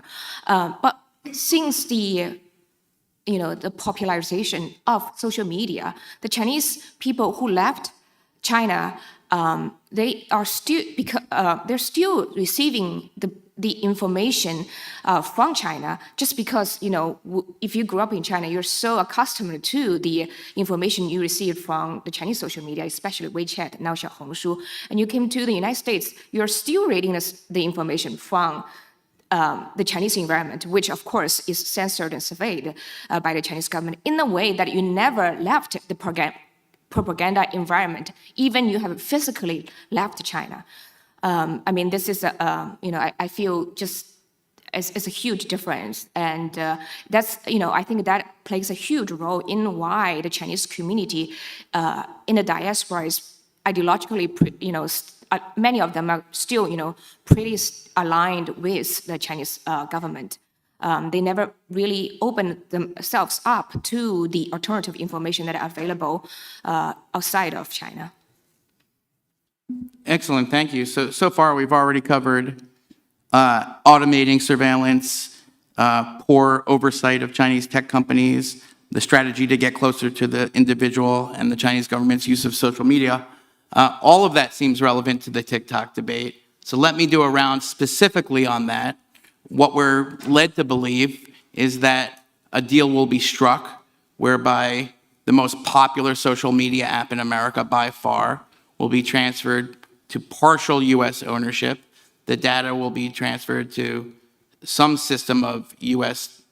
housing, and the oversight will be shared, I guess, between these American partial owners and I don't know, whatever it is.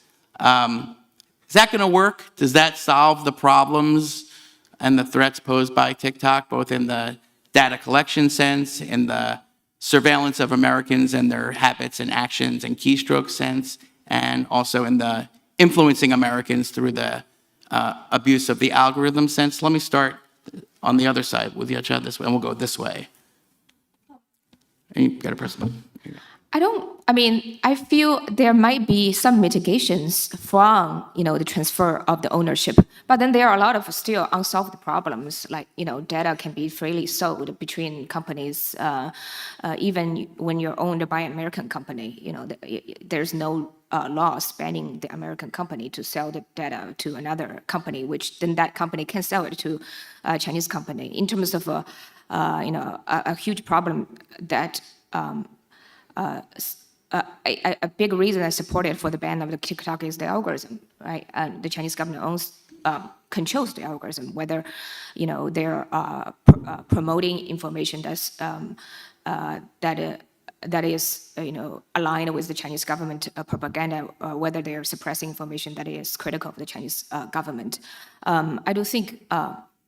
I don't know exactly the details about how they're going to transfer the algorithm, whether the Chinese government is still going to keep it to themselves. I do think, at least if the ownership of the algorithm, if the American companies can take a look at it, at least we will have some ideas of how it was done currently. And right now, like you can ask TikTok, whether you're promoting certain kind of information, whether you're suppressing certain kind of information. They always say, we can't not tell you. There's no law that forces them to tell them. Even if there's a law forcing TikTok to operate a certain way, I mean, if that kind of a law, runs contrary to what the Chinese government want TikTok to do, then what will TikTok choose? Of course, they will listen to the Chinese government.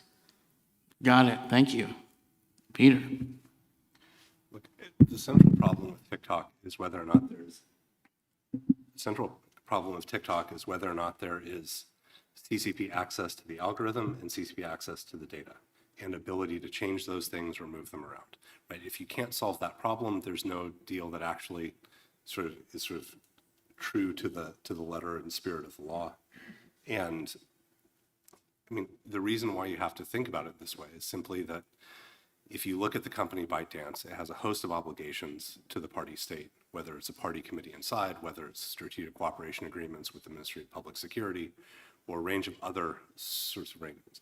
The second is that we know that something like TikTok is capable of manipulating opinion and sentiment on a mass scale, right? If nothing else, the leaks from Facebook about experiments with how you can change people's minds, or if you're looking at the Cambridge Analytica sort of leaks and how people described how that the tools of Facebook were used, it's very clear that this kind of sort of algorithm and machinery can move sentiment and move people's opinion, right? And third, we have now over 100 years of history, 104 in a few months, that the CCP is both capable and willing to manipulate sentiment on a mass scale, right? So if you have all of those things, you have to solve the issue of, does a party have access to the algorithm? Can they manipulate it? And can they have access to it? And anything less than that doesn't mitigate the risk to national security. Understood. I think that if there was one thing I would say in favor of the current proposal is that I think it's a wonderfully American idea to impose a legal solution on what is fundamentally a technical problem. A convoluted legal solution at that I also don't entirely understand, despite my best efforts. There is just no scenario in which, in my opinion, ByteDance can retain ownership of TikTok and the problem will have been solved. A legal solution to this problem, a problem in which the party we're concerned about is famously apathetic to the confines of the law elsewhere, and also their own laws, is just totally insufficient. Got it. Okay. That's not exactly encouraging, but so be it. When I was preparing for this panel, I was thinking to myself, well, a lot of these issues, a lot of these people, a lot of you in this audience we've discussed and worked on, we've studied for a long time. And I was thinking, what is the next level of the challenge? What is the 2026 and beyond iteration of the Chinese techno-authoritarianism that we're not talking about yet, that most people, even maybe some people in this room, are not tuned into? And I asked Connor that at lunch, and he scared the bejesus out of me because he said generative AI in Chinese surveillance projects, which I hadn't even wrapped my head around. And anyway, without further ado, Connor, how does that change the game? What are you seeing in your research? And what, if anything, can we do about it? Well, to put it basically, one of the most important things that surveillance systems can do today is to think, quote unquote, intelligently about what it is they're seeing, and to do that at large scale so that you don't need thousands of humans watching video feeds to do it for you. And it was until fairly recently quite hard to create the technology that was required to implement a system like this. So if we look at Uyghur ethnicity detection, for instance, before really the beginning of this year, it was the case that to create that, you needed a large amount of training data specifically for that purpose. And I say all this with the caveat that what I'm about to describe to you may or may not work very well, and that it doesn't really matter. What is now on the market, not just by Chinese companies, but also some American companies, there's a big company called Ubiquity, for instance, that describes it, markets it as find anything search. And these systems can monitor live feeds or search archives for really any description that you enter. So, a one-legged clown who is, dancing like he's never danced before. You could put in any description, however absurd. I think I've right? seen that video. Yeah. I've been looking for it. That's and it sort of, you can create alerts and it brings up what you're looking for.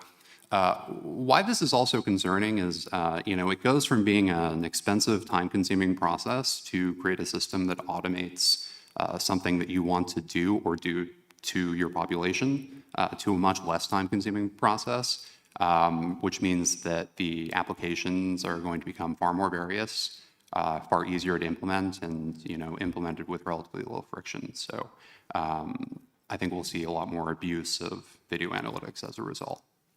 Is there anything we can do about it? No, not really. I mean, yes and no. So the broader answer to the question you asked, the biggest risk, is I think not really one of technology, but of a lack of leadership. Banning these things or applying sanctions for that matter, I do support this, but it also requires a vision to supplement it. And we, democracies, offer nothing. We have no solution to provide to Nigeria, let's say, who have real problems that they need to solve. The Chinese are offering technological systems that they say can solve them. We are offering nothing. And that's not competition, it's opposition. We should compete, not just oppose. Got it. And IPVM has a research paper out on this very topic, is that right? That our audience members can view at their leisure? Yeah, you can view for yourself just how unrestrained some of these Chinese LLM-based video search systems are. Great. And before we move on, you were telling me also at lunch about a research project that you have going on right now, which we're going to give a sneak peek to for this exclusive audience and everybody on YouTube, about previously, at least, I don't know if it was unknown, but at least poorly misunderstood collaborations between Chinese surveillance companies and the U.S. Army Research Lab.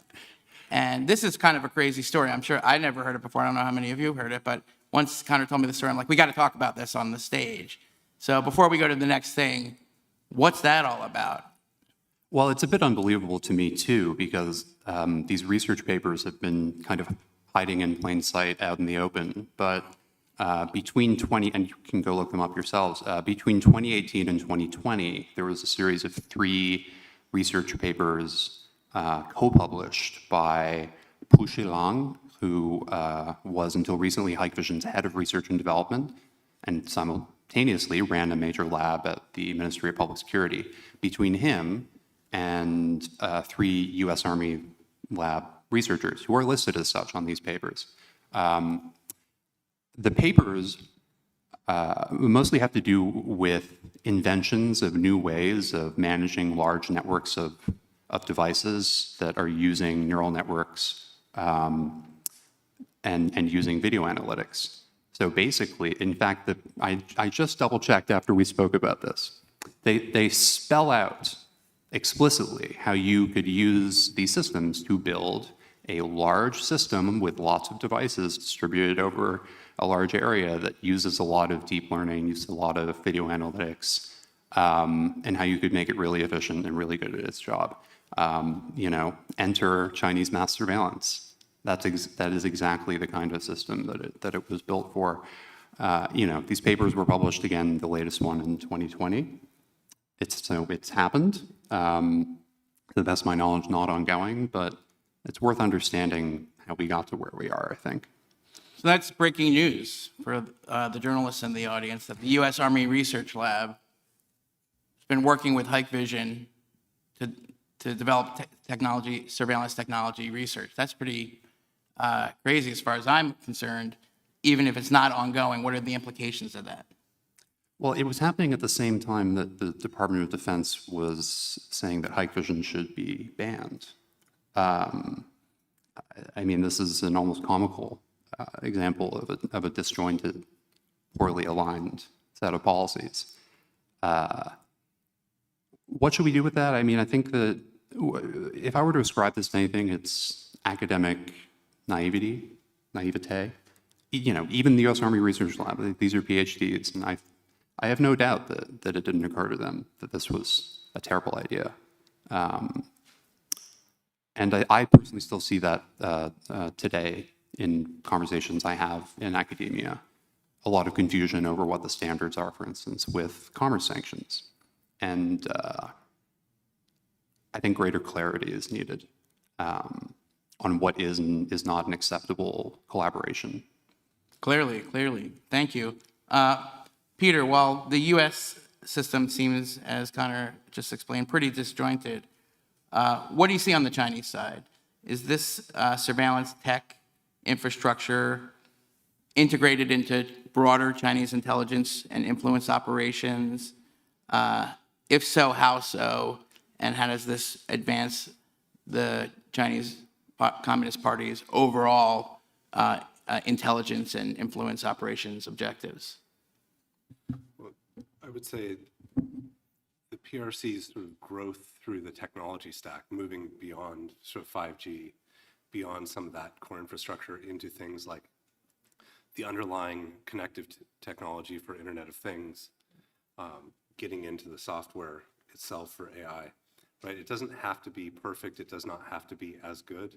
It just has to be cheap and deployable at a faster rate than sort of democracy's technology stack, right? And it's getting in even to, say, the open source silicon. So if you're talking about sort of mass production of the foundational chips or legacy chips that make everything work except the high-end computing, like you can see this steady drumbeat, right? So as that moves out, as that expands, it becomes, for example, control over, say, information pipelines and platforms, right? Who cares what the democracy's narrative is if it can't be delivered to the people that would need to hear it, right? And as Yachio pointed out about the WeChat ecosystem, right, it means that people can leave and never really leave, where they get locked into a sort of a particular kind of information environment where that's where they choose to spend their time. And these technologies allow that to go further and further out and to be integrated more deeply into just about everything else. So if you start thinking about, what kind of alerts you get on your phone based on your interests, and what kind of alerts, for example, your fascination with the Dalai Lama and Tibet, Josh, would perhaps not appear on your phone anymore as this continues, right? So those things could be gradually phased out of what you see. And it's not that this is always some deeply integrated system. It's that the power of the party, the sort of the centralization of the Ministry of State Security that's occurred right around the intelligence law in 2017 and going forward, that really has changed the MSS from kind of a secondary agency to something that is a little more KGB-like, this politically powerful, not just powerful as a sort of a police versus someone on the street.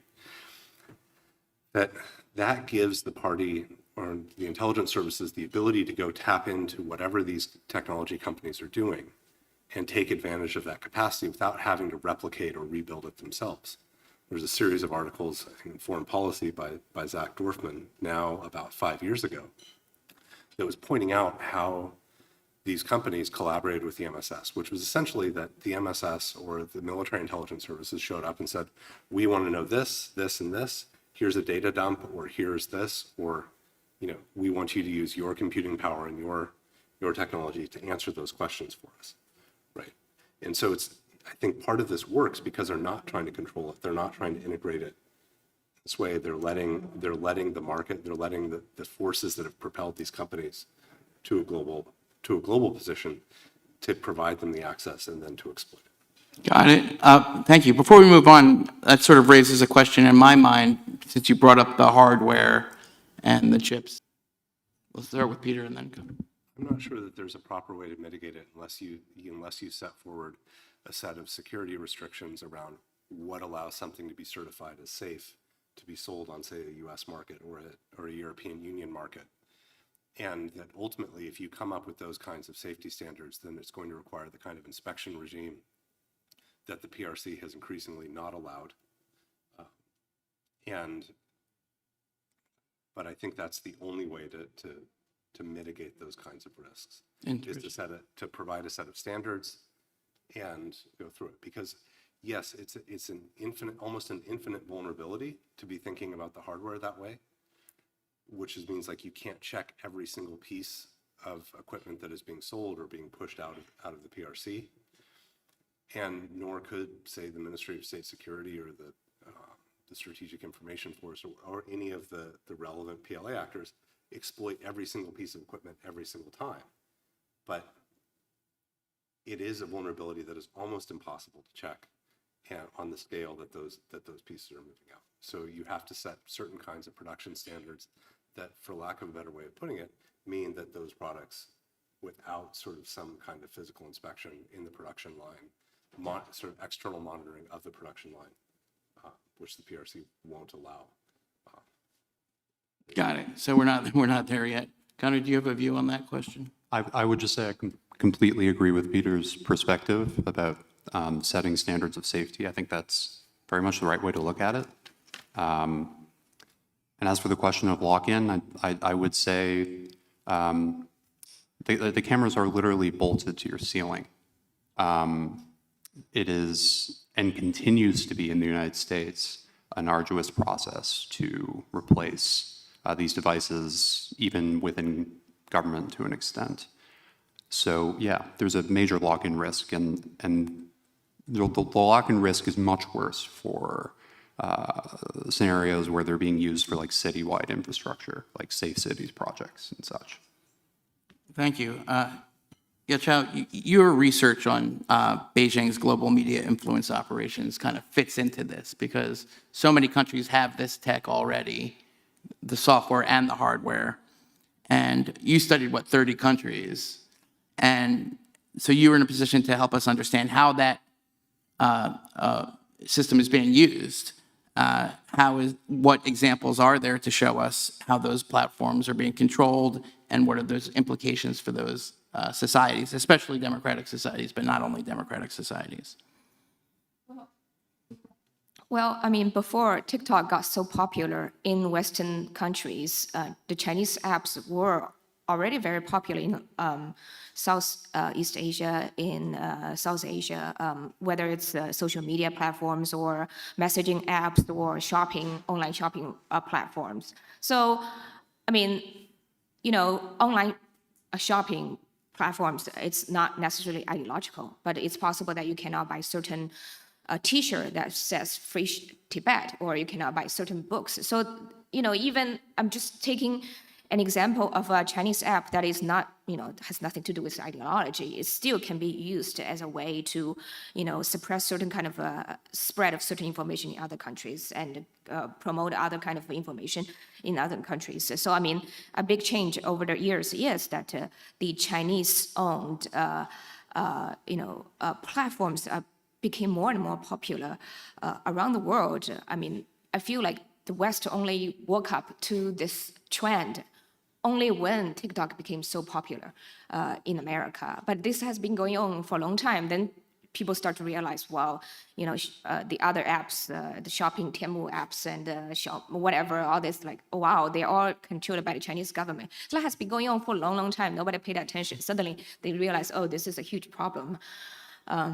Yeah, I mean, this is number one big China. The other really, the Chinese government in the past was very much doing their propaganda on whether it's on newspapers. I mean, in the past they had inserts to the Washington Post, propagating the Chinese government's messages. Right? Oh, I know. Yeah. Yeah. I mean, they canceled those, by the way. But. Yeah. They were buying TV stations, radio stations around the world, especially in the Chinese language world. But now they are increasingly, cooperating with influencers. The people who are on Instagram, on TikTok, who already have millions of followers, who are, just popular, especially among young people, and they are paying them, secretively and asking them to promote a certain kind of information. I mean, this is obviously the most prominent case is having the influencer promoting a narrative, the Chinese government's narrative on Xinjiang. So I think this, that kind of propaganda is less dry, less, just boring. It's more interesting. It has a personality backing it. So I think it is getting more and more effective in the rest of the world. Interesting. So I want to keep this constructive and forward-looking. So what can we do about it? What if you were in charge of Western society's response? What are some things that could be done if we wanted to? Well, I came to this conference just for deliver this message. Perfect. I mean, because trying to suppress disinformation is such a delicate question because it always concerns free expression, right? But there's another way to address it is to invest in promoting good information, promoting fact-based information, promoting investigations. Trump administration defunded a lot of organizations that were doing the great work of countering the Chinese government's propaganda, Radio Free Asia or Voice of America. They're not suppressing this information, they're just supplying the fact-based information. And anyone who is in this conference who have some access to the government, tell the administration, you really need to give the money back to them and for your own national interest purposes. That's the message I wanted to deliver to them. Got it. Thank you. We're going to go to questions. We have about 10 minutes for questions. We've got a lot of great questions. I'll try to get to as many as I can. Full disclosure, I am addicted to TikTok. And it is full of Chinese propaganda. But I was banned for life from Red Note for putting a Tibetan flag as my profile picture. And it only took them about 10 minutes to figure it out and ban me for life. So that's probably a mark of their generative AI capabilities. But that's neither here nor there. Okay, so let's see. Gotcha. What is the role of, this is, just indicate if you'd like to answer this. What are the role of American companies in aiding and abetting China's techno-authoritarianism, not just in collecting information about Uyghurs and other persecuted minorities, but in general? And let's call out some American companies who are doing the wrong thing. Who would like to start? Yes, Connor, thank you. Yeah, it's a long list. Yeah. It's a strange arrangement. Basically, what seems to happen is that American companies build the technology for either the Chinese government or for Chinese companies, who then take the technology and make it their own, make it themselves, and then sell it back to American companies who slap their own label on it and then sell it to Americans.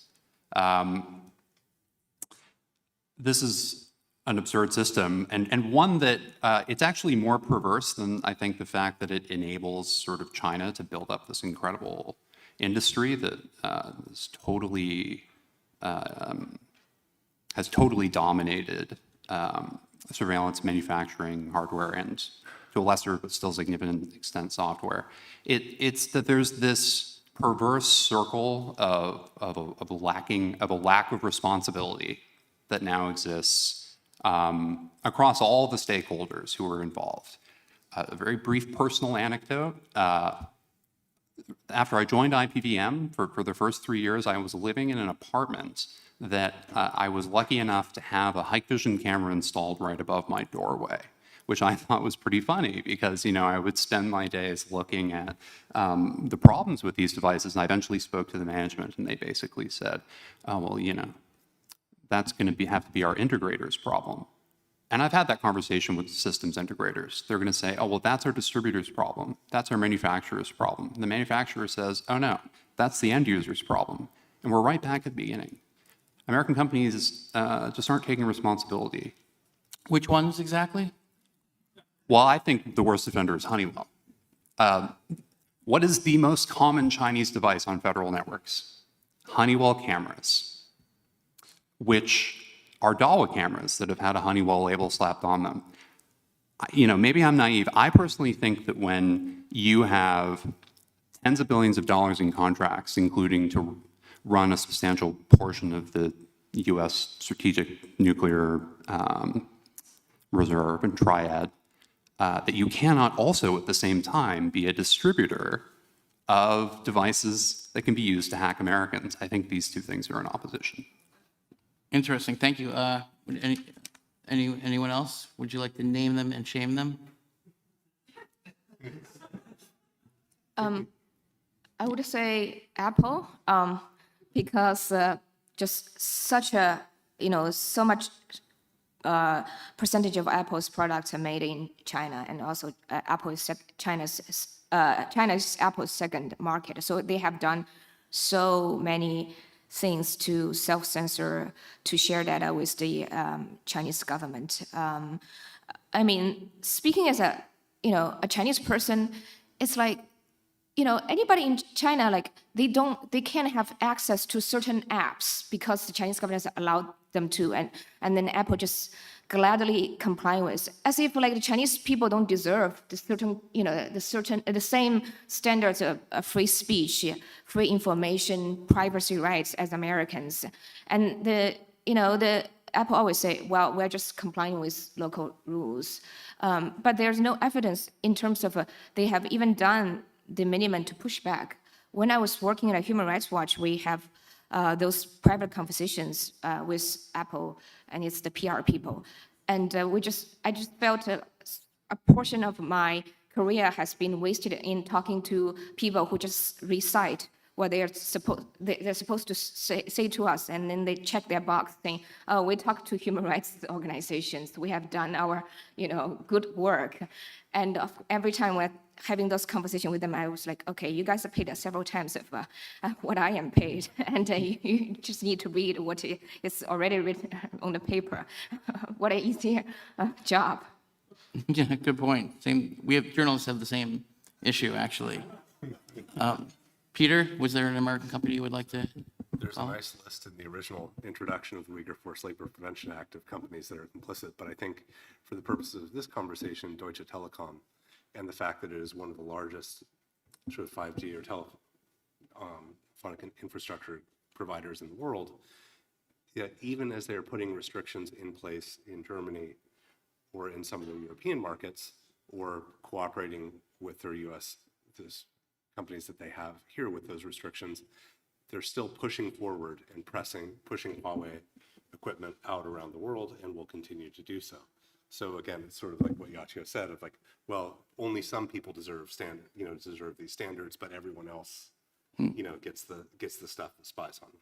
Got it. Well, I hope we haven't alienated any of your sponsors, Adrian, for the conference, but so be it.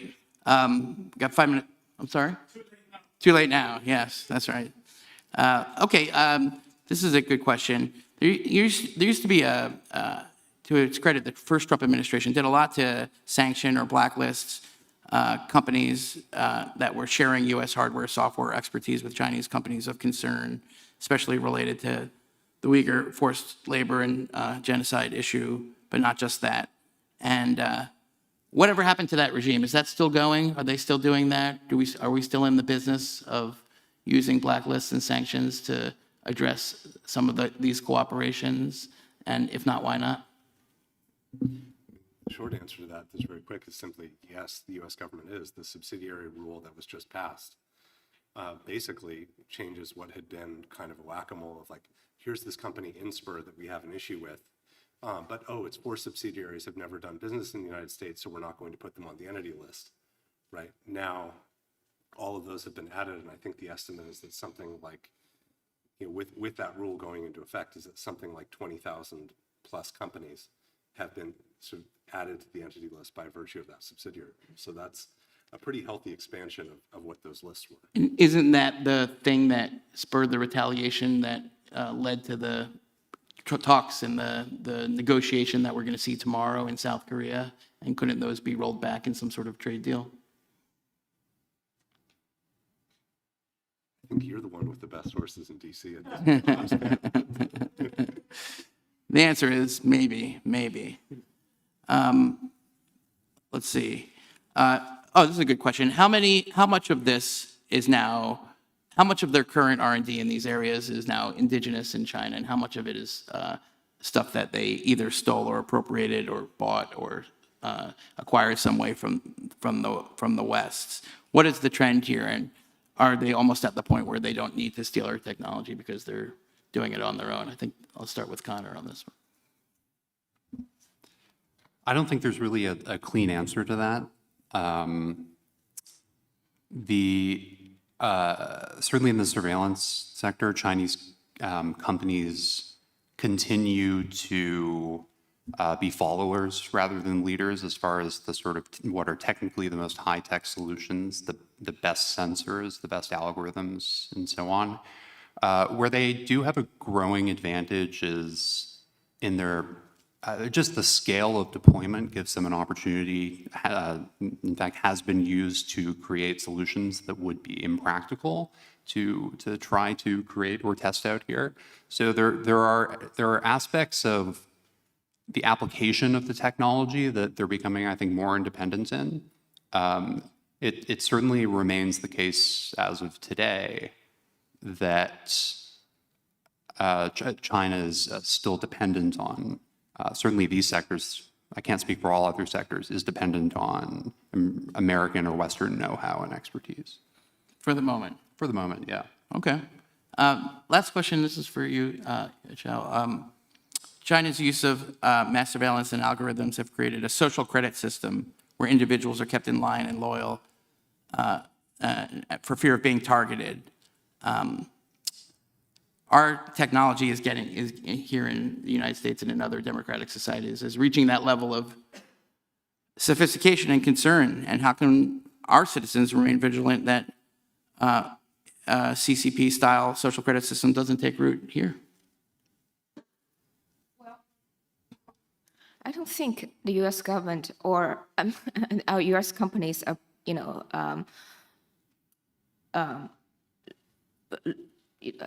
ranking people according to their behavior.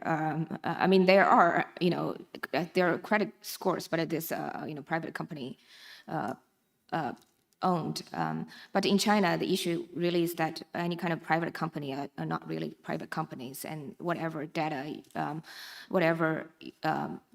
the private companies collected have, if are required to be shared with the Chinese government, and the Chinese government has are using them to regulate your behavior. But I don't think this, for now is a issue in the U.S. I don't think the U.S. government has any, at least, I mean, to set aside the free speech part, I mean, they're not saying, if you don't pick up trash, then your score is going to be lower, then you can have access to certain benefits. But we will see. I mean, I do see, the U.S. government, even in the past several months, they're, looking at what people say on social media, using that as a criteria to, I mean, not to, suppressing speech of American citizens, but they are using it as a criteria to see whether they should admit people, foreigners to come to America. And this is, I mean, to me, it's, it's not the U.S. that I recognize. The U.S. should welcome people who share different opinions, who are critical of the U.S. government. That is the reason why I came to the U.S. Excellent. Well, I think that's a fantastic place to end. I hope that all of our social credit scores survive this panel. And I want to please ask the audience to give our excellent panelists a round of applause. Thank you so much.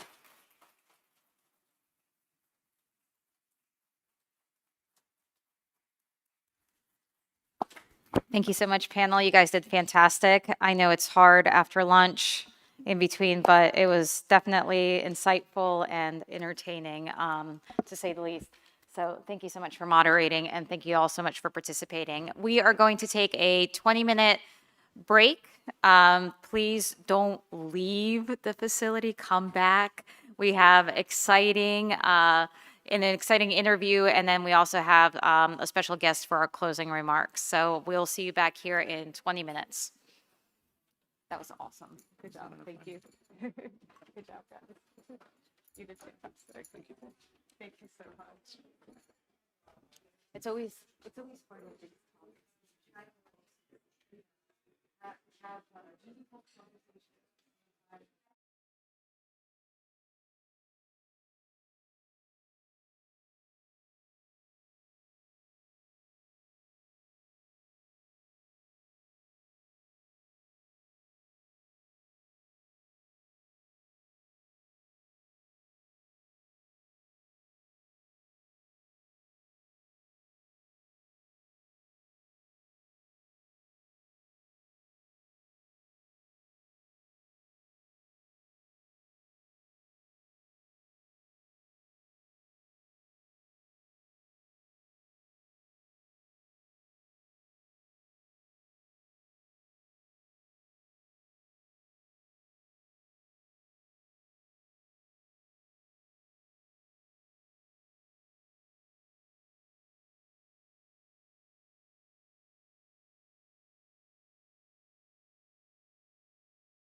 Okay.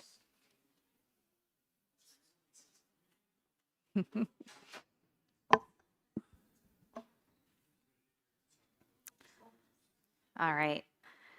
So we are on the last leg of our second day.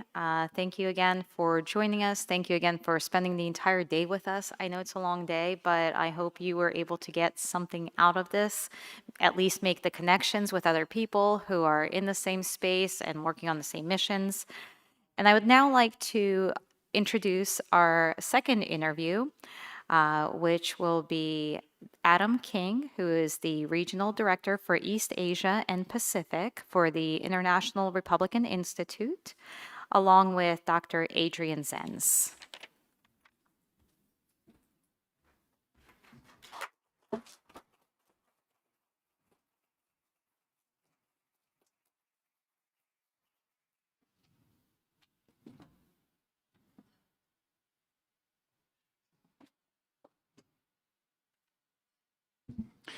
Well, thank you so much. Those of you who are still here are really here because you're passionate about the topic, because there's no more free food. It is my privilege to speak here with Adam King, who is IRI's Director of China Programs. During his more than 15 years at IRI, Adam has worked with partners across the Asia-Pacific to implement programs focused on civil society strengthening, political party capacity, elections, media freedom, migrant worker rights, public budgeting, youth civic activism, women's political participation, religious freedom, and many others. Wow, that is a lot. 15 years. I'm not sure I could do all these different topics. Adam has also observed elections in Bangladesh, Cambodia, Mongolia, and Timor-Leste. That sounds like it's part of Indonesia. Used to be. Okay, used to be. I guess I'm too old for this. I memorized most of my countries when I was in middle school. During his professional career, Adam also worked at a non-profit organization focused on individual and family philanthropy across the Asia-Pacific and spent time at a technology startup in Germany. He has lived in Australia, China, Germany, Hong Kong, Russia, and Singapore. Adam speaks Mandarin, Chinese, 很好, and German. Sehr gut.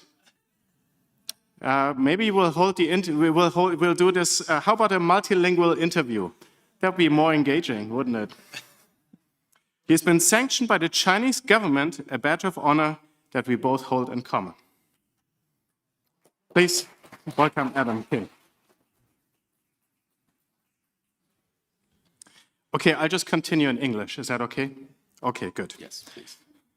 Adam, you've worked in relation to the Asia-Pacific region for quite some time. In your view, how has China's role in the region evolved? Thanks, Adrian, and thanks for having me. I really love the Victims of Communism Memorial Foundation, so it's really fantastic to be here and appreciate all the work you've done. So on the question, I mean, I think all of you know how much things have changed over the last 20 or so years, right? China's economic growth has really been the driver behind the way that it views the world. And for me, there were two main turning points where China turned from cautious to assertive, right? Because the Deng Xiaoping maxim of, hide your strength, bide your time, that ended a long time ago.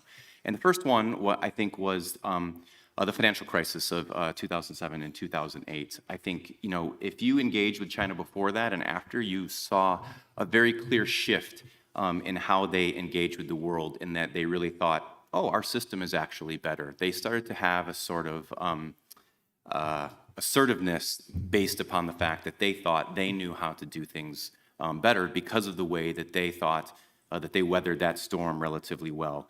And then the second turning point was Xi Jinping, right? And I think when Xi Jinping came into power, he saw it is now China's time, and so we are really going to start pushing our own model, our own narratives, and that changed things a lot. And so under Xi, China's foreign policy has become more centralized, more ideological, more ambitious. This has led to some recalibration, some pushback from neighbors, but I think this matters across the board, right? Whether you're a diplomat, whether you're a civil society activist, whether you're a journalist, it manifests itself in almost all ways, because when you're dealing with a country who feels like it is rising and learning from others, it's a very different interaction when you're dealing with a country that thinks we have learned all, we are now the experts, we are now the ones who are doing the teaching, and the way we work is best. And so I think from that, you have a country that was inward-looking to outward-looking, and the ramifications have been profound across the board. Yeah, I think those are very apt points in terms of how China has changed and become much more sort of externalizing its domestic also approaches and priorities and authoritarian practices. Now, which trends in Beijing's governance approach that you've been seeing particularly concern you? What are some of the developments you see that keep you awake at night? If you do stay awake at night, that's a presumption. I have 3 children. I don't sleep all that well at night, unfortunately. So I think the thing that worries me the most about China is probably for many of you the same, is that here's a country that it desires, above all things, stability. That's what the country, I think the leadership kind of is always aiming for, is stability, because stability means the CCP stays in power, but it is not a stable country. They might have strong leadership with tight control, glowing global presence, but we all know it's a facade. We know that it's built upon an inherent instability. And I think one of the kind of indicators that I look at for this is we are now 12 years into the Xi Jinping project, or 13, something like that. And if you remember, when he first came into power, one of his biggest pushes was root out corruption. That was the biggest thing he did. We're going to go after the tigers, we're going to go after the flies, we are going to root out corruption. And what is he doing right now? He is rooting out corruption. Right now it's mostly in the PLA, but this tells you that over 12 to 13 years, either corruption has not been rooted out, which means he's completely failed at this objective, or that the entire system is predicated on the continual rooting out of corruption, revolution, all of these things within the system. The system must continuously be purged in order to survive. And that is not a system that is inherently stable. That is an inherently unstable situation. I think also you can look at the active, another indicator of the instability of the system is how the way the Chinese people act compared to the way the government acts is very different. So to give you an example, if you are a very, very rich Chinese person, where do you want to put your money? It's not China, it's in Australia, it's in the US, it's in Europe. If you're a very, very rich American person, are you putting your money in China? Probably not that much, unless, as someone mentioned earlier, it's through a mutual fund or something like that. But you have the Chinese people themselves, when they have the ability, are looking to get out of the place, right? These are not indicators for a system that is inherently stable. Now, if we know the system is unstable, that's what keeps me up at night. If that system begins to crack, if we begin to have a situation where things start to go south, we could have, well, there's a whole number of directions this could go, but the 2 main ones are, one, we see a democratic opening. We see a situation where they could become something more like Taiwan. One of the more interesting conversations I had with someone I won't name in the KMT was, if China wants to learn how they can become more powerful, follow the KMT path. That's what the CCP should do, whether you think that's realistic or not. Democratic opening would be one possibility. The other possibility, though, is much darker, which is, I think, look at Russia. There was a small time in the early 1990s when we thought, wow, look at this place. It's going to follow the Western model. It's going to end up great. Well, how are we doing with that today? And my fear is that we could get a potential opening, and 30 years later, we actually are living in a world that's in some ways even worse. And so that's what keeps me up at night, is an unstable situation that could lead to something even worse. Well, that sounds like you consider the collapse of the rule of the CCP in China a real possibility? I'm one of those, I don't know if you want to call it an optimist, but I think in that, yes. I just think that the inherent, the internal contradictions within China are strong. Now, I think, the previous panel was about, techno-authoritarianism, and I think that is, when you talk about how the CCP has managed to survive as long as it has, the adaptations it's taken from the Soviet Union and moved beyond that are incredible, right? I mean, Shambaugh spoke last year. He had a whole atrophy and adaptation book. And I think using technology to crack down is impressive. And so for a Leninist Marxist system, they are literally incredible at this. But I also think these things, they just can't ever last forever. I am one of those people who says, no, there's no way that China can either develop economically to the level of a place like Taiwan and remain authoritarian, or they will fail to develop economically like Taiwan, and that will cause the authoritarian system problems. So I just think at some point something will have to break, but maybe I'm just a naive optimist. Well, maybe you're not. I mean, there are many factors at play. It certainly is very complex, and the conversation about innovative authoritarianism and the role of technology in that, but also the role of sort of economic development and distribution, I think that's a major topic to be continued another time. Now, with the rise of techno-authoritarian practices, including data control, surveillance, and a digital export of governance models, how have you seen China's model influence or even take hold among its neighbors? What are they learning and adapting from Beijing's playbook, or are they not? I think they definitely are. And I mean, I think we all understand the seductiveness of the Chinese model, right? So if you are in the region and maybe you are a leader with some authoritarian tendencies, you're looking at China's model and it's very, very attractive, right? You can have your cake and eat it too. You can have economic growth. You don't need political freedom. You get social stability, but you don't have to have that messy public debate that no one really wants. And China's narrative, which is true, of lifting millions, hundreds of millions of people out of poverty, that really hits. I think people kind of forget why they were in poverty in the first place, which is a very important piece of that.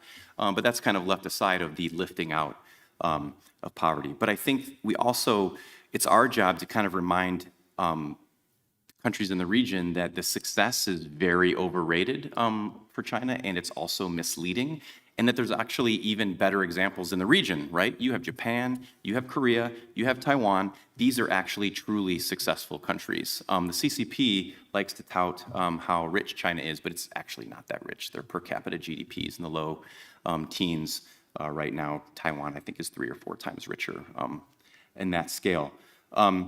And the problems that China's having now really are going to threaten its long-term economic viability, right? The demographic crisis, low youth unemployment rate, all these things. Now, that being said, when you talk about all this technological, either surveillance or even other things like social media, the CCP is extremely good at promoting its model. And it's funny, I've had people ask me, why do, things that are very untrue that the CCP says, why does it stick? And I say, because they say it 1,000 times.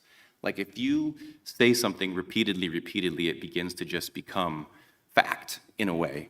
And I think the way that the CCP is able to tout its model as a fact repeatedly, it just starts to stick. And so for me, my concern is that you have leaders across the region looking at the CCP as a model, but then adopting the methods, right? Whether it's technology, whether it's surveillance, and these things which really enable even governments that might not have the Leninist system to kind of do it using human resources, they now have the technological resources to do that. And that's what worries me around the region.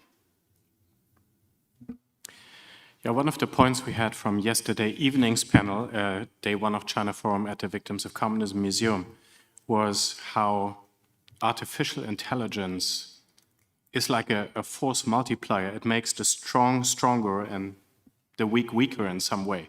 It really plays into the hands of those who are already powerful. And for example, with transnational repression, even though it can be used to expose TNR attempts, but AI really sort of enables and empowers, especially also autocratic countries, to engage in increasingly sophisticated forms of transnational repression. So, yeah, this is a very important point here. Now, What about the young generation, though? Do you see the young generation in the Asia-Pacific region becoming more resistant or more susceptible to different types of authoritarian narratives? And mind you, we know Southeast Asia is one of the classic textbook cases of sort of democratic retrenchment or a soft authoritarianism, hybrid models, and so on.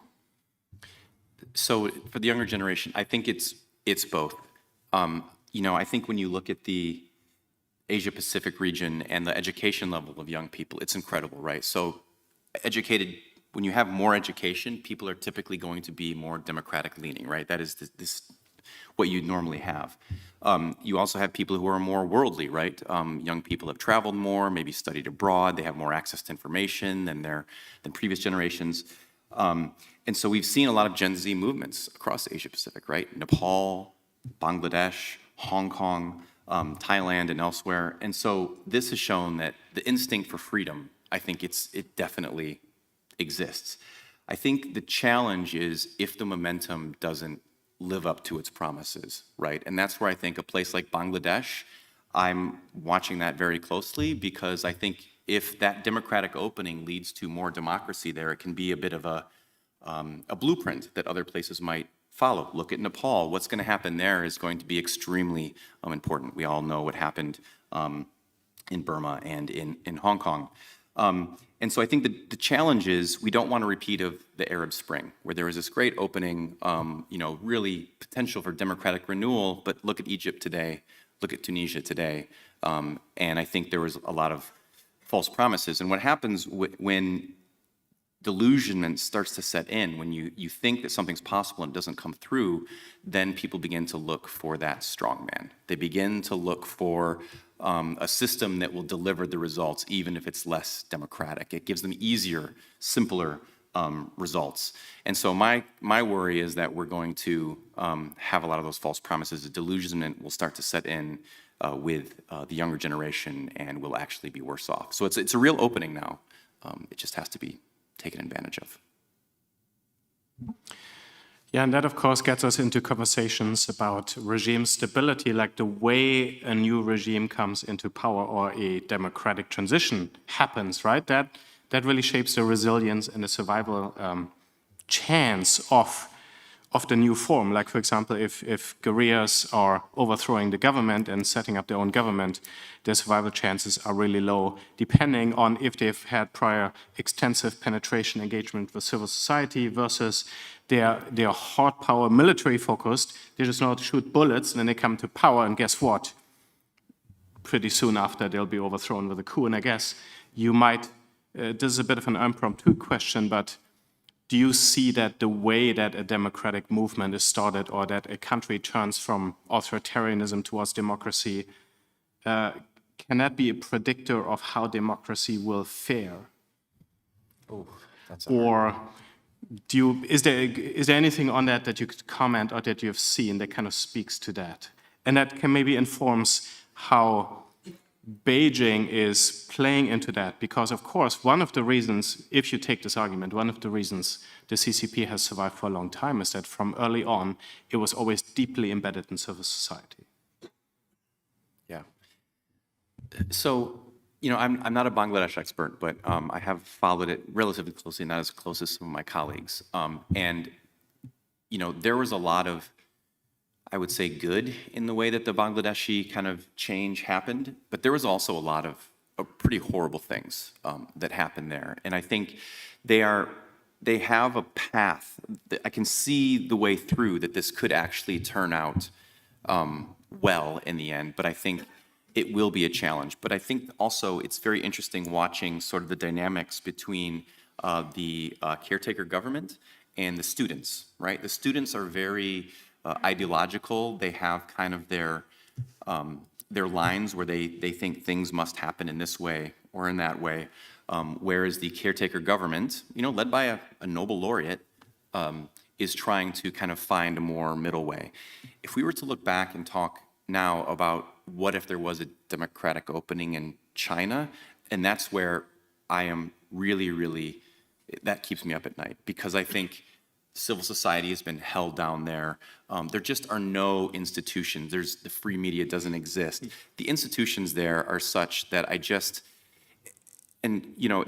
interesting. I was recently reading more about, Taiwan's transition to democracy, but the situation with, the U.S. as security guarantor, it changes everything so much that's why even if there's a democratic opening in China, I'd still be pretty terrified of where the direction it would actually go.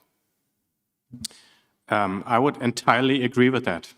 Entirely agree with that assessment. Now, President Trump is in Asia. The US is in some way pivoting away from Europe, focusing on Asia, especially on containing China, even though there's kind of this big question, is the Trump administration actually being isolationist, or is it actually being less isolationist than some people were thinking, or is becoming less isolationist? Now, amid all these dynamics, I know a classic criticism of the Biden administration was that its attempts to counter China's influence in Asia and Southeast Asia were hampered by the lack of economic investment, not just diplomacy and soft talk, but actually because Beijing was coming with real dollars.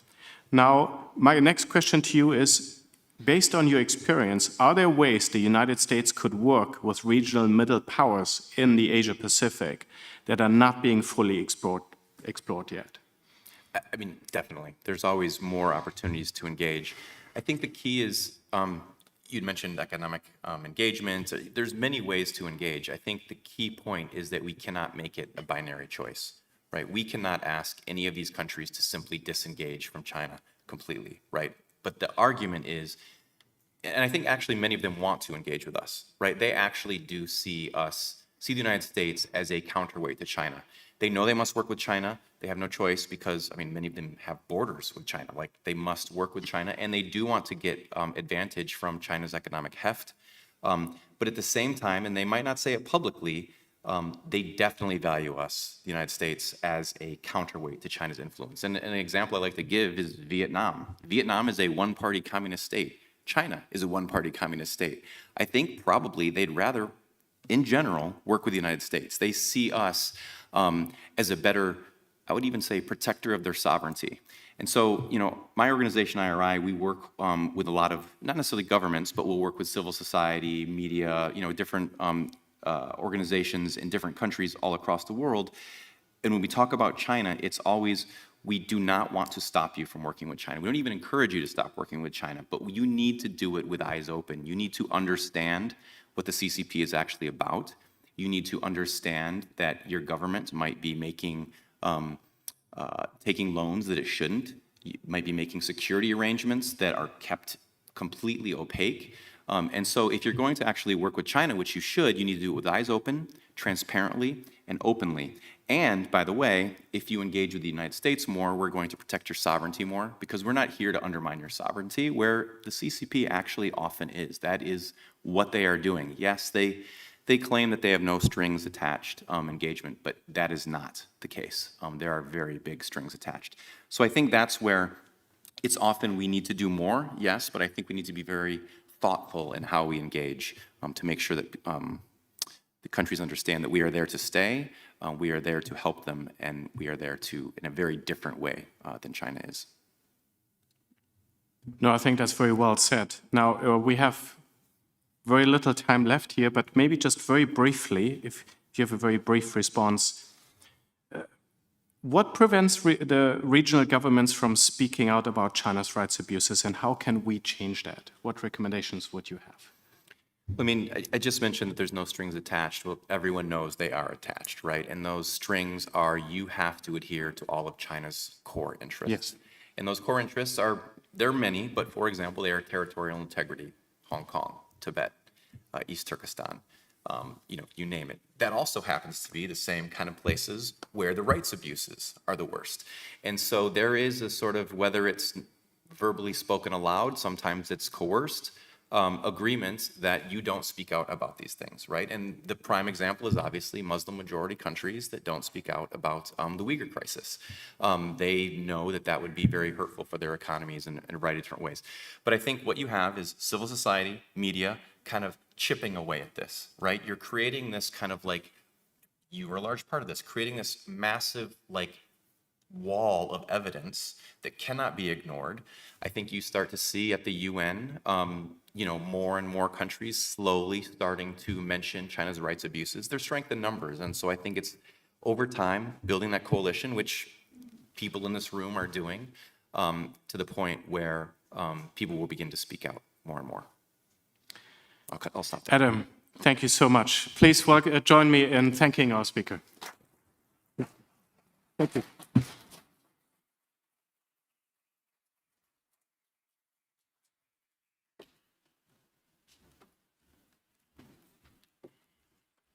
Thank you, Adam, and thank you, Dr. Zenz.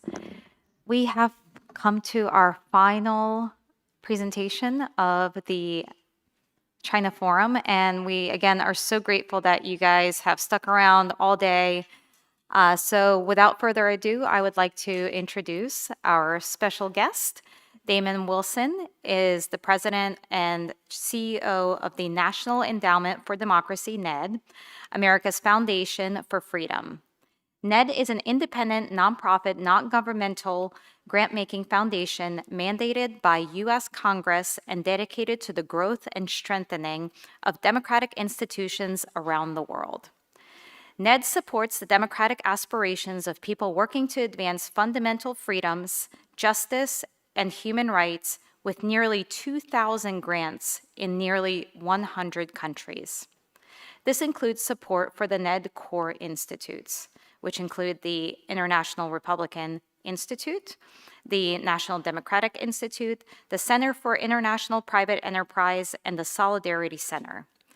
Prior to joining NED, Mr. Wilson served as an executive vice president at the Atlantic Council, special assistant to the president and senior director for European Affairs at the National Security Council, executive secretary and chief of staff at the U.S. Embassy in Baghdad, and deputy director in the private office of the NATO Secretary General.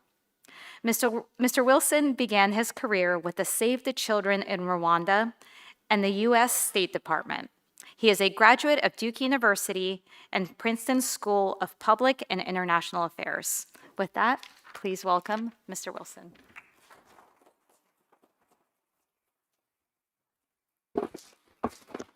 Thank you so much, Karina. Thank you. It is a real honor and pleasure to be with you. The last thing you need at a long conference is a long CV from the last speaker. But thank you, Karina, for that kind introduction. And first of all, let me just give a shout out to the whole Victims of Communism team, Eric, Karina, Ashley, Adrian. It's a remarkable tradition and history of convening the best and most important thinkers on China, which is a fundamental issue for our country, a fundamental issue for freedom, which is why I'm honored to be here to help close off this conversation. It's really important to ensure that the stories of those who have suffered under communism are not forgotten. And I think you've helped ensure that over the past 2 days. So I want to thank everybody who's been here and who's come through. Last night, we were able to hear from Rushan Abbas. Before that, Grace Jen Drexel. So many that are standing up for truth in the face of fear. And you remind us that the story of China today is not just one of repression. It's also a story of remarkable courage. And some of that started to come through with what you heard from Adam. Thank you from our colleagues in Common Cause at RI. And so it's an honor for me to close this forum, but to do so in a way as an institution that was founded for 40 years ago on a simple belief that people everywhere desire and deserve to live in freedom. So looking back to the Cold War, it's easy to think the victory for freedom was inevitable. The Berlin Wall fell, the Soviet Empire collapsed, democracy spread, but it didn't feel inevitable at the time. Some of you will have memories of that, not all of you.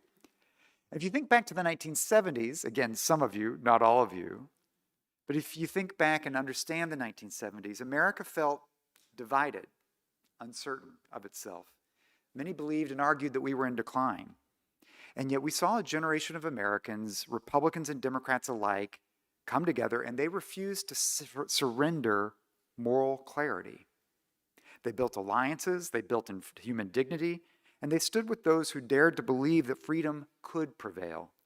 They were clear-eyed about the Soviet threat and understood communist ideology.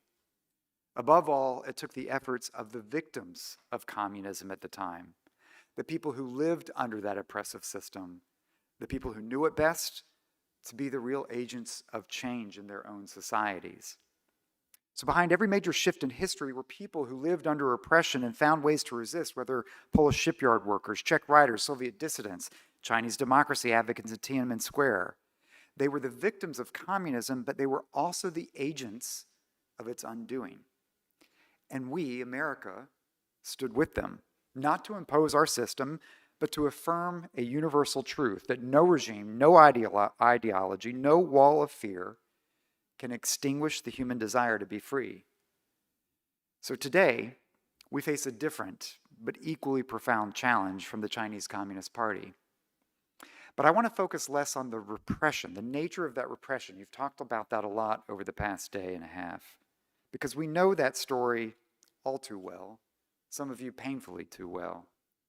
But I want to focus more on the resilience of the human spirit within China. At NED, my colleagues and I, I'm here with William Nee. We have the privilege of meeting with extraordinary people who carry that spirit forward. They're activists in exile, they're journalists preserving truth, they're survivors of forced labor, they're religious leaders keeping faith alive underground. And their courage reminds me of what I've seen in other closed societies. When I worked with activists from Eastern Europe in the 1990s or from the Middle East during the Arab Spring, we saw that every authoritarian system looked unshakable until suddenly it's not. What cracks it open isn't the power from the outside, it's the courage within. So that courage is alive in China today. It's the students who held up blank sheets of paper during the white paper protests. It's the one man, Peng Lifa, who climbed Siktong Bridge and unfurled a banner that read, "We want food, not PCR tests. We want freedom, not lockdowns." It's the Uyghur woman, like Rushan, fighting fiercely for their family members. It's the farmers and factory workers who, even amid censorship and surveillance, they find ways to demand fairness and dignity. China Dissent Monitor has recorded nearly 1,400 acts of dissent in just the last quarter. That's a 45% rise from the same period last year. And each one represents people. It represents a spark of conscience. And together, they illuminate something powerful, that even in the heart of the world's most advanced surveillance state, courage still finds a way.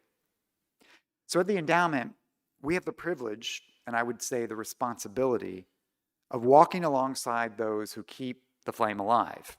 We stand with those on the front line of freedom, and it's not an abstract concept. It's deeply human.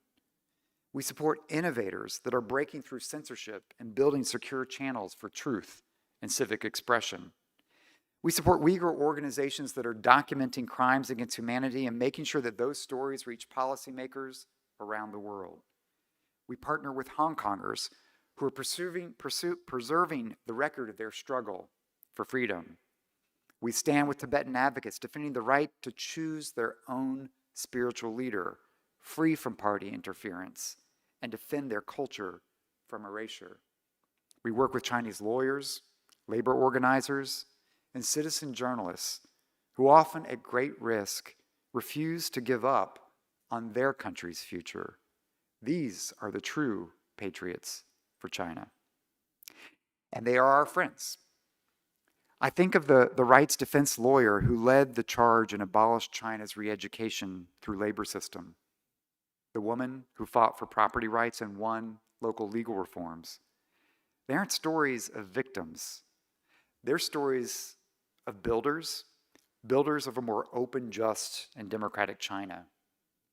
So next week at the Endowment's Democracy Awards, we plan to honor some of these brave voices, Uyghur, Tibetan, Chinese, who continue to defend faith, speech, and freedom, despite the CCP's efforts to silence them. And their stories remind us why this work, why your work matters. And our support doesn't stop there.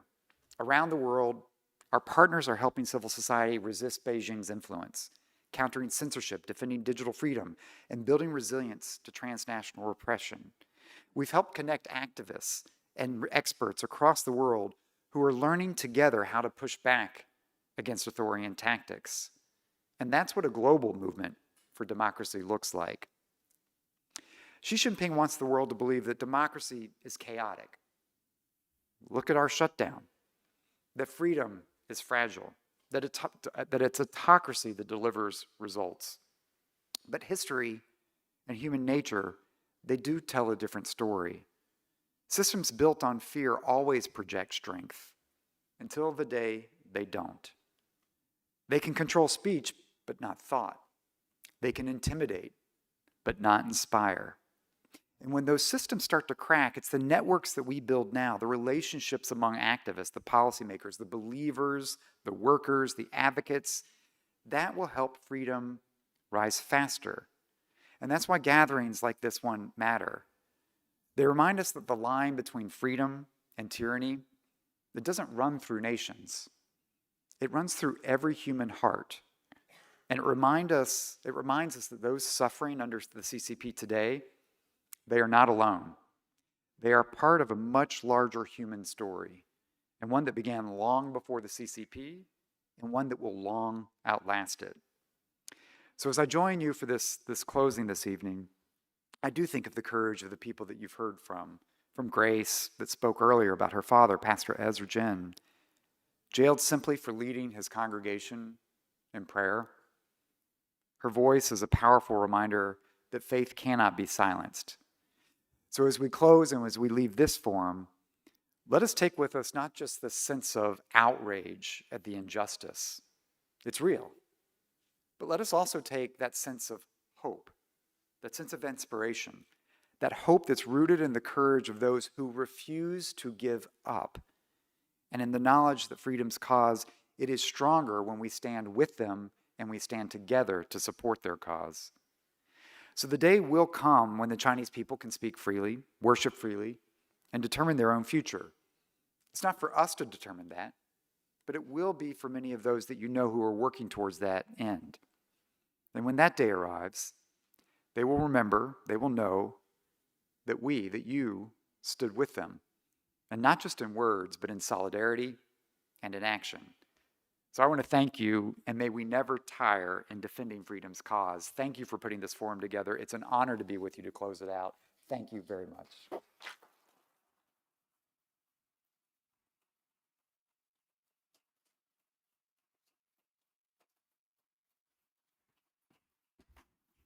Wow. What a powerful closing. And with that, I would like to bring up our CEO and President, Dr. Eric Patterson, to close out our China Forum. And again, thank you all so much for being here. Wow, it's impossible to deliver something beyond those incredible words by Damon. So, Damon, thank you. Thank you for inspiring us today. And I think that that's a theme from this day. You know, we started this morning with a scene setting by Dr. Doshi, and it would be easy to have a certain amount of resignation that China might win, that this terrible system might be one that inexorably is moving around the world. But I think that what you've heard today is a set of presentations that are hopeful and resolute about pushing back, and that the fundamentals of the Judeo-Christian, Western, classical, liberal tradition will win in the end. And I think whenever I'm at one of these events, what would our founders say? VOC had two founders, Lev Dobryansky and Lee Edwards. One of the things that Lee was very good at was thanking the people who made something possible. And I'd just like to recognize two individuals, Serkan Taz and Colleen Prince of our team, who made today possible in so many ways.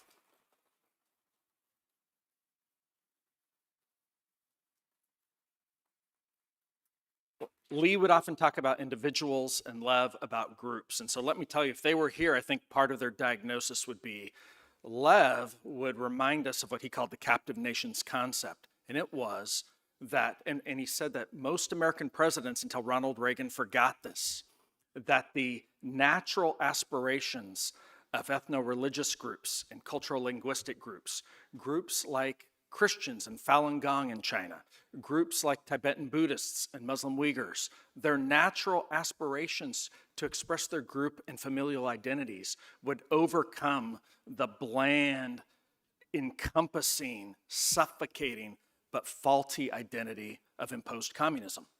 And Love was right. And Lee continually reminded us of the potency of the individual. Over and over and over in his writings, he talks with a lot of optimism and joy about the power of the individual aspiration for freedom. And we heard about some of those types of individuals in Damon's talk. And so whether it's the individual or the way that individuals associate naturally, these are things that call out the lie of Chinese communism day in and day out.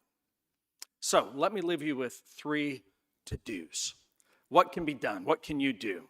I think that the first thing that can be done, and this is really an invitation, I bet about half of you have not visited the VOC Museum or visit our website or the many free resources that are available there. Or our Victims of Communism bookshop on Amazon that has children's books that champion freedom and tell the story about communism and other things. So first, please use us as a resource and spread the word. And there's 3 or 4 of you who could give as well. So, and you know who you are. So please join us in this work. The second thing that you can do is this. We all have a role to play to be telling the story of what we heard today to our public officials. And by public officials, I mean in government, but I also mean those who represent corporations and things in the choices that we make. And that is, I recently tried to buy shoes that were not made in China, and the people in the store had no idea what I was talking about.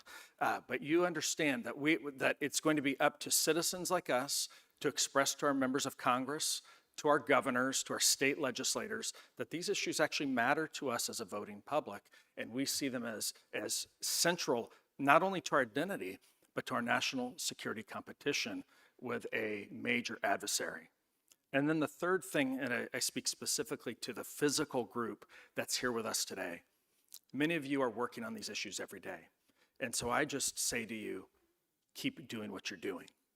There's so many think tanks, nonprofits, activist and advocacy organizations, members of the press here who care deeply about these issues. So I think I can say on behalf of all of us at the VOC team, thank you, and please keep doing what you're doing to advocate for freedom for all those still held captive by totalitarian regimes today.